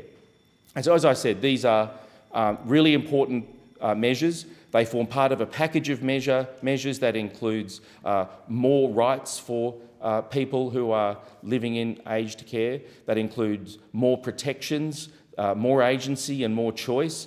And also, as I've just spelt out in the last set of changes, also provide for greater system-wide sustainability. And that is absolutely critical because our older Australians and those of us who are going to be older Australians soon enough deserve to know that the system is sustainable. They deserve to be confident that the expectations they have are realistic and that the government and our society are going to see through and fulfil those expectations. So I'm very pleased to speak in front of this bill, a really important bill, a once-in-a-generation change in response to a whole series of recommendations from the Royal Commission to what I believe is one of the key planks of our safety net. Australia has one of the great safety nets in the world, and those aspects of our safety net which protect the interests of our older people, for me, are some of the most important parts of that safety net. And so I commend this bill to the House. The question is that this bill now be read a second time. I call the member for Groom. Thank you, Speaker, and I hope the member for Fraser knows how much I appreciate his contributions, and I think there's a very important point that he makes around the long-term and bipartisan approach to providing that safety net that Australians do enjoy. Speaker, in speaking to this bill, I am going to make a request of the Minister on behalf of a constituent of mine, someone who's become a dear friend.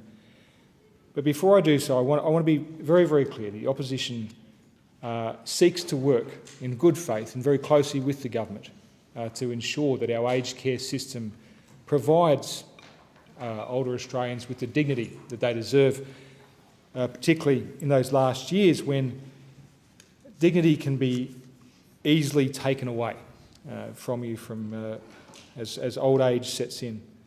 At the heart of our contributions has been a question not of right or wrong or absolutism, but simply put, how do we fund aged care so it is sustainable, and how do we do so that the costs are borne out fairly across our community in a way that we can feel confident, look each other as Australians in the eye, to ensure that we are both caring for each other but providing the right level of responsibility for each other as well. The member for Hinkler made some very good observations on the funding viability of aged care. I won't repeat those, but point to them as an important contribution so far in this debate. But Speaker, I want to relate a story that I think speaks to why it's important we continue to work together, and that I hope in telling this story you will see the good nature and the good faith in which we are entering into this debate. John Curry was a very good man. John Curry was a firefighter in our region for 23 years, put himself in harm's way. When he had to carry pain in the course of his duties, he did so manfully. And he is someone who I would hope their name would be remembered for the way he lived his life. Sadly, he passed away in extraordinary circumstances that are entirely relevant to the intention of this bill.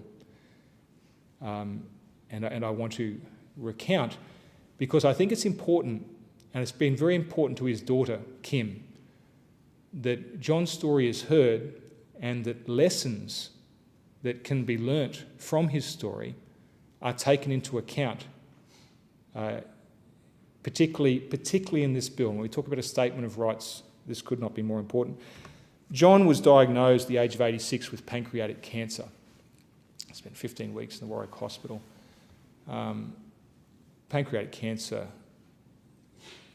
it hurts. It's anyone who knows anything about it will tell you the pain that is experienced by the patient is at the unbearable level. John was discharged from the hospital to an aged care facility in my region, in Toowoomba. When he was discharged, the recommendation was that he would be given a powerful painkiller called Targan. It's an opioid. In conversations with the doctors at that point, John's family were advised that the likely outcome that would be that he would go into palliative care and probably would not last long. Sadly, what happened has been throughout the media and reported on widely, particularly in the current affair. John was left to deal with pancreatic cancer and the pain of it with only paracetamol for 3 weeks. He was a tough man. He was a tough man. And for most of those 3 weeks, he could bear that pain. That's an extraordinary... I hate to think, and I go back to that word dignity, how we can... it's right. It is absolutely right that we are here talking about aged care and improving aged care in a bipartisan manner. It's absolutely right. What John Curry went through was extraordinary. Sadly, it goes much worse. He was at times deprived of additional pain relief, even paracetamol. Whilst he was there, he was mocked for faking it by nursing staff. And he deteriorated significantly, as you can expect, during those 3 weeks. It got so bad, sadly, his last 3 days were spent screaming and writhing in pain. He was bruised in the process of trying to restrain him.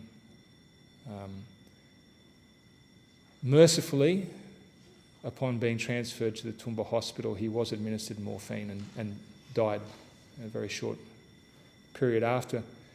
A man who served his community as a firefighter, who was there when we needed him, when multiple citizens needed him to come out and save either their life or their property.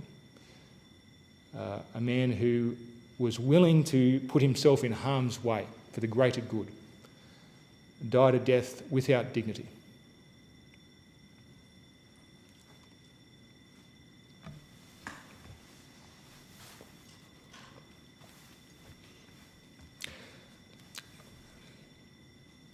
I find it hard to accept that that's the Australia that we work for, that we come here and fight for, and I, with open arms, look across the bench and I accept that there is a bipartisan effort to make this better. This is what we're here for. And Australia should see that. Australia should see that. I have worked with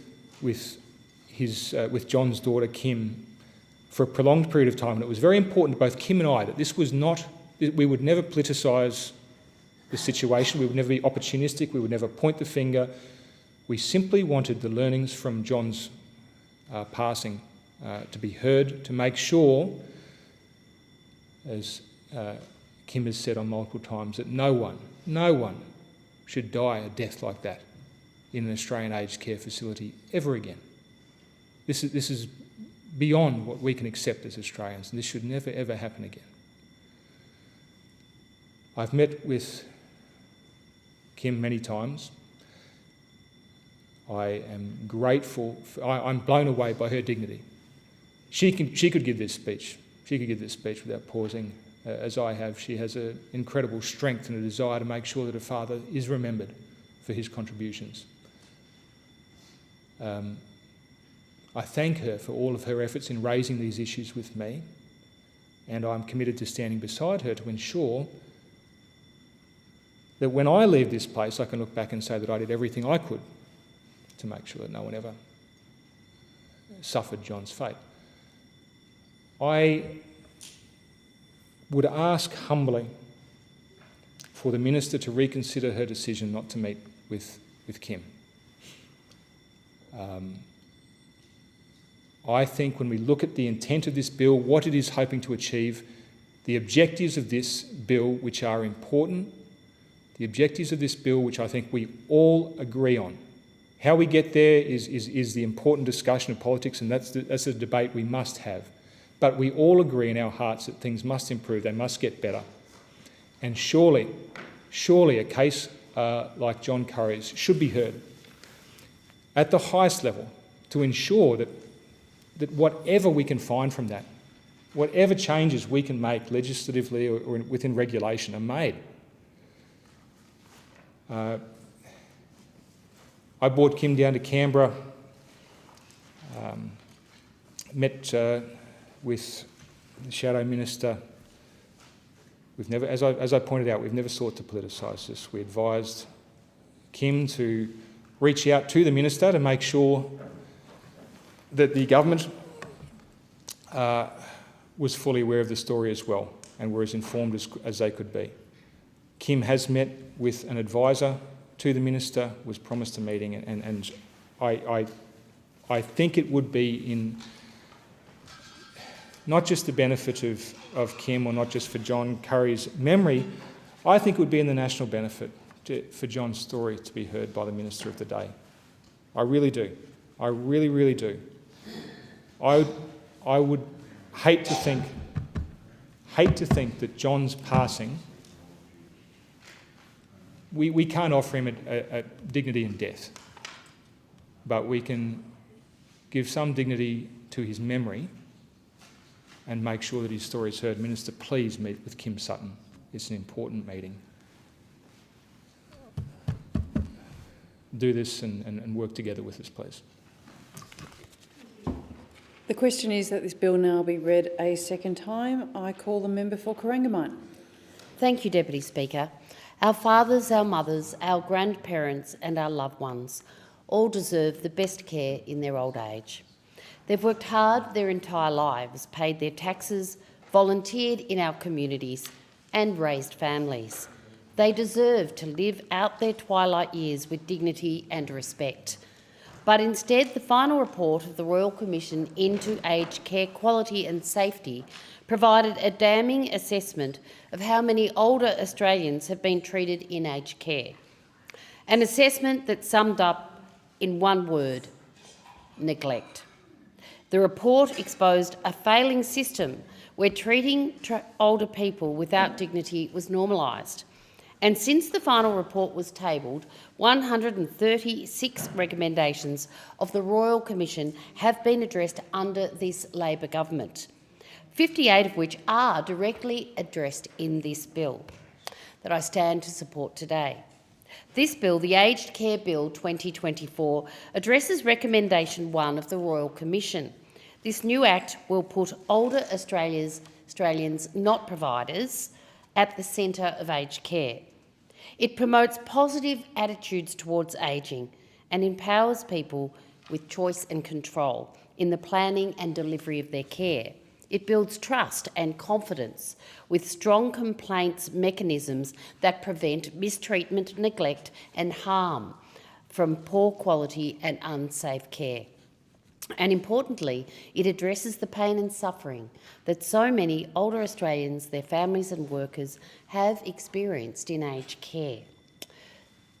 Deputy Speaker, under the former government, so many families in my electorate contacted me to raise their serious concerns about these challenges.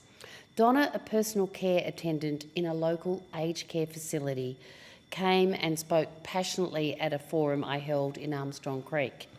Donna spoke about low wages, insecure work and the frustration of being unable to properly care for frail and elderly residents. These are her words. I think she was such a brave person at the time to speak so boldly. She said, "I love my job.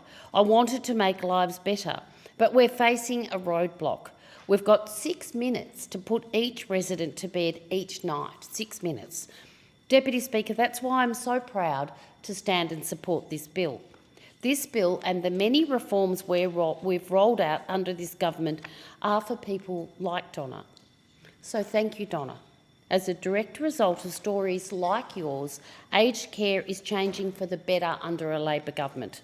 It's stories like yours that have shaped this bill, a bill that, for the first time, includes a statement of the rights for aged care.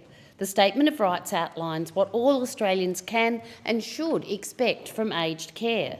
Person-centred care that is culturally safe and trauma-aware, with dignity and respect, individuality and diversity, independence, choice and control, dignity of risk and privacy.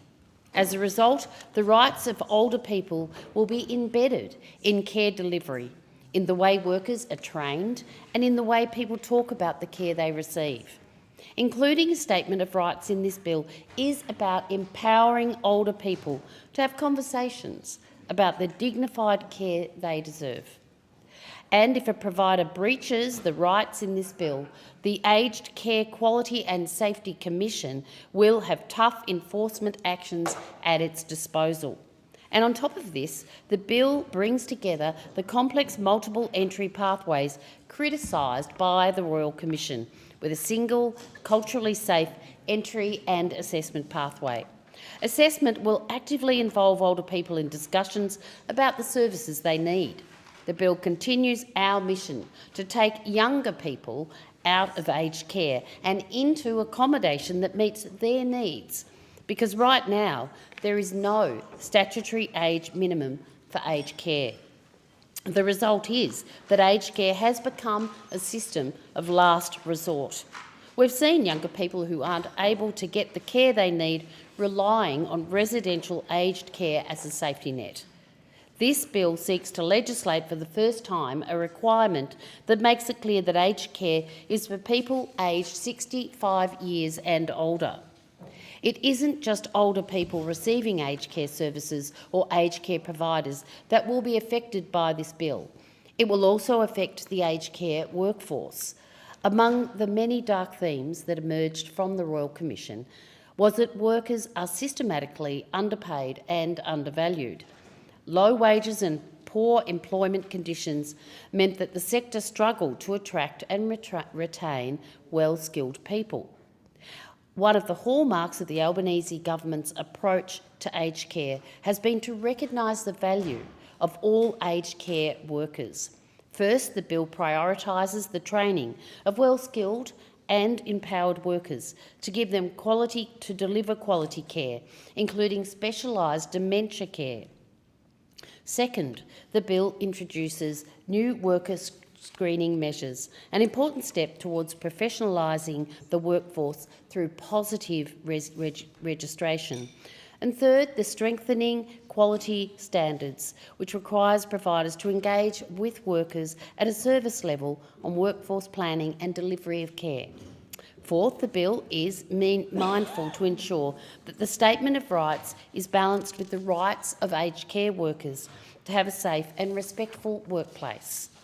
We know older Australians want the freedom, support and choice to remain in home and with the community that they love. Our $4.3 billion investment in support at home will deliver better and more tailored support to more people. Support at home will cut wait times to receive in-home aged care services. It will deliver more tailored support with 8 levels of ongoing care instead of 4. It will ensure faster access to assisted technology like walkers and wheelchairs and increase the maximum level of support available from $61,000 to $78,000.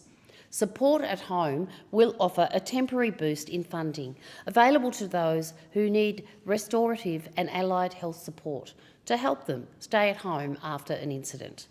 And it will provide palliative care support to ensure older people can spend their final days at home, surrounded by their community and loved ones. It's not an understatement to say that this bill, if passed, will change lives. So these reforms are important, and to deliver them, we need a sustainable funding system. These reforms, based on the recommendations of the Aged Care Task Force, deliver a fairer aged care system and foster quality and innovation. Some things won't change. The government will remain the major funder of aged care. There will be no new taxes or levies. There will be no changes to the means testing of the family home. And older people with low means will still be supported to access the care they need. But some things will change. The government will now fully fund all clinical care, while older people making contributions towards services that they have paid for or have been responsible for their entire lives, such as gardening, cleaning and personal care. In support at home, you will no longer have to pay a flat weekly fee. You will make a contribution towards services categorised as everyday living or independence.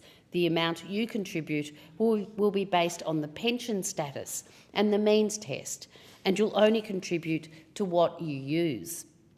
In residential care, the residents who can afford it will now make contributions towards the hotelling supplement and non-clinical care based on a means test. Accommodation pricing will also change.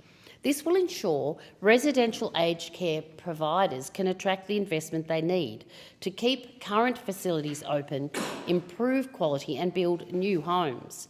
And the no worse off principle will provide certainty to people already in or assessed as needing home care or already in residential care that they won't make a greater contribution to their care than they have already planned for. In closing, this bill has the potential to provide an enduring foundation for the Australian aged care system for years to come.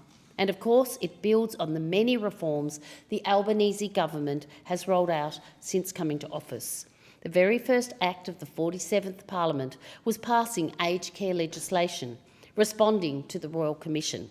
Its passage delivered a new funding mechanism for residential aged care, a sector-wide code of conduct, an expanded serious incident response scheme and stronger provider governance.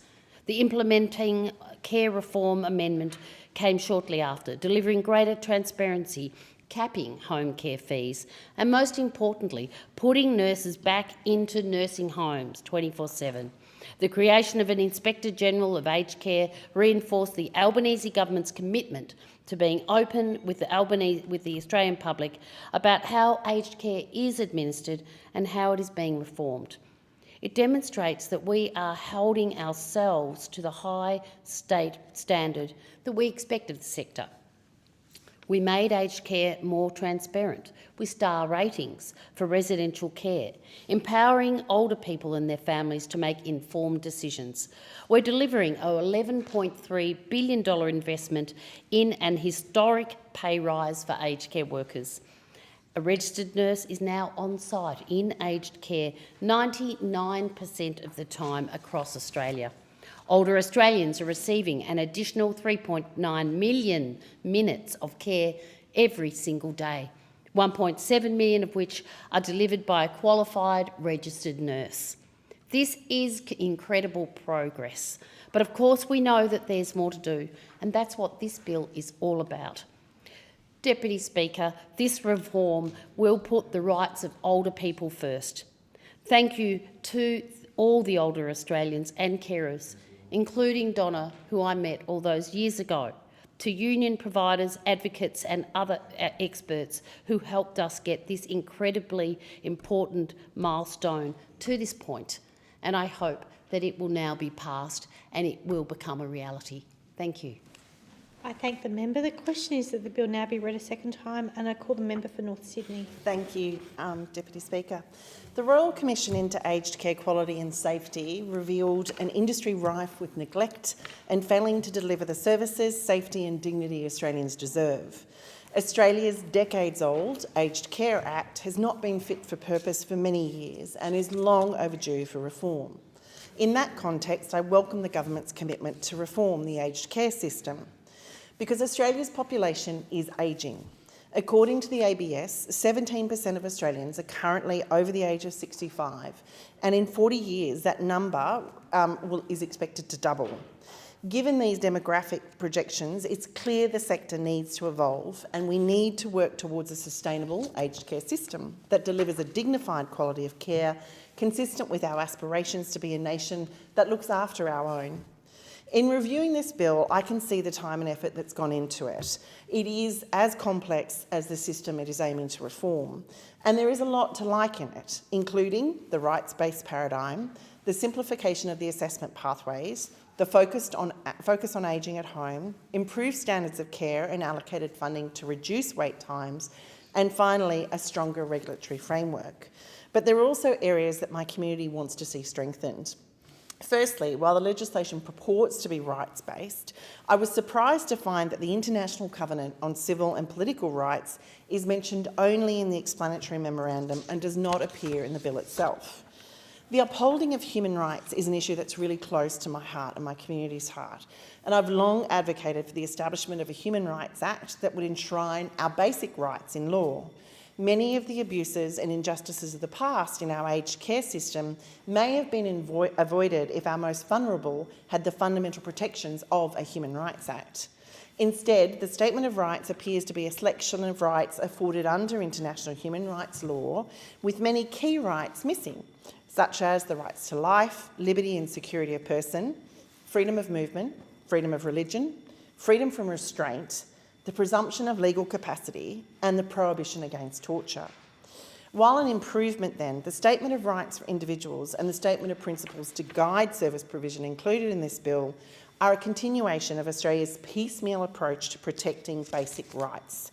Arguably, a better outcome could have been achieved by introducing a Federal Human Rights Act. Despite the best of intentions to put older Australians at the centre of aged care, the reality is the system is a closed one, with an interdependent and shifting balance of power held between government, approved providers and the regulator. Many older Australians have little real choice about whether they enter aged care, particularly if their needs are high and the availability of services often dictates whether people can stay in their community or who provides their services. While the bill includes a positive duty on providers to uphold the Statement of Rights, it is severely limited by the fact that it only applies to providers, rather than the whole of the aged care ecosystem, including aged care advocates and needs assessors. There is also the practical ability for providers to limit rights, for example, to prevent harm. But concerningly, the bill does not distinguish between permissible, limitable rights and absolute rights. Strengthened aged care quality standards and additional powers for the Aged Care Quality and Safety Commission will be critical, as they are the sole basis on which those receiving services can enforce their right. Similarly, an effective complaints mechanism and whistleblower process will be crucial to ensuring older people are heard, because these things are not currently protected in our legislation. Because rights ultimately under this bill can only be upheld through the Complaints Commissioner. Separating the Complaints Commissioner from the regulator is important in establishing trust. However, as it stands, there is no pathway for review for those who are unhappy with the decisions of the Commission. Some in my community have also expressed their disappointment that the government reneged on the imposition of criminal penalties for bad actors. In removing criminal penalties, the needs of providers have been prioritised ahead of aged care recipients, and it's likely part of a deal to get the Coalition's support. A focus on dignity, independence, privacy and control for people as they navigate ageing well should go without saying. And this focus is necessary if we are to rebuild trust in the system and establish the new foundations for a robust and fit-for-purpose aged care sector. And this focus, these rights and principles should apply regardless of whether older Australians are accessing government-funded services or paying privately. The number of people over 65 in my community of North Sydney is close enough to the national average of around 17%, with most living or renting in private accommodation, including retirement villages and social housing. Financially, these people live within a range of means. Some are on the full pension, many are on the Commonwealth Seniors Health Card holders, while nearly 35% are also fully self-funded retirees who access non-government funded services rather than join the currently lengthy wait lists. Despite that relatively high percentage of self-funded retirees, however, many still live within relatively modest means, and they should therefore be recognised for taking financial pressure off the aged care system and rewarded with equal rights under this legislation. When the superannuation regime was introduced, it promised to be a cornerstone of the government's retirement incomes policy. The aim was, and continues to be, as far as I'm aware, to move people towards self-funded retirement, and it is working. In the past 20 years, the number of partially or fully self-funded retirees in Australia has more than doubled and now sits at around 43% of those aged over 65. Yet because these people are often accessing aged care services outside the government subsidised framework, they will not benefit from the same rights and contribution caps under this legislation, and that hardly seems fair. Ironically, in fact, this may incentivise people to access support within the currently struggling government-funded system, which is undoubtedly not in anyone's best interest. Ultimately, whether publicly or privately funded, there should be an equivalence of rights, as without equal rights, we can't ensure that older people are being universally treated with the same level of care and dignity regardless of the service provider. Acknowledging and responding to the desire for people to age at home for as long as possible is commendable, and it's consistent with what I hear from my community, both from older members themselves and those providing unpaid care and assistance to older relatives and friends. And let's face it, it's what many of us personally hope for ourselves. By remaining in familiar surroundings, older people preserve their emotional well-being and maintain a sense of independence and autonomy, and these factors contribute to overall happiness and quality of life. A well-functioning system for supporting people to stay home is therefore critical, and it's rightly one of the key ambitions of this legislation. Because, to be clear, the current home care supports are, quite frankly, a mess. Since coming into office, my team has heard consistently that wait times between being approved for home care package and receiving any funding have been steadily increasing as the availability of the local home care providers has fallen.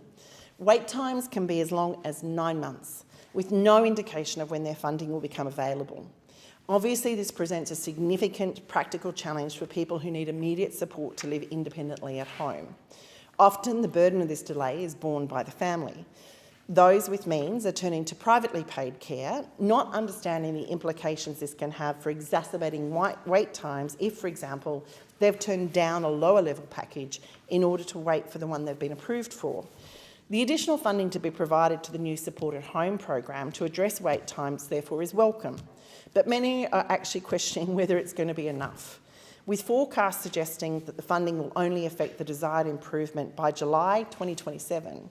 We're set for another 3 years of people waiting excruciatingly long times for the help the government has agreed they need.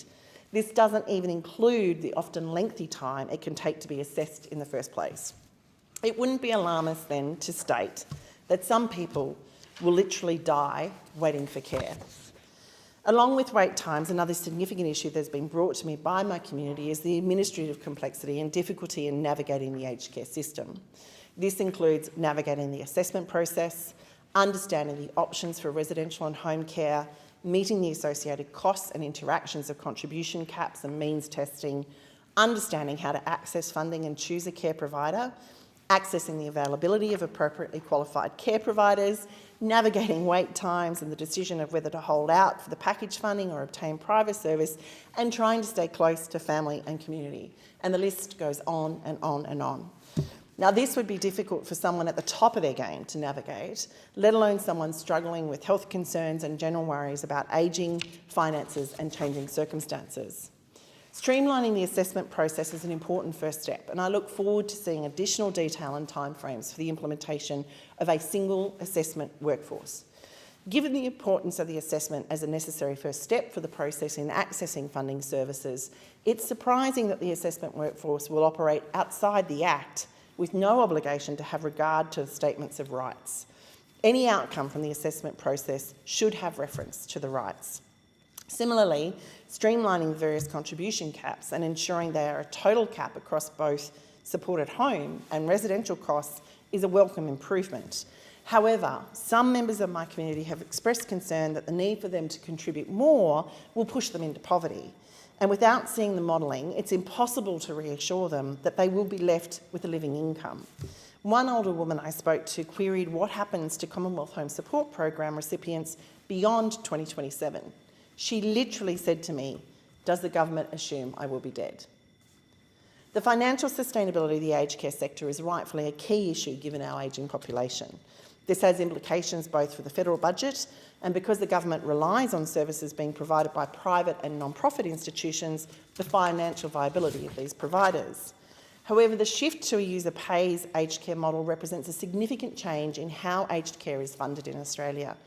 While it aims to create a more sustainable system, it also raises important questions about fairness and accessibility.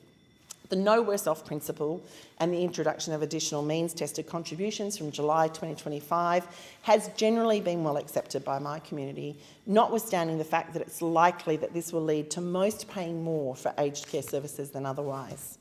A critical caveat to that is the implicit guarantee that an increased contribution will result in an improved standard of care, both in the quality of care provided and through a requirement for increased transparency so people can have confidence that their money is being applied to services they need and that they are in fact receiving. Again, with trust in the current system lacking, this increased transparency and accountability is crucial. And I note the government has made inroads here with the dollars to care information available via My Aged Care. Ultimately, though, this improvement will come down to the definition of high quality care and the detail and the various standards being applied to providers, and the ability for providers to attract and retain an appropriately qualified workforce, and how the Commission monitors and enforces those standards.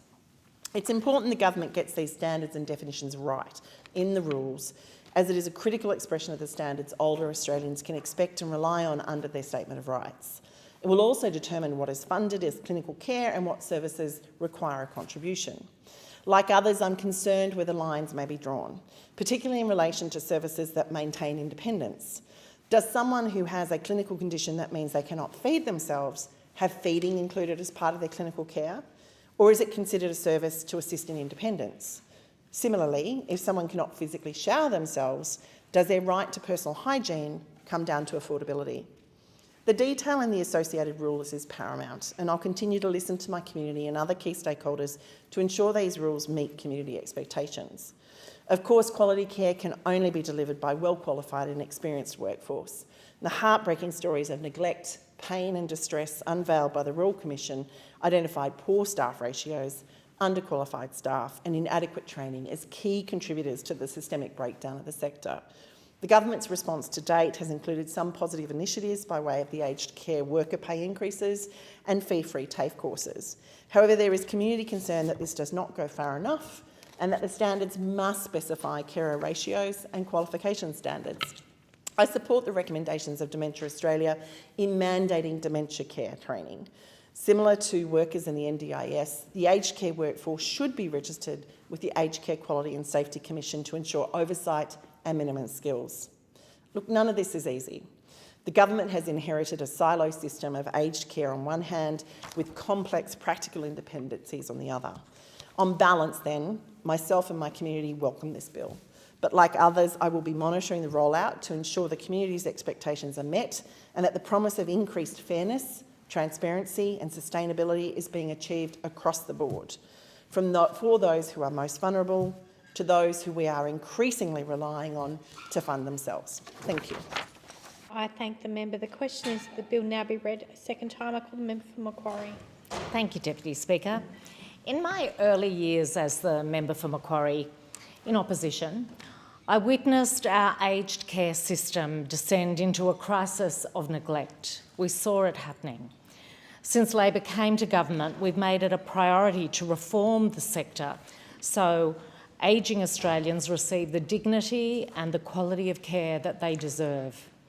We've done this by lifting wages in the sector, by putting nurses back into nursing homes, by giving carers more time to spend with residents, offering fee-free TAFE so that we can encourage more people to take up qualifications in aged care. And we've also improved the transparency and accountability. Now, these changes in 2 years have pulled the aged care system out of crisis and brought back dignity, respect and quality. But there is so much more to do. What we really need to do is to secure a long-term and sustainable future for the whole aged care system, or quite frankly, there will not be enough support to care for our ever-ageing population. So there are two major challenges that we face. In the next 40 years, the number of Australians aged over 65 is expected to more than double, and with those aged over 85 to triple. The current residential aged care system just doesn't have enough beds to accommodate the ageing population. And at the same time, I know from speaking to older people, some of whom are just simply my friends and we're all getting older, no one, if they can help it, wants to leave their own home. People want to stay in their own home, and that includes my 84-year-old mum. But most people recognise that at some point they can't do it on their own. They simply can't do it alone. The Albanese government has listened to that message. We've heard what people are saying, and along with improving the funding and the viability of residential aged care so that providers will invest in building more rooms, we're investing $4.3 billion in a new system of home care that will help Australians remain independent in their homes and their community for much longer. We've worked really hard to achieve bipartisan support on these changes so that we do have certainty, long-term certainty, for older people, for aged care providers and for aged care workers. The first part I want to talk about is supporting people to be in their homes, and that's what's going to be called Support at Home, starting from the 1st of July 2025. It will allow quicker access to support from the time you're assessed and provide a more tailored support with 8 levels of care. The top level will provide around $78,000 a year in support. There'll also be support for home modifications with up to $15,000 to make homes safer, plus faster access to assistive technology like walkers and wheelchairs. And there'll be a new equipment loan scheme, and these are all really practical things. If I think about the time that it takes to get into the system right now, it isn't the assessment that takes time, it's then being able to access a package. So faster access to a package, whatever one of those levels it is will really make a difference to people, and I have heard people's frustration. You know, for the same reason we're training up workers so that that's not the area where the delay happens, it's making those packages available. There's a new category. Support at home participants will also have access to an expanded support program to get back on their feet after an illness or an injury, with a 12-week program that works with a team of allied health and other care professionals. And that is often what people need. It's a short-term support rather than ongoing support. So I'm really pleased to see that, and I know that's because the Minister has listened to what I've been feeding through about what the needs are. And there's one other new support that is so crucial, and this is around palliative care. According to the Productivity Commission, up to 70% of Australians would prefer to die in the comfort and the privacy of their own home, but fewer than 10% actually do. Support at home participants will be eligible for up to around $25,000 in additional support to spend their final months at home so they can be surrounded by loved ones in a familiar and cherished environment instead of spending those precious last months in hospital and having family try and see them within those constraints. This is another really significant part of the reforms that this bill brings in. I think it's probably at this point really important to make clear that for people who are already on a My Aged Care package, there won't be any additional costs, and for new entrants, the government is going to pay 100% of clinical care services, with individuals making some contributions to the help they receive around independence, which might be help with showering or getting dressed or taking medications, and with everyday living, the things that we do all our lives, the shopping, the cleaning, the gardening or the meal preparation. How much someone contributes will be based on the aged pension means test and highly dependent on their personal circumstances. There is not going to be one size fits all. And it'll also depend on the level of support they're assessed to need and their combination of income and assets. Now, if you are eligible for contributions once you begin to access aged care support, whether it's in a home, in your own home or in a residential setting, there will be a lifetime cap on what you pay at $130,000. And I think that really deserves a little bit more explanation. And one of the things I want to absolutely clarify and make sure there's no confusion about is there will be no changes to the means testing of the family home. Older people with low means will still be supported to access the care that they need. They're the things that just will not change. The government will also remain the major funder of aged care. So there's a whole lot of technical differences that will come through. In support at home, for instance, you'll no longer have to pay a flat weekly fee. You'll make a contribution towards services categorised as everyday living or independence, as I've said, and that amount will be assessed. In residential care, those residents who can afford it will make contributions towards the hotelling supplement and the non-clinical care based on a means test. Accommodation pricing will also change. There will be an increase to the maximum room price, to daily accommodation payments, which will be indexed so their true value doesn't diminish. And people who pay with refundable accommodation deposits will pay a 2% retention from the principal deposit for a maximum of 5 years. And these are some of the modest things that we're doing to ensure that there is a sustainability for the aged care providers. What we've seen in the last decade is no significant new residential accommodation built. There has not been enough viability and certainty for that sector. And quite frankly, I look around this chamber and not all of us will need it as early as others, but we're all going to want to know. Our families, well, I think I'm probably the oldest one here, so I'll probably need it first. And I know our families will want to know that long-term, into the future, this system is strong. I'd like to talk a little bit about the approach to this bill. It is really about putting the older people at the centre of the care, making sure it works, the system works for them rather than anything being figured around the system, but it is about all centred around older people.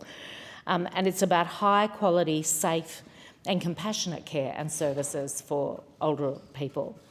I think this is also, it's worth saying at this point, the people who work in aged care now are absolute heroes for the work that they do, and I witnessed this in recent years. My father spent 2 years in aged care, mainly during COVID, from 2020 to 2022. I'll get my dates right. But those 2 years of COVID from 2020, I think it was 2020, till he died in 2022, I just witnessed wonderful care provided to him, people who would have a joke with him in, even the most dire circumstances. And that's why, those workers are so important. It's why one of the very first things that we did was ensure that there was a significant pay rise for workers in aged care. We've delivered more than $15 billion in funding for pay rises to workers. That has seen registered nurses earning up to $10,000 a year more, and personal care workers earning up to $7,000 a year more.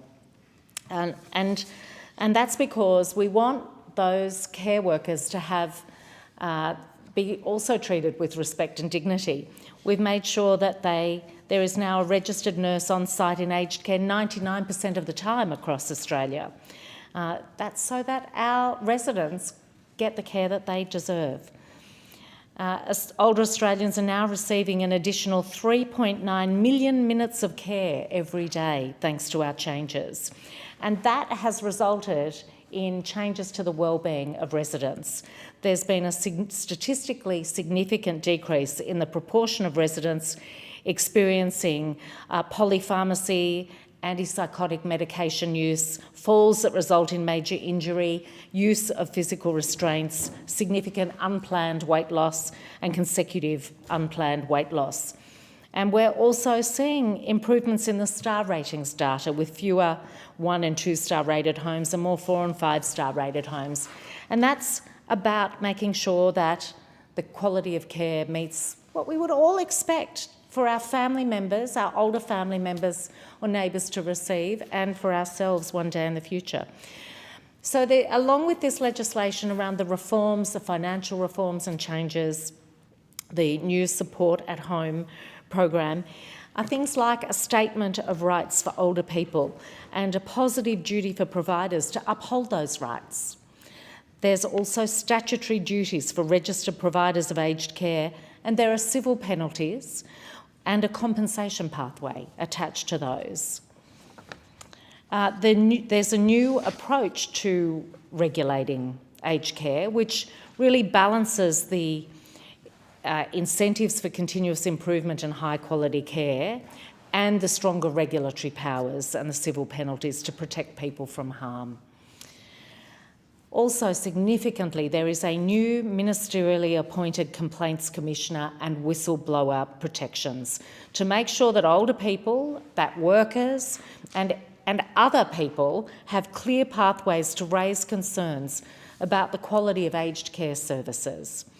And I think for older people and their family members, for carers, for advocates, and I really stress for workers, that new Complaints Commissioner with powers and responsibilities independent of the Regulatory Commissioner means that there's a voice to raise issues, to have them heard and have them taken seriously, with an expectation that providers will work to address them or face really serious consequences.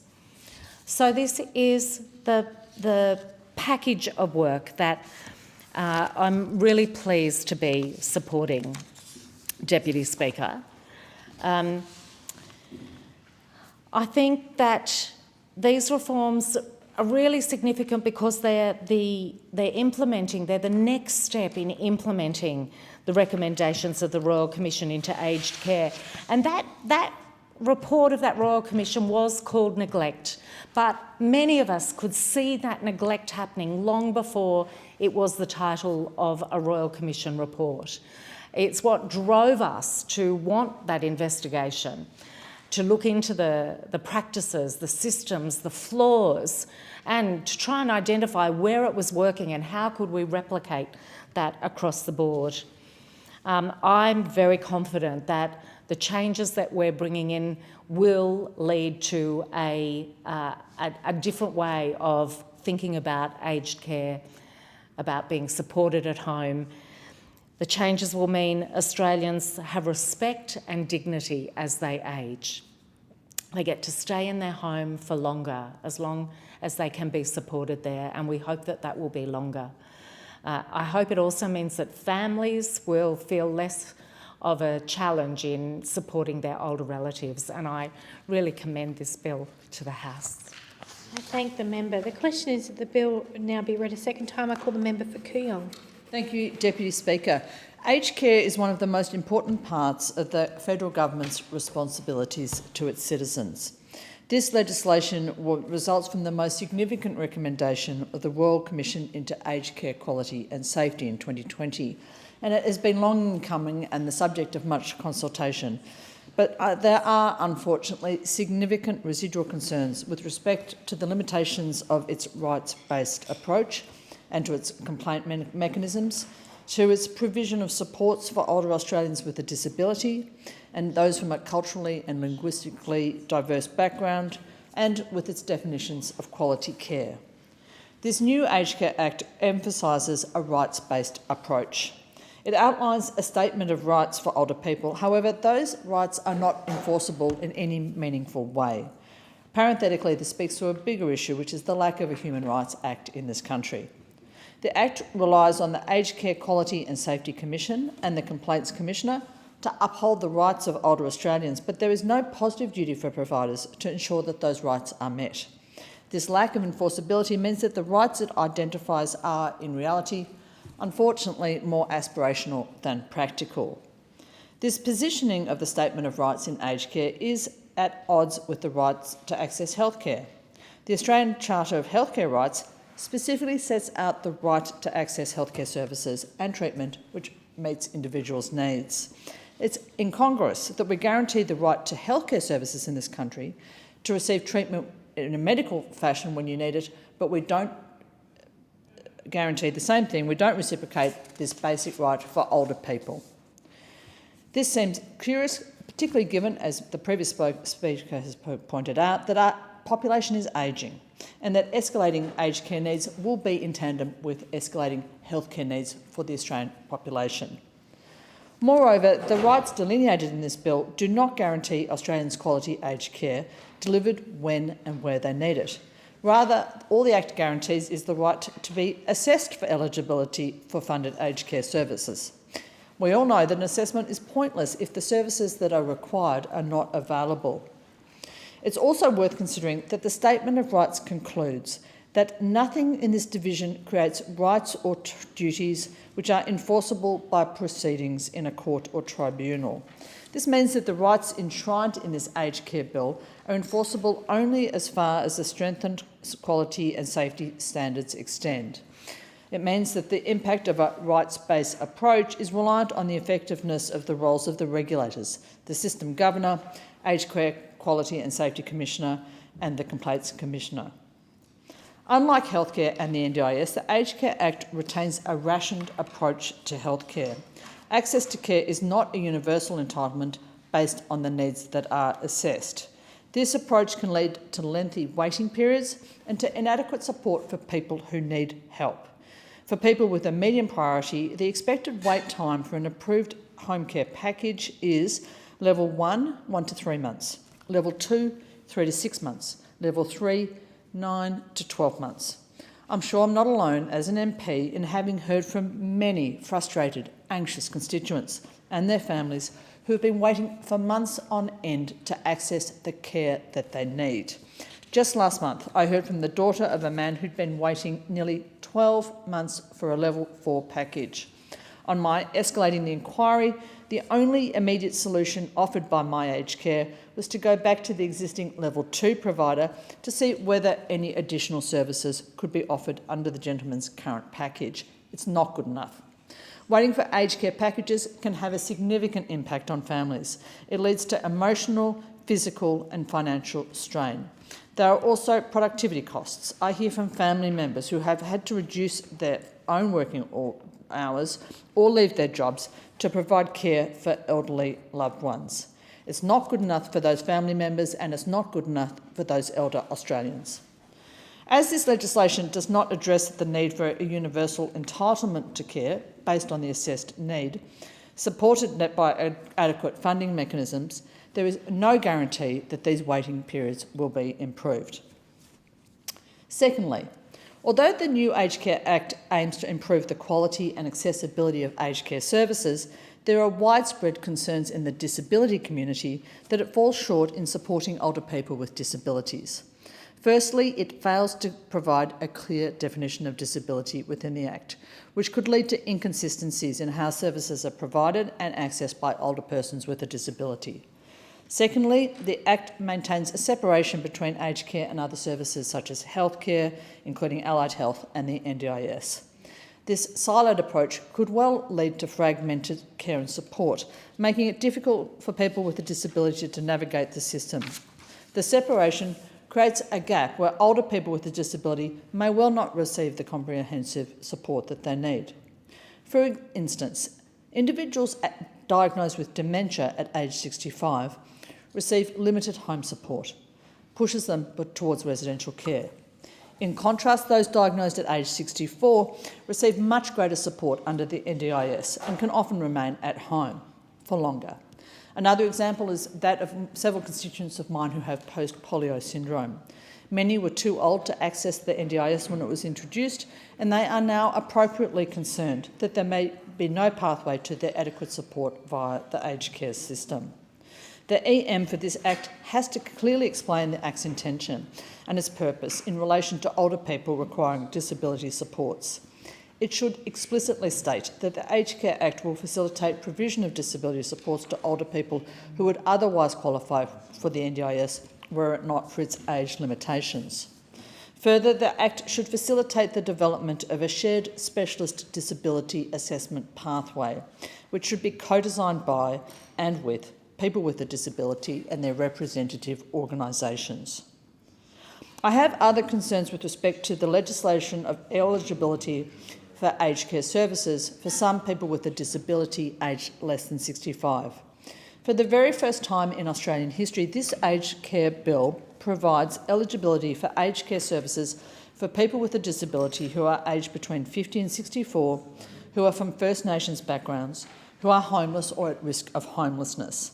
These services include residential aged care and home care. This represents a policy reversal of over 25 years of the federal government having promised to work to solve the issue of young people in residential aged care. There's a real concern in the community that this eligibility change will lead to more young people with disabilities being institutionalised in aged care. These facilities are not suitable for their needs. And this is occurring at a time when the Commonwealth is still claiming to be actively pursuing a national target to have no person aged less than 65 in residential aged care by January 2025. I'd also like to point out that the Act's reliance on a market-based model for aged care services is problematic. It assumes that consumer choice will drive sector development, but it's not always feasible for older people who may not have the capacity or the desire to shop around for services. We need a values-based public policy framework that integrates aged care with mainstream health and community services. We've seen the issue of leaving things to the market before with the NDIS. It didn't work in the NDIS, and we don't seem to have learned the lessons from that policy failure. Ultimately, Deputy Speaker, this bill's success will ultimately hinge on the availability of a well-trained and adequately staffed aged care workforce. We know that the workforce faces significant issues at this time. There's a risk that the bill's increased demands and higher standards of care could exacerbate existing workforce shortages. Without a concurrent focus on attracting new workers and retaining existing staff, the aged care system might well struggle to meet the bill's ambitious objectives. On reviewing this legislation, Margaret, a 76-year-old constituent from Kooyong, summarised this issue for me. There is a challenge and a tension, she wrote, between the aims for a quality and humane provision of care for older Australians and the realities of funding and staffing challenges.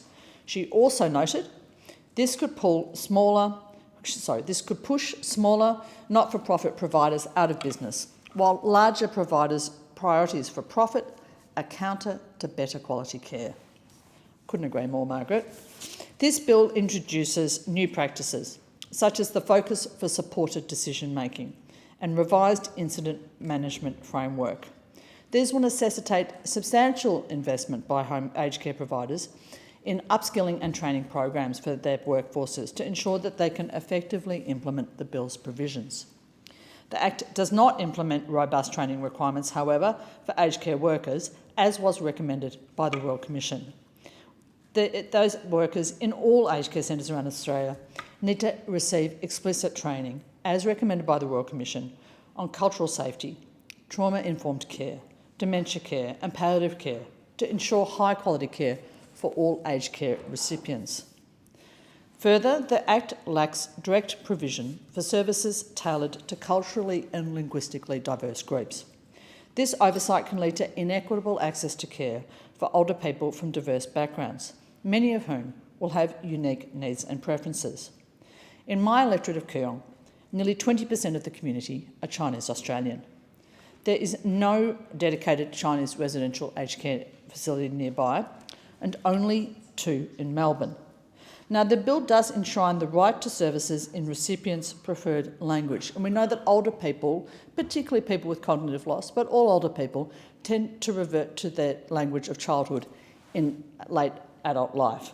So we need to be able to make sure that all constituents can receive aged care in a setting where the people caring for them speak their language, in this instance, Mandarin.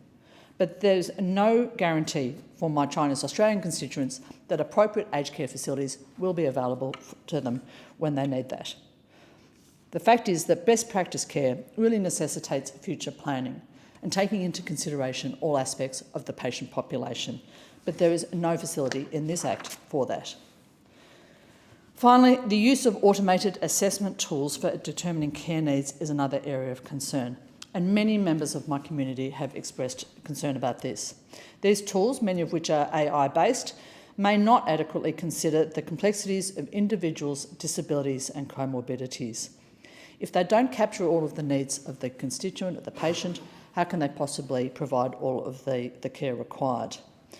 Further, the bill expands the collection, the use and the disclosure of information within the aged care system. This raises important data privacy considerations. It authorises information sharing between a number of entities, including government agencies, regulatory bodies and law enforcement agencies. While some data sharing might be necessary for coordination and oversight, the broad scope of the bill does raise concerns about potential misuse or unauthorised access to sensitive personal information. The bill includes provisions for whistleblower protections, aiming to encourage the reporting of suspended contraventions. That's a good idea, but the effectiveness of these protections in practice, particularly the requirement for anonymity of complaints and preventing victimisation of people in an aged care setting, will require careful monitoring. The bill promotes transparency by requiring publication of certain information about aged care providers, such as details of banning orders. While transparency is crucial for accountability, it's really important that we strike the right balance between public access to information and protecting the privacy rights of vulnerable individuals. The introduction of co-payments has raised concerns in many of my constituents, who are concerned about the potential that we are creating a two-tiered system in which those who can afford to pay will receive better services. It could lead to inequitable access to quality care, particularly for those with higher needs who may be discriminated against by providers. In conclusion, Deputy Speaker, while the Aged Care Act of 2024 does represent real progress in addressing the needs of Australia's ageing population, it falls short in a number of critical areas, particularly in supporting people from culturally and linguistically diverse backgrounds and those with a disability. The lack of enforceable rights, the separation of services and the inadequate provision of specialist disability support are significant concerns that really need to be addressed.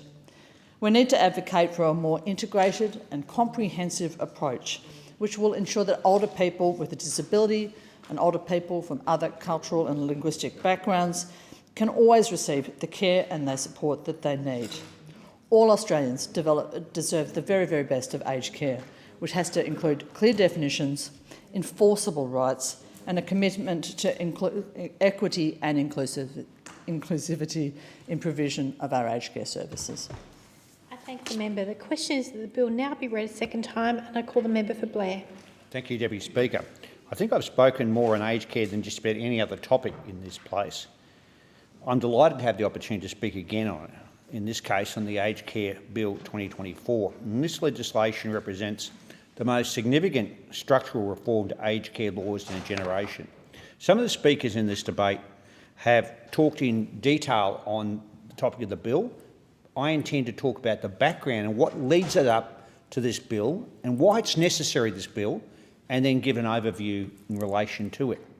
Our new Aged Care Act will modernise a labyrinth-style system to be more future-facing and enable generational reforms to the sector. The current Howard-era Aged Care Act was put in place with the primary focus of how to fund aged care providers. But this new Act will put people at the heart of care.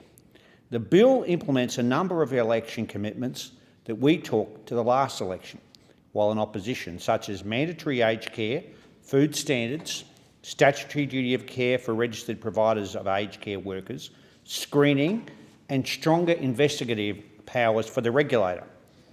These new laws aim to protect older Australians in aged care with stronger powers to investigate bad behaviour and civil penalties for breaching standards.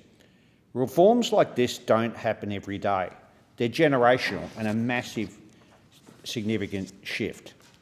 Deputy Speaker, it's important to look where we've come from, because this is another area where the Albanese Labor government has had to clean up a mess left by the former coalition government. Their record was summed up in the title of the 2019 interim report of the Aged Care Royal Commission, Neglect. The reality is the coalition in 9 long years failed abysmally in terms of the aged care of our people, whether in residential aged care, in home care and the Commonwealth Home Support Program. And this is a government that had a revolving door of aged care ministers. One of the first acts of the Abbott government when they came to power in 2013 was to get rid of the Aged Care Workforce Development Fund, which we brought in as part of our $40.2 million Living Longer, Living Better package. And this had a severe impact on aged care workforce, including in regional areas. And they failed to develop an aged care workforce strategy to replace it. They moved aged care out of health and ageing and into a mega portfolio of social services. Eventually, after Labor and stakeholders campaigned for years to bring it back into the health portfolio, they finally did so. They abolished the Panel for Positive Ageing, which was led by Everald Compton, Susan Ryan and Brian Howe. But that committee went ahead anyway and did its report despite the fact they were defunded and abolished. One of the other early acts back in September 2013 was to get rid of workforce supplements. That was funding to go to residential aged care to assist increased wages, training and workforce development. When Labor opposed that, and I was the Shadow Minister for Ageing at the time, it took the coalition 32 minutes in the House of Representatives to cut $1.2 billion in funding to aged care in the sector. Then in June 2014, they cut the dementia supplement and the veteran supplement, which were helping people to stay in their homes and to get the care they needed. And that's why there was a Royal Commission.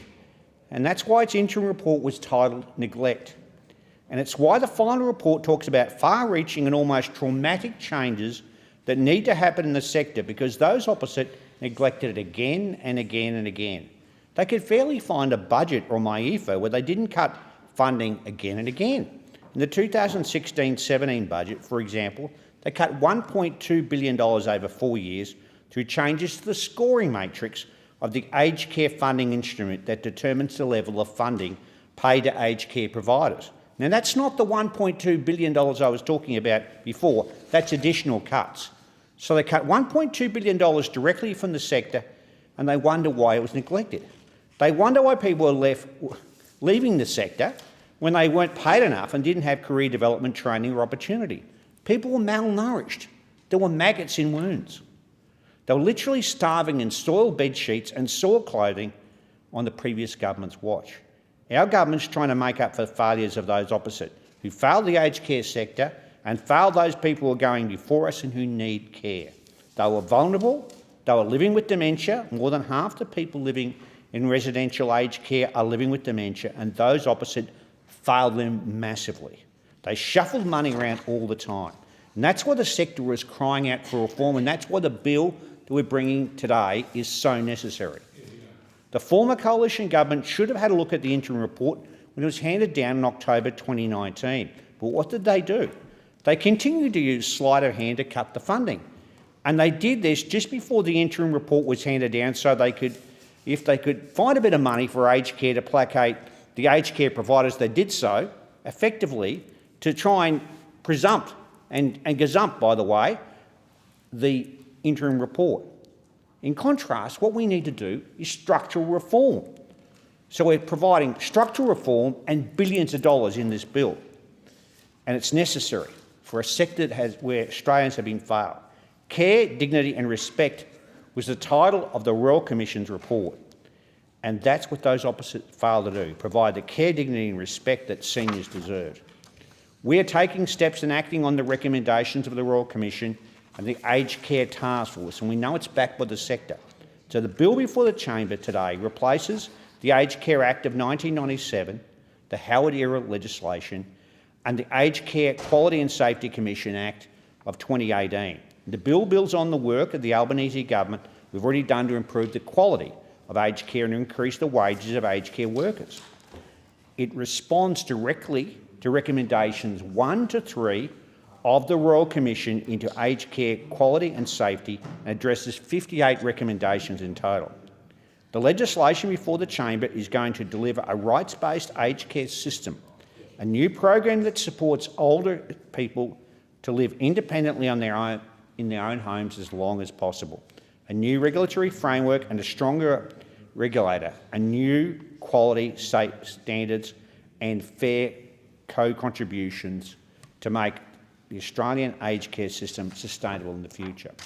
Includes reforms that we legislated through the Aged Care and Other Legislation Amendment Royal Commission Response Act 2022 and the Aged Care Amendment Implementing Care Reform Act of 2022, including the requirement to have a registered nurse on site 24/7. The bill will place high quality, safe and compassionate care and services for older people at the centre of the system. The bill will enable the government's broader aged care reforms to be implemented. We're on the precipice of an historic moment for aged care in this country for older Australians and their loved ones. It's a landmark reform. It'll shape the way people will live independently and with dignity as they age. Since the tabling of the Royal Commission report in 2021, 136 recommendations have been addressed. As part of the government's response to the Aged Care Task Force, we're rolling out $5.6 billion reform package, including $4.3 billion in a new home care system called Support at Home. 1.4 million Australians will benefit from the new Support at Home program by 2035, helping them to remain independent in their homes and in their communities for longer and contributing in those communities.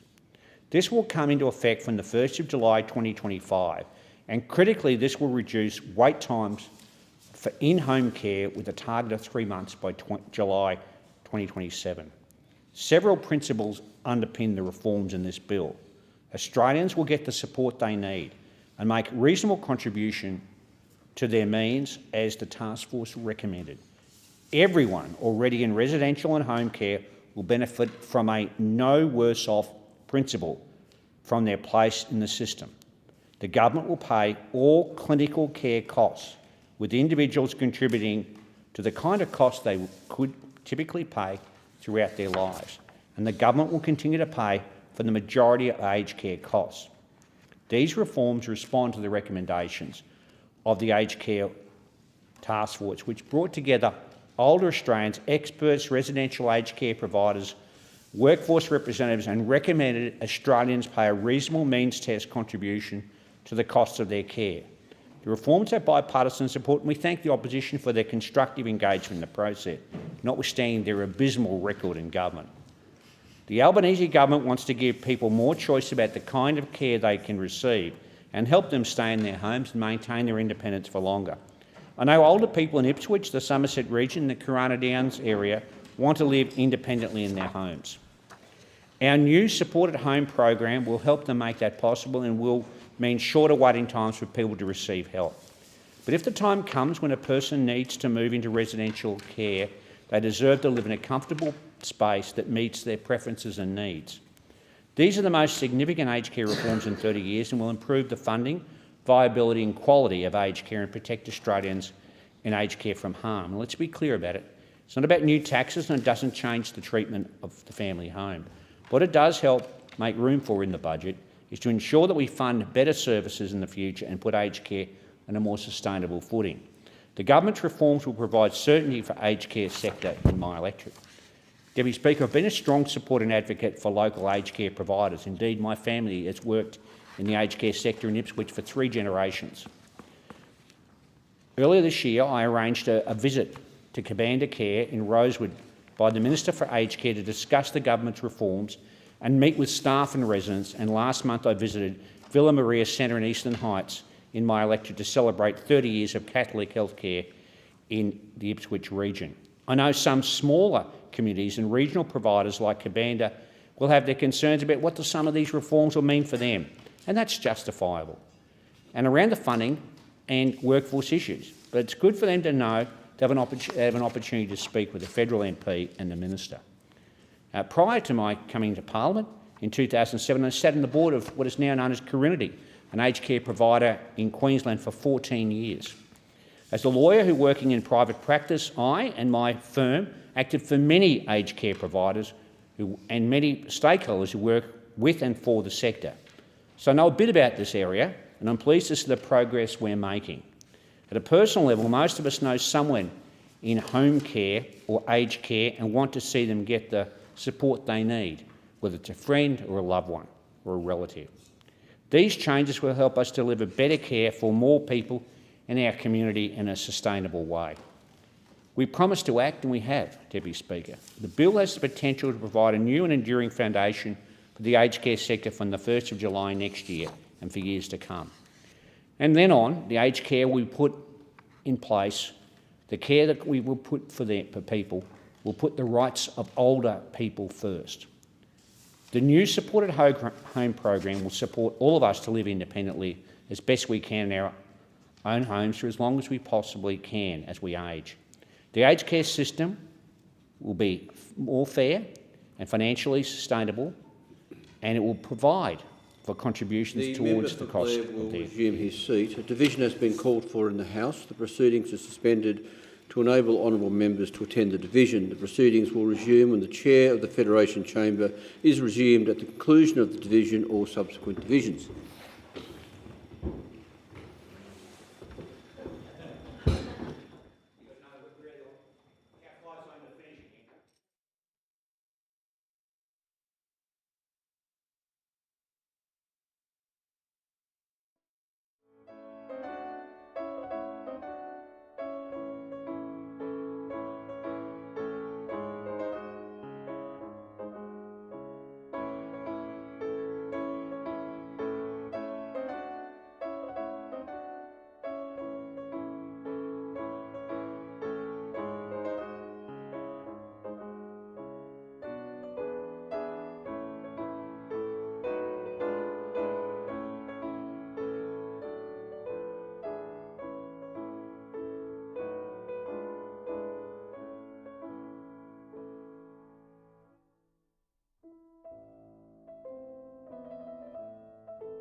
Now, the member for Blair has finished, so the question is that the bill be now read a second time, and I'll give the call to the member for Fowler. Thank you, Deputy Speaker. I rise to speak on this Aged Care Bill 2024 second reading. Look, in July this year, I had the Lansdowne Aged Care facility organise some of their residents to come to Parliament to visit our Parliament.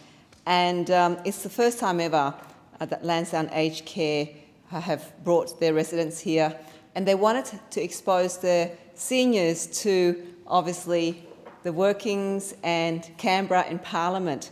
Organised by their manager, Nam Pham. She reached out and she said, "Do you think it can happen? Make it happen." And I did. I brought 4 elderly ladies, a couple in the walking stick and walking frame, up to the members' dining room and hosted them to a nice lunch.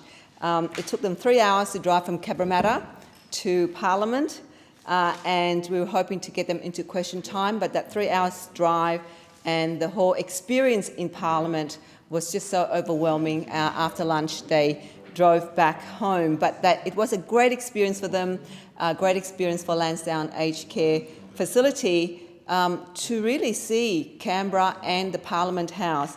Lansdowne Aged Care Facility it caters to our culturally and linguistically diverse community, in particular Southeast Asian residents who have got that cultural needs in terms of their food and their care, language in particular as well. I engaged with the Lansdowne Aged Care Facility when the exposure of the draft of this bill was released. I reached out to them, including other community providers, workers, as well as nurses in the system to get their feedback on what is working and not working. Nurses who came to the forum were visibly frustrated with the understaffing with aged care. A nurse who attended the forum shared, this is what she said, "There's a growth in aged care residents from multicultural backgrounds, yet there is a lack of nurses with the appropriate language skills to ensure the residents' needs are supported. This is a gap." Another nurse said, "I want to do my best so each resident receives the care that they need, but there are only a few of us at a time. To be honest, the aged care sector is not really that attractive." Nurses are the cornerstone of a functional aged care system and any health system for that matter, but they do not feel sufficiently supported. Whilst there are current incentives available, there must be further conversation on how to better support nurses and in turn effectively assist our older people within aged care. Overall, I had voices from providers, nurses and children of individuals share about where our aged care system has gone wrong.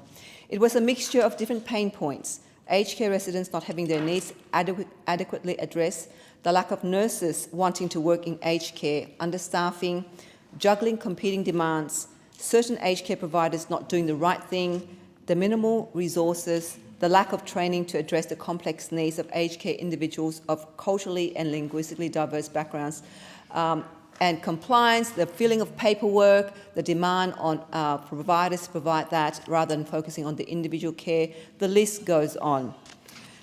In my door knocking, I came across elderly people who chose to stay home because their children feared that the aged care homes would fail their elderly parents. For example, I met Mrs. Kwang, who is 104 and still living independently. I know, independently and in her home. She lives on the 3rd level of her block of Carramar, a block of unit in Carramar. And I was so surprised because when I door knocked, it opened up and there she was with her son sitting there. And apparently the children takes turn in coming, cooking for her and cleaning for her. But I was just so amazed, this 104-year-old sitting there in her bed on the 3rd floor of her block of units in Carramar.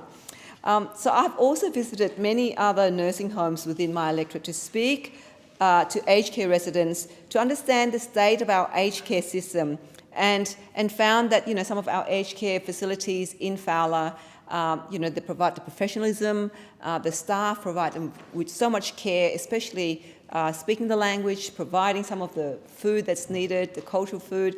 And I know if you're coming from a culturally linguistic different background, it's very important to have food that you grew up with.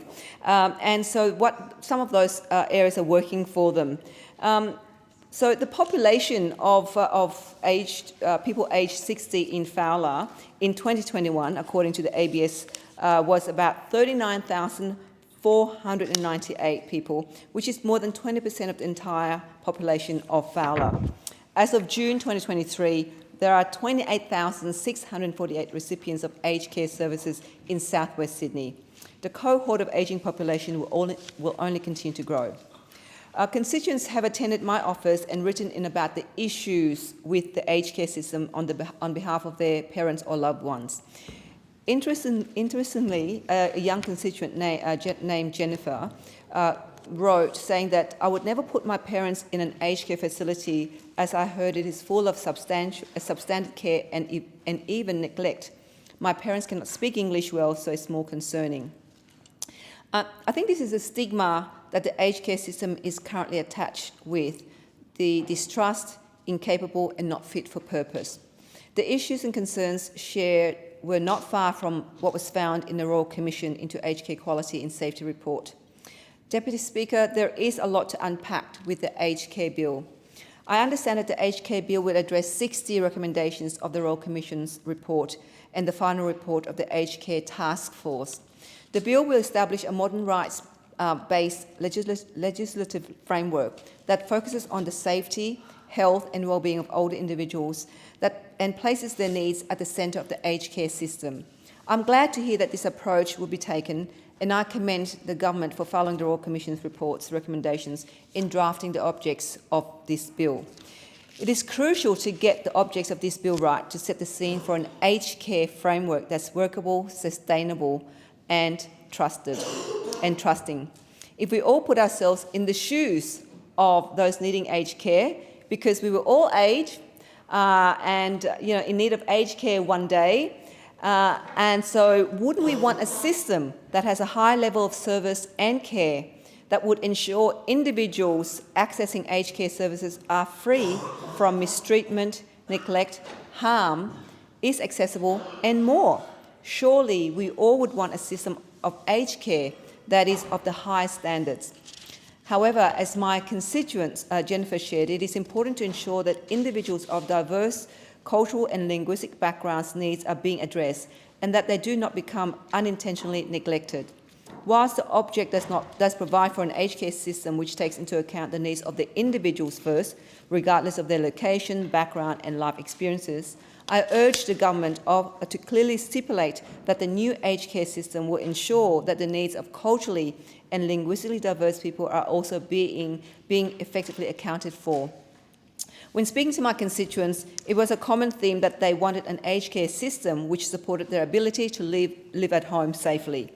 This was particularly relevant to older people who came to Fowler as refugees and migrants and have invested their whole life working to buy the family home, so there is an undeniable attachment. Again, in my door knocking, I have met so many seniors living at home and being cared for by their loved ones because they believe that our aged care system doesn't cater to their cultural needs. This is where our home care package is crucial. The Royal Commission's report revealed that, quote, older people are not getting the home care package at the time and level needed, with a wait time to be as long as 34 months, that's about 3 years, for those with the highest needs. This meant that the people could literally die waiting for a home care package. The report also found that the home care packages were insufficient to meet the needs of many older people, such as the highest level of care, only getting 8 hours and 45 minutes of service per week.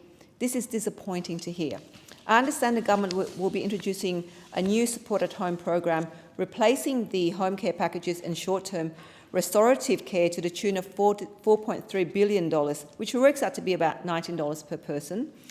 This is supposed to include more tailored support determined at assessment and 8 ongoing classifications instead of the 4 home care package levels, starting at $11,000 to $78,000 a year for the top classification.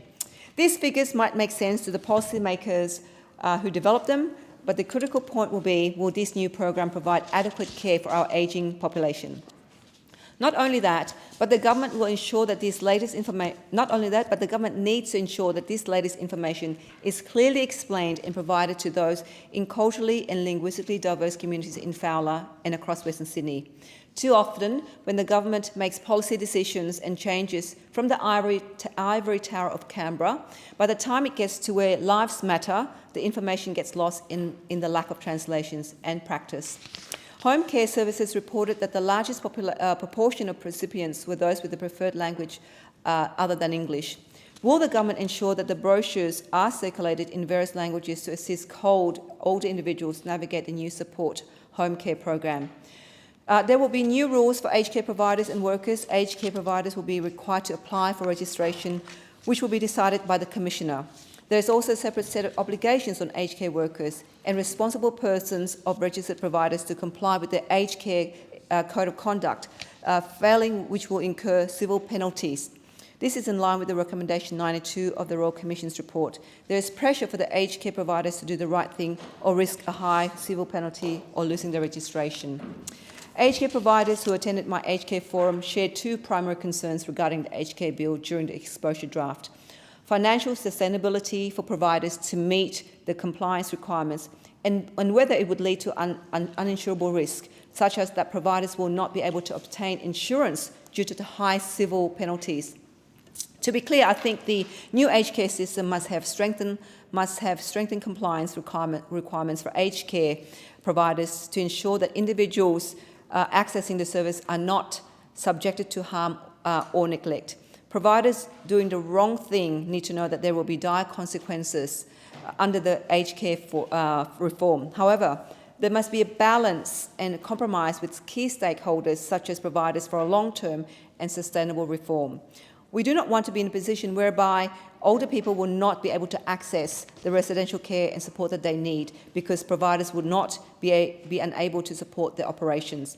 And we do not want to burden providers with excessive bureaucratic demands of filling out paperwork instead of focusing on what they do best, which is to provide care for our loved ones in an aged care facility.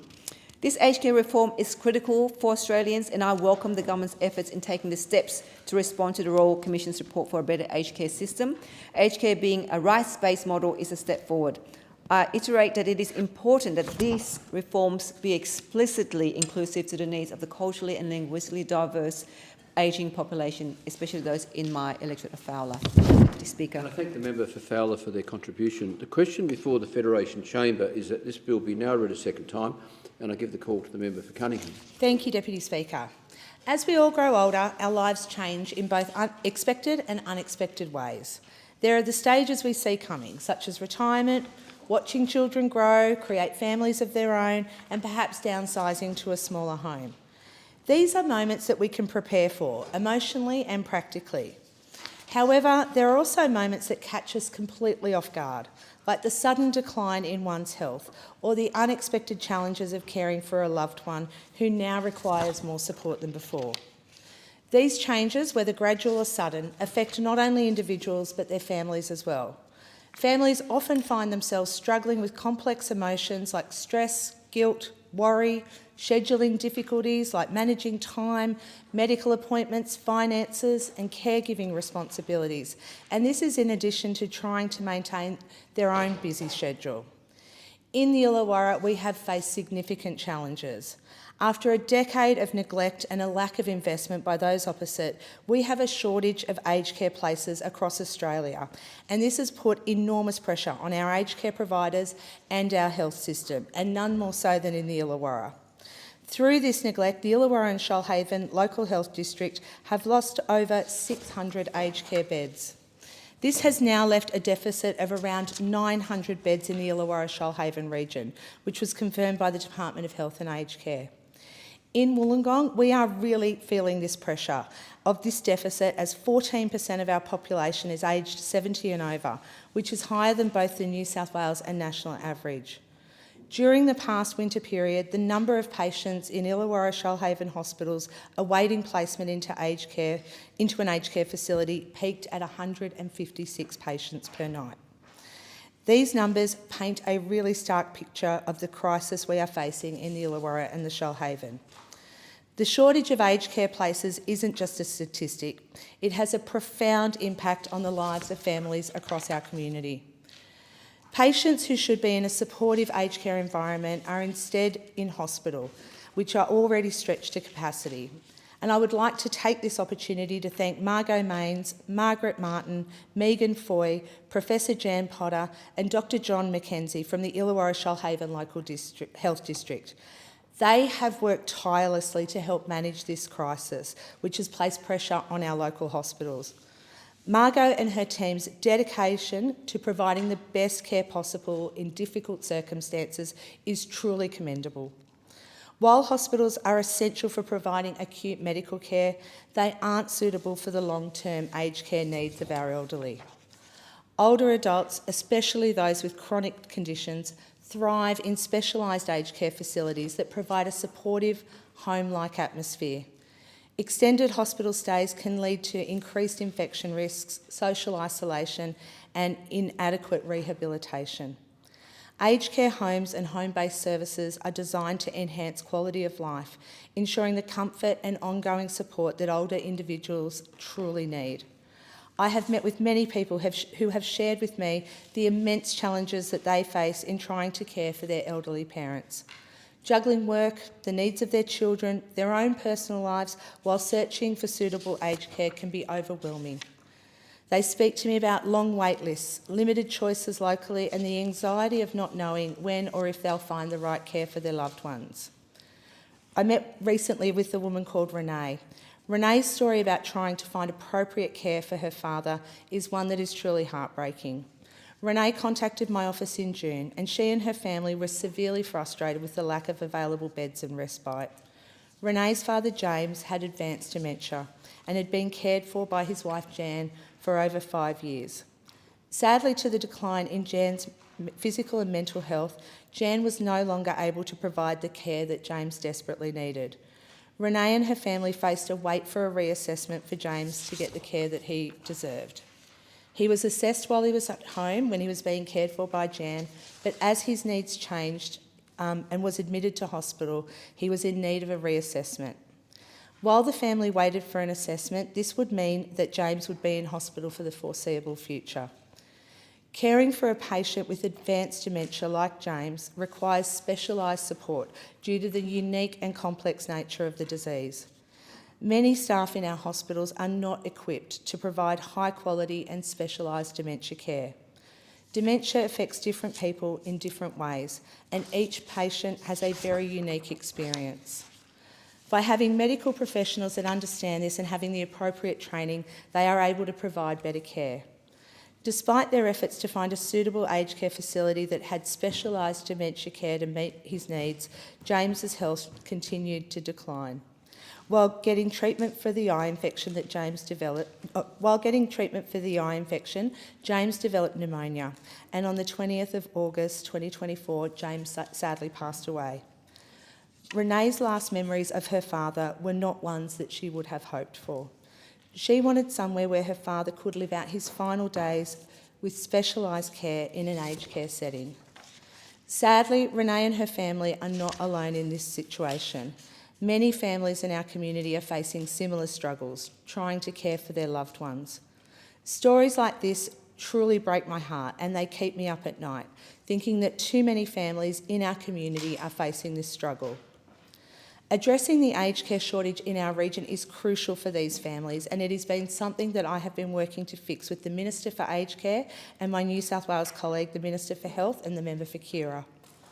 Our community deserves to know that when the time comes, they will be able to access the right care for their parents without sacrificing their own well-being.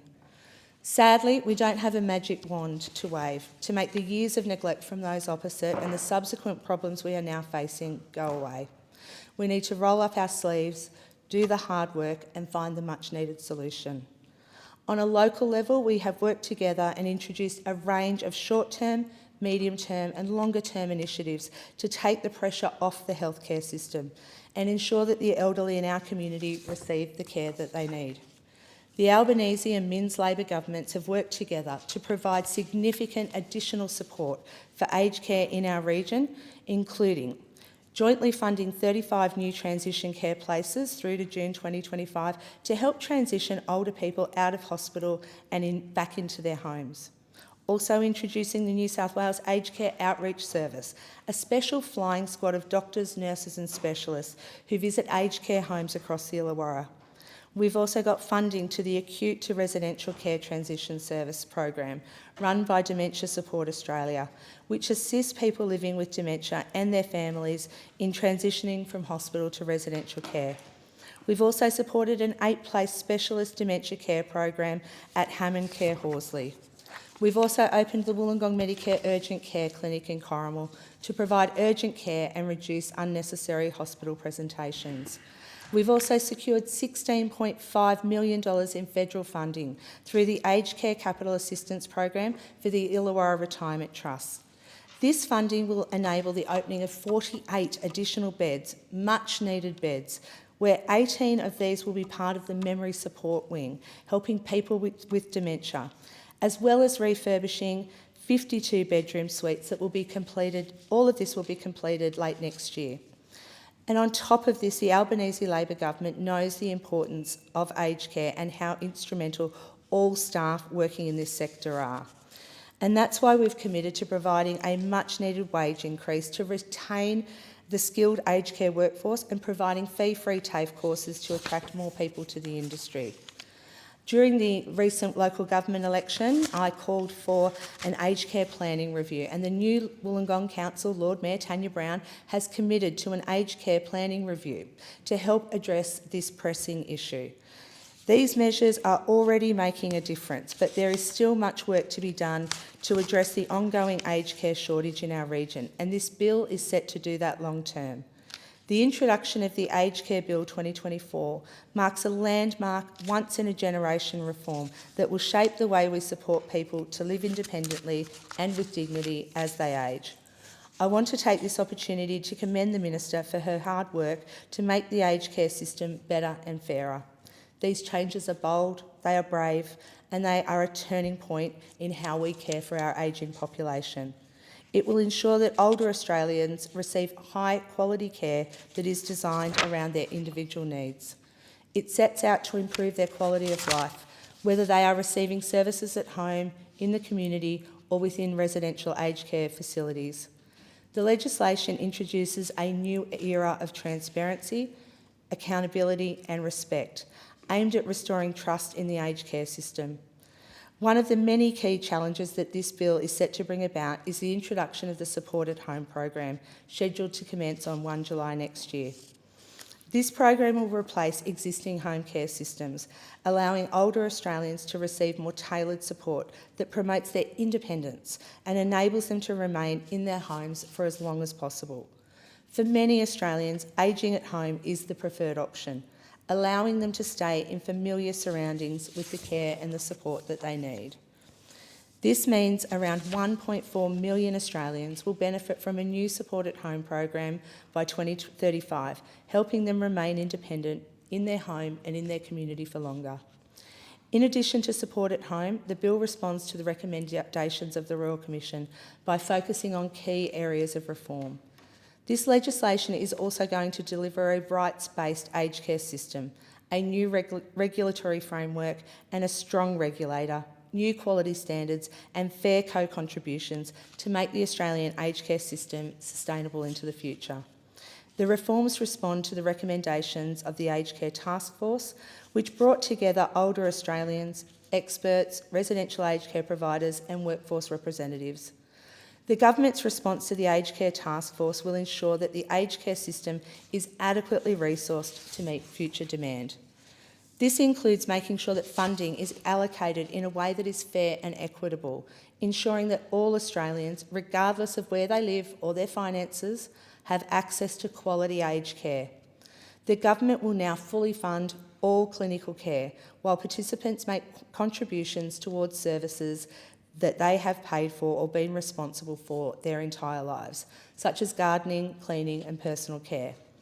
The no worse off principle will ensure participants are no worse off because of the reforms. It will ensure that participants will make the same contributions or lower that they would have had under a home care package arrangement. In residential care, residents who can afford it will now make contributions towards the hotel supplement and non-clinical care based on means test. These measures will ensure that residential aged care providers can attract the necessary investment to keep current facilities operational, enhance quality and build new homes. A lifetime contribution cap for care costs will be implemented across the aged care system, ensuring that no one will contribute more than $130,000 to their care costs, regardless of their means or duration of care. The Aged Care Bill also recognises the vital role that aged care workers play in delivering high-quality services. By establishing an enforceable code of conduct for aged care providers, the bill ensures that staff are held to the highest standards of professionalism and care. This code will provide protection for older Australians while giving providers clear guidelines on how to meet their obligations. It is a step towards creating a culture of respect and accountability within the aged care sector. In addition to this, the new regulatory framework will give the Aged Care Quality and Safety Commission greater powers to take enforcement action when providers fail to meet the required standards. And this will ensure that aged care facilities are not only compliant with regulations, but are actively delivering the best possible quality care. This bill is not just about fixing the problems of the past, it is about building a system that respects and cares for older Australians in the way that they deserve. And for the Illawarra, these reforms are crucial. We need more beds, better services, and a system that delivers the care and dignity that our older people are entitled to. Through increased capacity, improved quality standards and greater support for both workers and providers, the Illawarra and all of Australia will be better equipped to care for our ageing population. Together we can make a real change to so many Australian lives through this once-in-a-generation opportunity to ensure that no older Australian is left waiting for the care that they need and that they can live their later years with the dignity and the respect that they deserve. I thank the member for Cunningham. The question is that this bill be now read a second time, and I give the call to the member for Ryan. Thank you, Deputy Speaker. So many touching personal stories are being related here, and I and many others can absolutely relate to them personally, through personal experience. We do need reform. Labor says this bill is a once-in-a-generation reform, but who is this supposed reform for? It seems it's certainly not for all older Australians who deserve dignity and respect as they age. No, it seems more for the for-profit providers who are looking to squeeze every cent out of that profit out of an already problematic, some would say broken, system. Any aged care reform needs to be actual reform centred on the dignity and the rights of older Australians. Instead, it appears we're getting a sort of a somewhat suspicious deal between Labor and the LNP. That's a dream for the for-profit providers and a nightmare for potential participants. I've certainly had many concerns raised with me by older citizens of Ryan, and the Greens and I share their significant concerns about what this deal will actually mean for older people.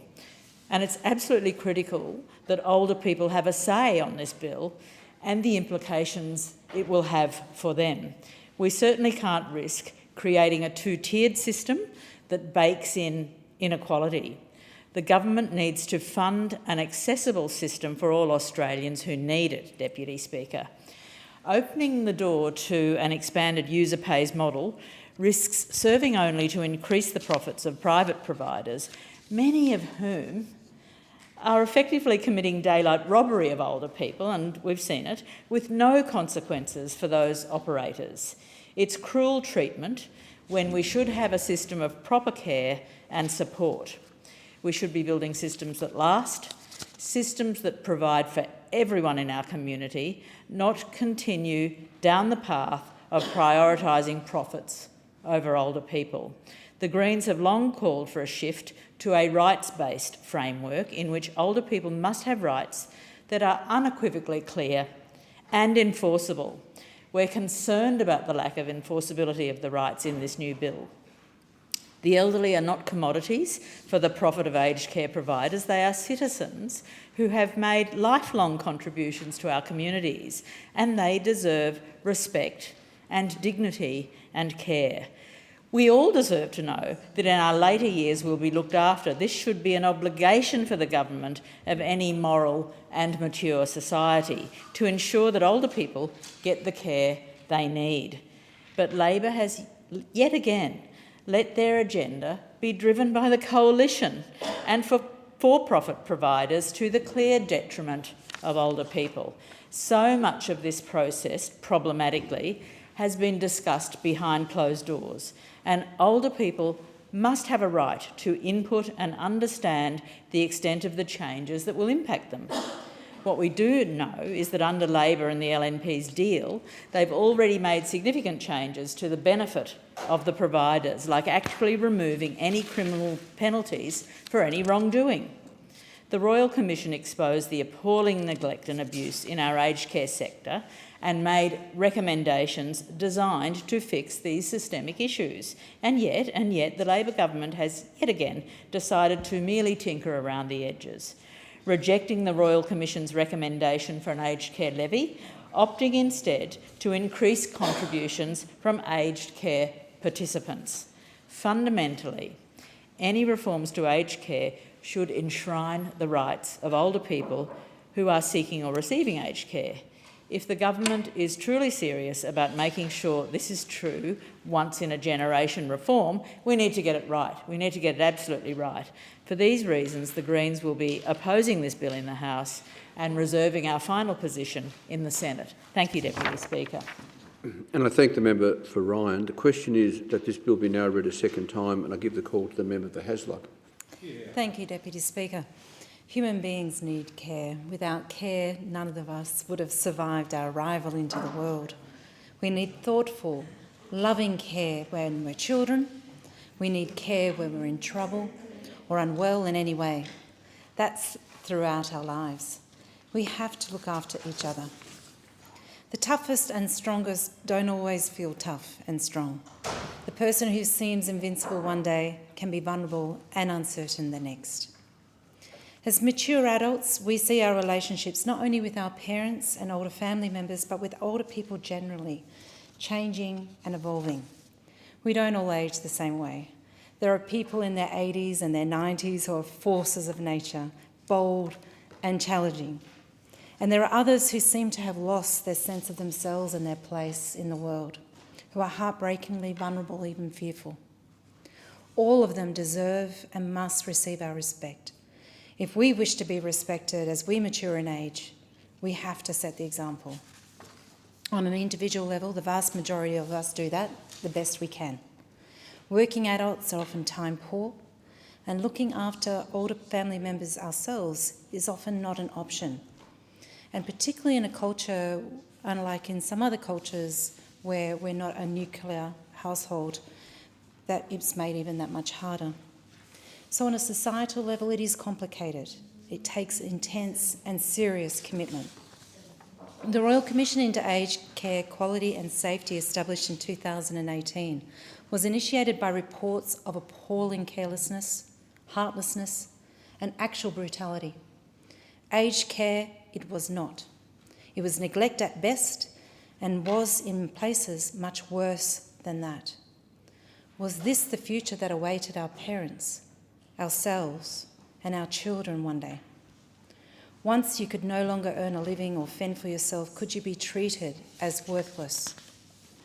The Royal Commission's final report, tabled in March 2021, was entitled Care, Dignity and Respect. It called for a new act which would have as its objective the provision of a system of aged care based on a universal right to high quality, safe and timely support and care to, one, assist older people to live an active, self-determined and meaningful life, and two, to ensure older people receive high quality care in a safe and caring environment for dignified living in old age. The Albanese government was elected in May 2022. Aged care was now on our watch. And what have we done? Well, in July 2022, we set to work. We reached out to some of the most vulnerable of all older Australians, older First Nations people. We invested $106 million in provision of face-to-face support and $115 million to build culturally safe aged care facilities.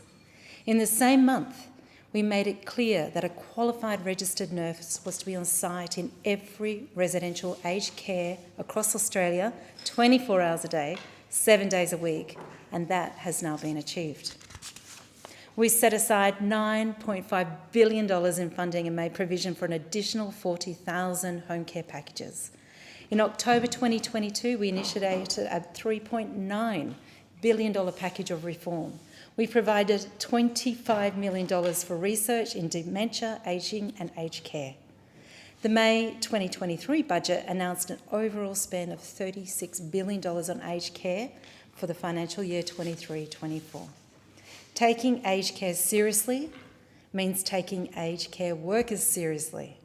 The people caring for aged should be skilled and valued professionals who are treated accordingly and able to devote themselves to their careers in this vital field. The Albanese Labor government made a commitment in 2023 to fund the 15% award wage increase determined by the Fair Work Commission. This is already bearing fruit. The turnover of staff in aged care had been very high, and now that's dropping. In places, it's down to half of what it used to be. And I was thrilled just recently to visit the Midland North Metropolitan TAFE with the Minister for Training, Andrew Giles, and to see and meet the new young generation of people working towards a career in aged care services. They are delighted and enthusiastic about their career path ahead. And this means greater stability and continuity and the chance for aged care workers to really get to know the people they're caring for as human beings. And we're spending billions on this, and as we should. Here's an important point, though, about spending billions. You do have to do it carefully and deliberately in pursuit of what you believe to be right and necessary. You look at what you want to achieve and move towards it step by step, with each step sustainable and heading in the right direction. We've set ourselves a goal, putting the rights and needs of older people at the centre of the aged care system. The older people you love and who you will become have rights, the human rights, many of them in their different ways that they work for. And like every human being, they have needs. They need respect, friendship, support and dignity. So we have a statement of rights for individuals and a statement of principles for government agencies and bodies. The Statement of Rights declares Labor's belief in the essential right of independence, autonomy, empowerment and freedom of choice. People receiving aged care have the right to make decisions, be supported in making those decisions and the knowledge that those decisions will be respected. They also have the right to take personal risks in pursuit of a quality of life, social participation and intimate and sexual relationships. Let's think about that for a minute. It's a declaration of belief in the right of a human being to go on growing, challenging themselves and learning. Whether or not they are retired from paid employment, they should not be expected to retire from life. Labor is also emphasising something at the heart of all we do in every aspect of policy making, the importance of equitable access. It's a fundamental Labor value, the right to equitable access to education and training, care of all kinds, and the chance to be all that you can be. We acknowledge the right to be treated with dignity and respect and safe, fair, equitable and non-discriminatory treatment. We insist upon the right to have one's identity, culture, spirituality and diversity valued and supported. A couple of weeks ago, Minister Annika Wells, someone who actually worked in the sector, managed to remove coalition disagreement to another set of investment in the proper care for senior Australians. And I hope I don't sound too cynical when I suggest that perhaps some Liberals and Nationals hoped that voters in years to come will imagine that these ideas and changes were theirs when they are not. The Minister was able to announce an additional $900 million worth of incentives and funding to support aged care in so-called thin markets like regional, and rural areas and peri-urban like is mine. Under the Coalition, despite the presence of the Nationals, these areas often missed out. So when Labor says all Australians, we mean it. The Aged Care Bill 2024 is a big step forward for the people we love and all the people we know and respect, for ourselves, all of us, for the people we will become, and for Australia's children and, of course, their children. And I commend the bill to the House.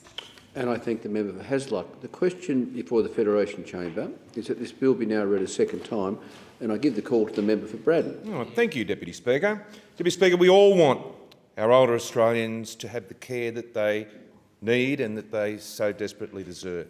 We all want equity in our aged care system. And that care, the care that you receive, should not be determined by your postcode. It should not be determined by whether you live in a remote region or the middle of the city.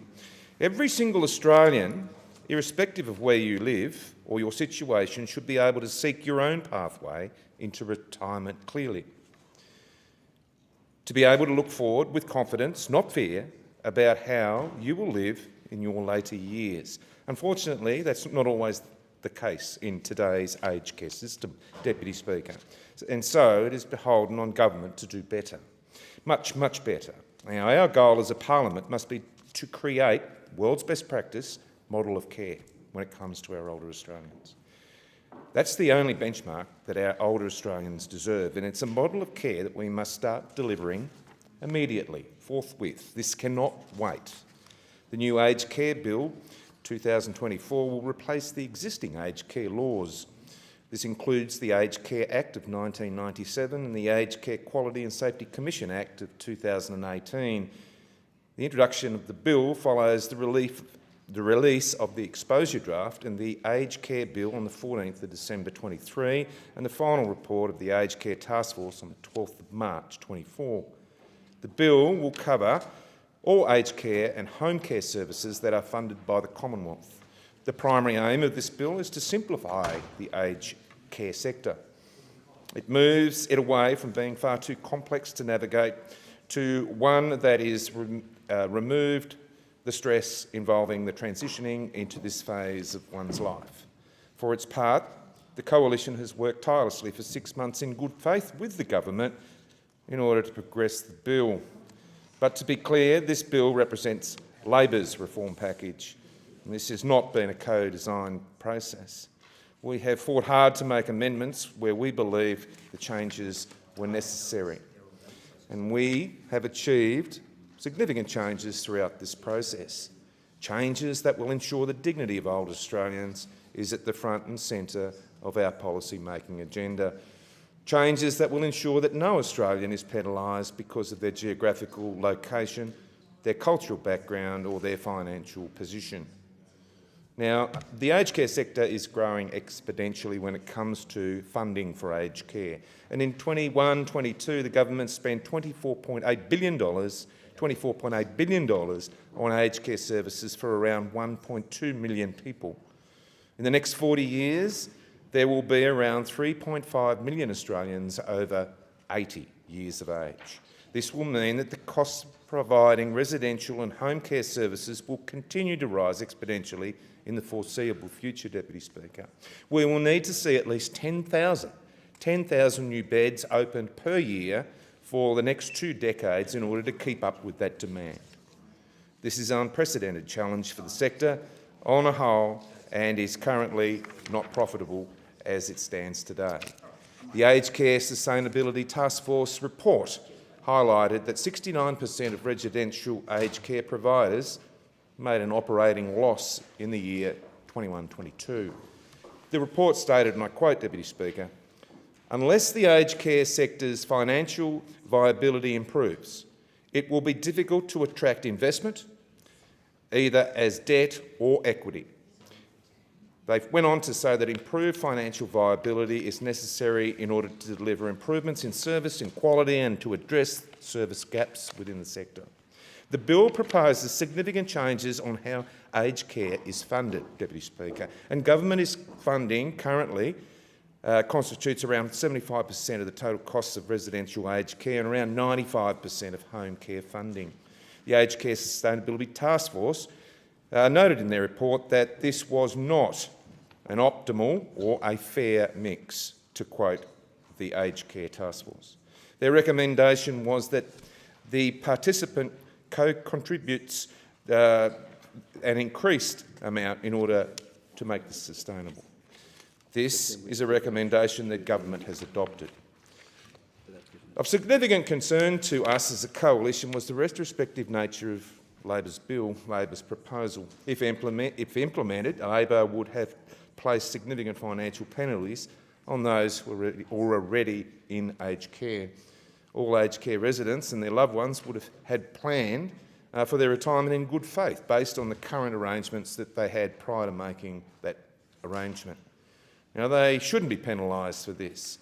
That's why the coalition negotiated so hard for the government to adopt a grandfathering arrangement for those already in aged care.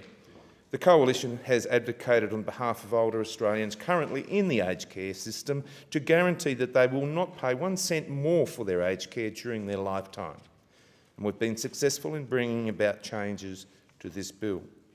Anyone in residential care, when reforms begin on the 1st of July 25, will be exempt from the fee restructure. This will also be the case for anyone who was on the waiting list for home care on Thursday, September the 12th, the day of the package being announced.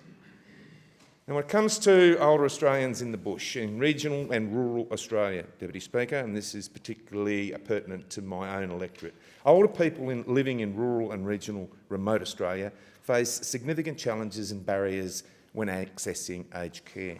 Disproportionately, older people living in rural Australia experience delays in accessing or simply do not receive the aged care that they need or deserve. This leads to increased frailty, to functional decline, increased hospitalisation and premature entry into residential aged care. And Deputy Speaker, it's heartbreaking to see families pulled apart from their loved ones when they must relocate to communities hours away and making it difficult for connections. Aboriginal and Torres Strait Islander peoples represent a higher proportion of people living in remote Australia. However, the numbers of older Aboriginal and Torres Strait Islander peoples accessing aged care in remote areas is low. This indicates that there's a lack of culturally safe and appropriate aged care on country, where they live and where their communities are. There is significant workforce shortages in rural Australia also, and the difficulties in attracting and retaining an appropriately skilled and multidisciplinary aged care workforce is exponentially difficult. Higher operating costs, workforce shortages, travelling distances, smaller population sizes limit economies of scale in remote areas, creating unique challenges for the provision of aged care in the bush. This is a snapshot of life in the bush, and this bill must address the current inequities between the capacity to provide aged care in the city and in the bush. That's why the Coalition fought to ensure Labor understood the realities of living life on the land, in the bush and in the regions. Our advocacy for regional and remote communities ensured that the bill now contains an additional $300 million for infrastructure funding for those regions. This funding stream will be available through an ongoing aged care capital assistance program that funds regional, rural and remote aged care providers. This funding is critical for upgrading facilities that often struggle to meet the necessary standards due to fiscal and financial constraints. Older Australians will now have better access to quality, safe and aged care services regardless of where they live, and that's only right. The bill's specific provisions for regional areas will also include an investment of $600 million in support at home as part of a $5.6 billion aged care reform package. This funding will be available for eligible support at home providers from the 1st of July 25, and the grants will benefit people with diverse backgrounds and life events while supporting service stability in rural and remote Australia.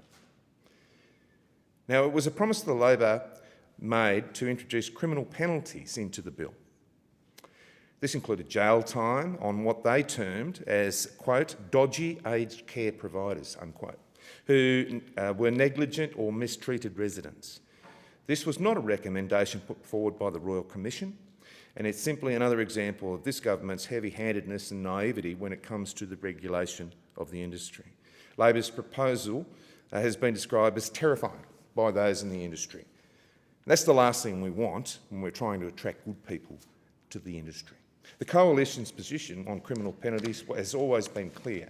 We've responded to the recommendations of the Royal Commission, we've listened to the aged care sector, and what they have told us time and time again, Deputy Speaker, is that it will force highly capable staff from the sector in fear of being criminally punished. It will do nothing to improve safety. We will seek an exodus from the industry at a level not seen before and not seen by any other industry if these were to continue. Now, of course, the Coalition supports the need for older Australians to be safe and to be cared for in our aged care system. However, in the middle of a severe workforce crisis, Labor's plan was heavy-handed, it was an approach that wasn't needed, and it posed an unacceptable risk in our opinion. The threat of jail time is the last thing that aged care workers and volunteers need as they work hard to care for older Australians in their care. We were non-negotiable on this issue, and we were pleased that Labor listened and were able to remove this from the provision of the bill. Now, moving through the aged care process should not be traumatic, and it should be as seamless as possible. We wanted our aged care system, we wanted a system that is driven by the desires and expectations of our older Australians, models that reflect the way that they want to live their aged care. And for that to occur, aged care must be sustainable. As a coalition, we will work continually with older Australians and the aged care providers to ensure that our model is fit, or this model is fit for purpose and robust enough to ensure the support that future generations as they age. Now, Deputy Speaker, as I close, I want to also mention something that isn't in the report. And as I travel around my electorate and I visit my aged care providers, it takes me about 2 minutes to work out, as soon as I walk inside the door, what the culture of the place is like. And you can see it in the eyes and the faces of those that are in that aged care place, in that home. 9 times out of 10, it's a positive place, and our older Australians love being there. And that isn't mentioned. That culture, that leadership, that care, that empathy, that understanding, that respect that we want for every single aged care home throughout all the states and territories. That must be at the centre of every piece of legislation. We must refer to that and reinforce that and encourage that, because that is what makes an aged care facility a home. And after all, that's what our older Australians expect and deserve. They need a home, and they need somebody to respect them. Thank you, Deputy Speaker. And I thank the member for Braddon. The question is that this bill be now read a second time, and I give the call to the member for Goldstein. Thank you, Deputy Speaker. It might be said that the health of a society can be judged on its treatment of its elderly people. On that score, Australia's record is far from perfect. A quarter of a century ago, not that long ago, we were treated to the horrors of nurses ordering kerosene baths for nursing home residents. What followed was a litany of cases of neglect in aged care, and at worst, abuse. And the COVID-19 pandemic, which exposed even more shocking failures and treatment of people who deserve the utmost respect in their advanced years. After decades of indifference to the operation of Australia's aged care industry, we could no longer go on looking the other way, ignoring how the system was failing our most vulnerable citizens, our elderly. The Royal Commission into Aged Care did not call its report neglect without good reason.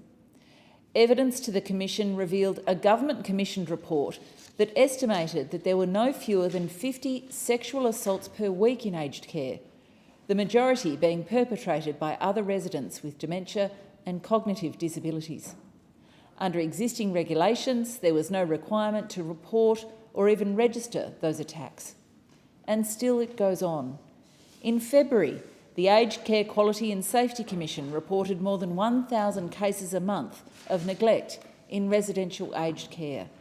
A concerning spike, the Commission called it. Concerning, indeed. In what other sector of our community would we tolerate this failure of care? That quarterly report on performance standards confirmed 3,134 cases of neglect in residential care homes and 556 in home care. Rates of neglect have increased since late 2022, when 1,861 cases were reported by the Commission. Now, it's very likely that the spike in cases was a consequence of providers taking the issue more seriously and being more diligent in reporting incidents to the Commission. If so, it's better that we know the true situation in our residential aged care homes, but it is still not good enough. And nor is the process leading to this legislation. Yes, there was an exposure draft, but the bill we have before us is the result of closed-door negotiations between the government and the coalition. No sunlight shone on those discussions. And again, this House is being asked to put the cart before the horse. The Senate inquiry, currently underway, is the opportunity for the quality of the legislation to be publicly assessed and for stakeholders to have their say. But again, we're being asked to vote on a bill before it's being fully scrutinised. The Senate inquiry is also arguably being conducted in such a rush that stakeholders are still scrambling to make submissions, even as hearings have already been conducted. Given the level of neglect and abuse that's been exposed in aged care, this is concerning. Australians facing the prospect of accessing residential aged care need to have full confidence that the horrors exposed by the Royal Commission are a thing of the past. That said, it seems most stakeholders, both representatives of aged care facilities and services, as well as representatives of the aged themselves, have welcomed the legislation as a step forward. The Council of the Ageing, for example, says there have been improvements since the consultation around the exposure draft. However, COTA says, quote, "It's still our view that the Act should proceed, hopefully with amendments, to improve its approach and implementation." COTA applauds the direction of the legislation on several fronts. First, the focus on person-centred quality care, the availability of services to all Australians irrespective of their means, a stronger regulator to monitor and enforce provider obligations, and a complaints process focused on resolution headed by an independent commissioner. It was originally envisaged that providers could face criminal penalties for substantial breaches of good practice and good standards. This was central to the concerns raised with me by providers in Goldstein, who argued that they would provoke an exodus of capable workers from the sector due to fears of criminal punishment. These criminal provisions have been dropped from the bill. Instead, there would be civil penalties for providers, including fines of more than $1.5 million for serious failures that lead to a person's death. However, COTA points out that, quote, "Most civil penalties proposed in the Act will require the Commission to initiate and successfully prosecute poor practices by providers. We're concerned," they go on, "by the curtailing of the Commission's ability to issue infringement notices or fines compared to both their powers today and the broader powers originally proposed through the exposure draft." One question is whether the Commission will have the resources to ensure it's effective. It costs more money and takes more time to initiate legal action than it does to issue infringement notices.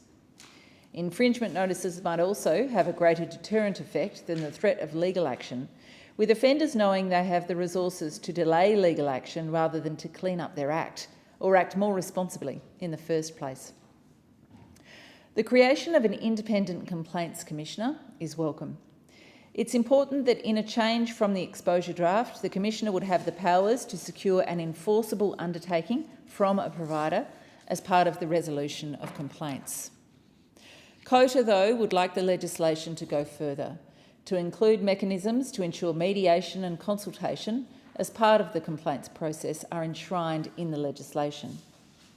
Should that be the case, then we could be well and truly assured of the Minister's prediction that the Commissioner would be, quote, "a voice to raise issues, to have them heard and taken seriously with the expectation that providers will work to address them or face serious consequences. We will know for sure once the Senate has completed its inquiry, made its recommendations and seen whether the government acts on these concerns. The Inspector-General of Aged Care, who's responsible for overseeing the administration, regulation and funding of the system by government, already has reservations, stating in a submission to the Senate inquiry that the government has fallen short of implementing the quality of safeguards envisaged by the Royal Commission. The submission says that, quote, "The Office of the Inspector-General does not consider the approach taken in the bill to embed high-quality care meets the standard envisaged by Royal Commissioners. The Office considers the approach taken in the bill to safeguard individuals' rights to be largely aspirational. In particular, the Office is concerned that it will not implement a rights-based framework as clear or as robust as Royal Commissioners envisaged, because the pathways available to individuals to understand and assert their rights lack the necessary vigour to drive real change." COTA also believes there are shortcomings. For example, that the statement of rights should apply equally to government officials or those contracted to implement their functions in the same way as it's being proposed for aged care providers. COTA also says it's concerned that, quote, "The new legislation does not have an exceptional circumstances pathway for people under 65 years of age to access the most appropriate service for them." And that may be the aged care system, in particular for sufferers of early onset dementia. COTA adds that, quote, "While supportive of the fact that for 99% of participants in aged care will be over this age, we remain concerned that some younger people could be left unsupported as there is no alternative." One of the big remaining questions is whether the new arrangements will make the aged care system financially sustainable and more equitable. And I think all MPs in this place know that many aged care homes are struggling. The government and the coalition agree it will, so either way, the bill will pass. It is right that those with more should pay more. It's also right that the maximum amount people will contribute to their care at home or in an aged care facility will increase from the current lifetime cap of $79,900 to $130,000. And it's sensible that the new cap will be indexed to inflation. Those in residential care, when the reforms begin next year, will be exempt from the new fee structure, as will anybody who was on the waiting list for home care when the package was announced last month. That decision is also welcomed. Introducing more means testing arrangements for everyday living and non-clinical care costs should allow taxpayer funding to better target support toward residents with less financial means. There is no doubt that this bill is a step forward, and a considerable step at that, for a sector that has been plagued with problems and scandals for decades. However, some of the remaining issues with the legislation could have been sorted out so that we wouldn't have legislation that will change once the Senate inquiry has concluded. I'll finish by saying, Deputy Speaker, that there are profitability issues in aged care, also workforce issues, and the system remains a huge challenge for families to navigate. I'm sure every staffer in an electorate office around the country would agree with that from their dealings with constituents. The system is very complicated. Much more to do. Thank you, Deputy Speaker. And I thank the member for Goldstein. The question before the Federation Chamber is that this bill be now read a second time, and I give the call to the member for Menzies. Thank you, Deputy Speaker. In the brief time remaining, I would just like to speak to this being a moment of the Parliament at its best. Many people in the community lament the lack of reform out of this place and the lack of constructive engagement. And this Act has both. This is an example of the parties of government working with each other on a critical part, not just of our economy, but our society, about who we are.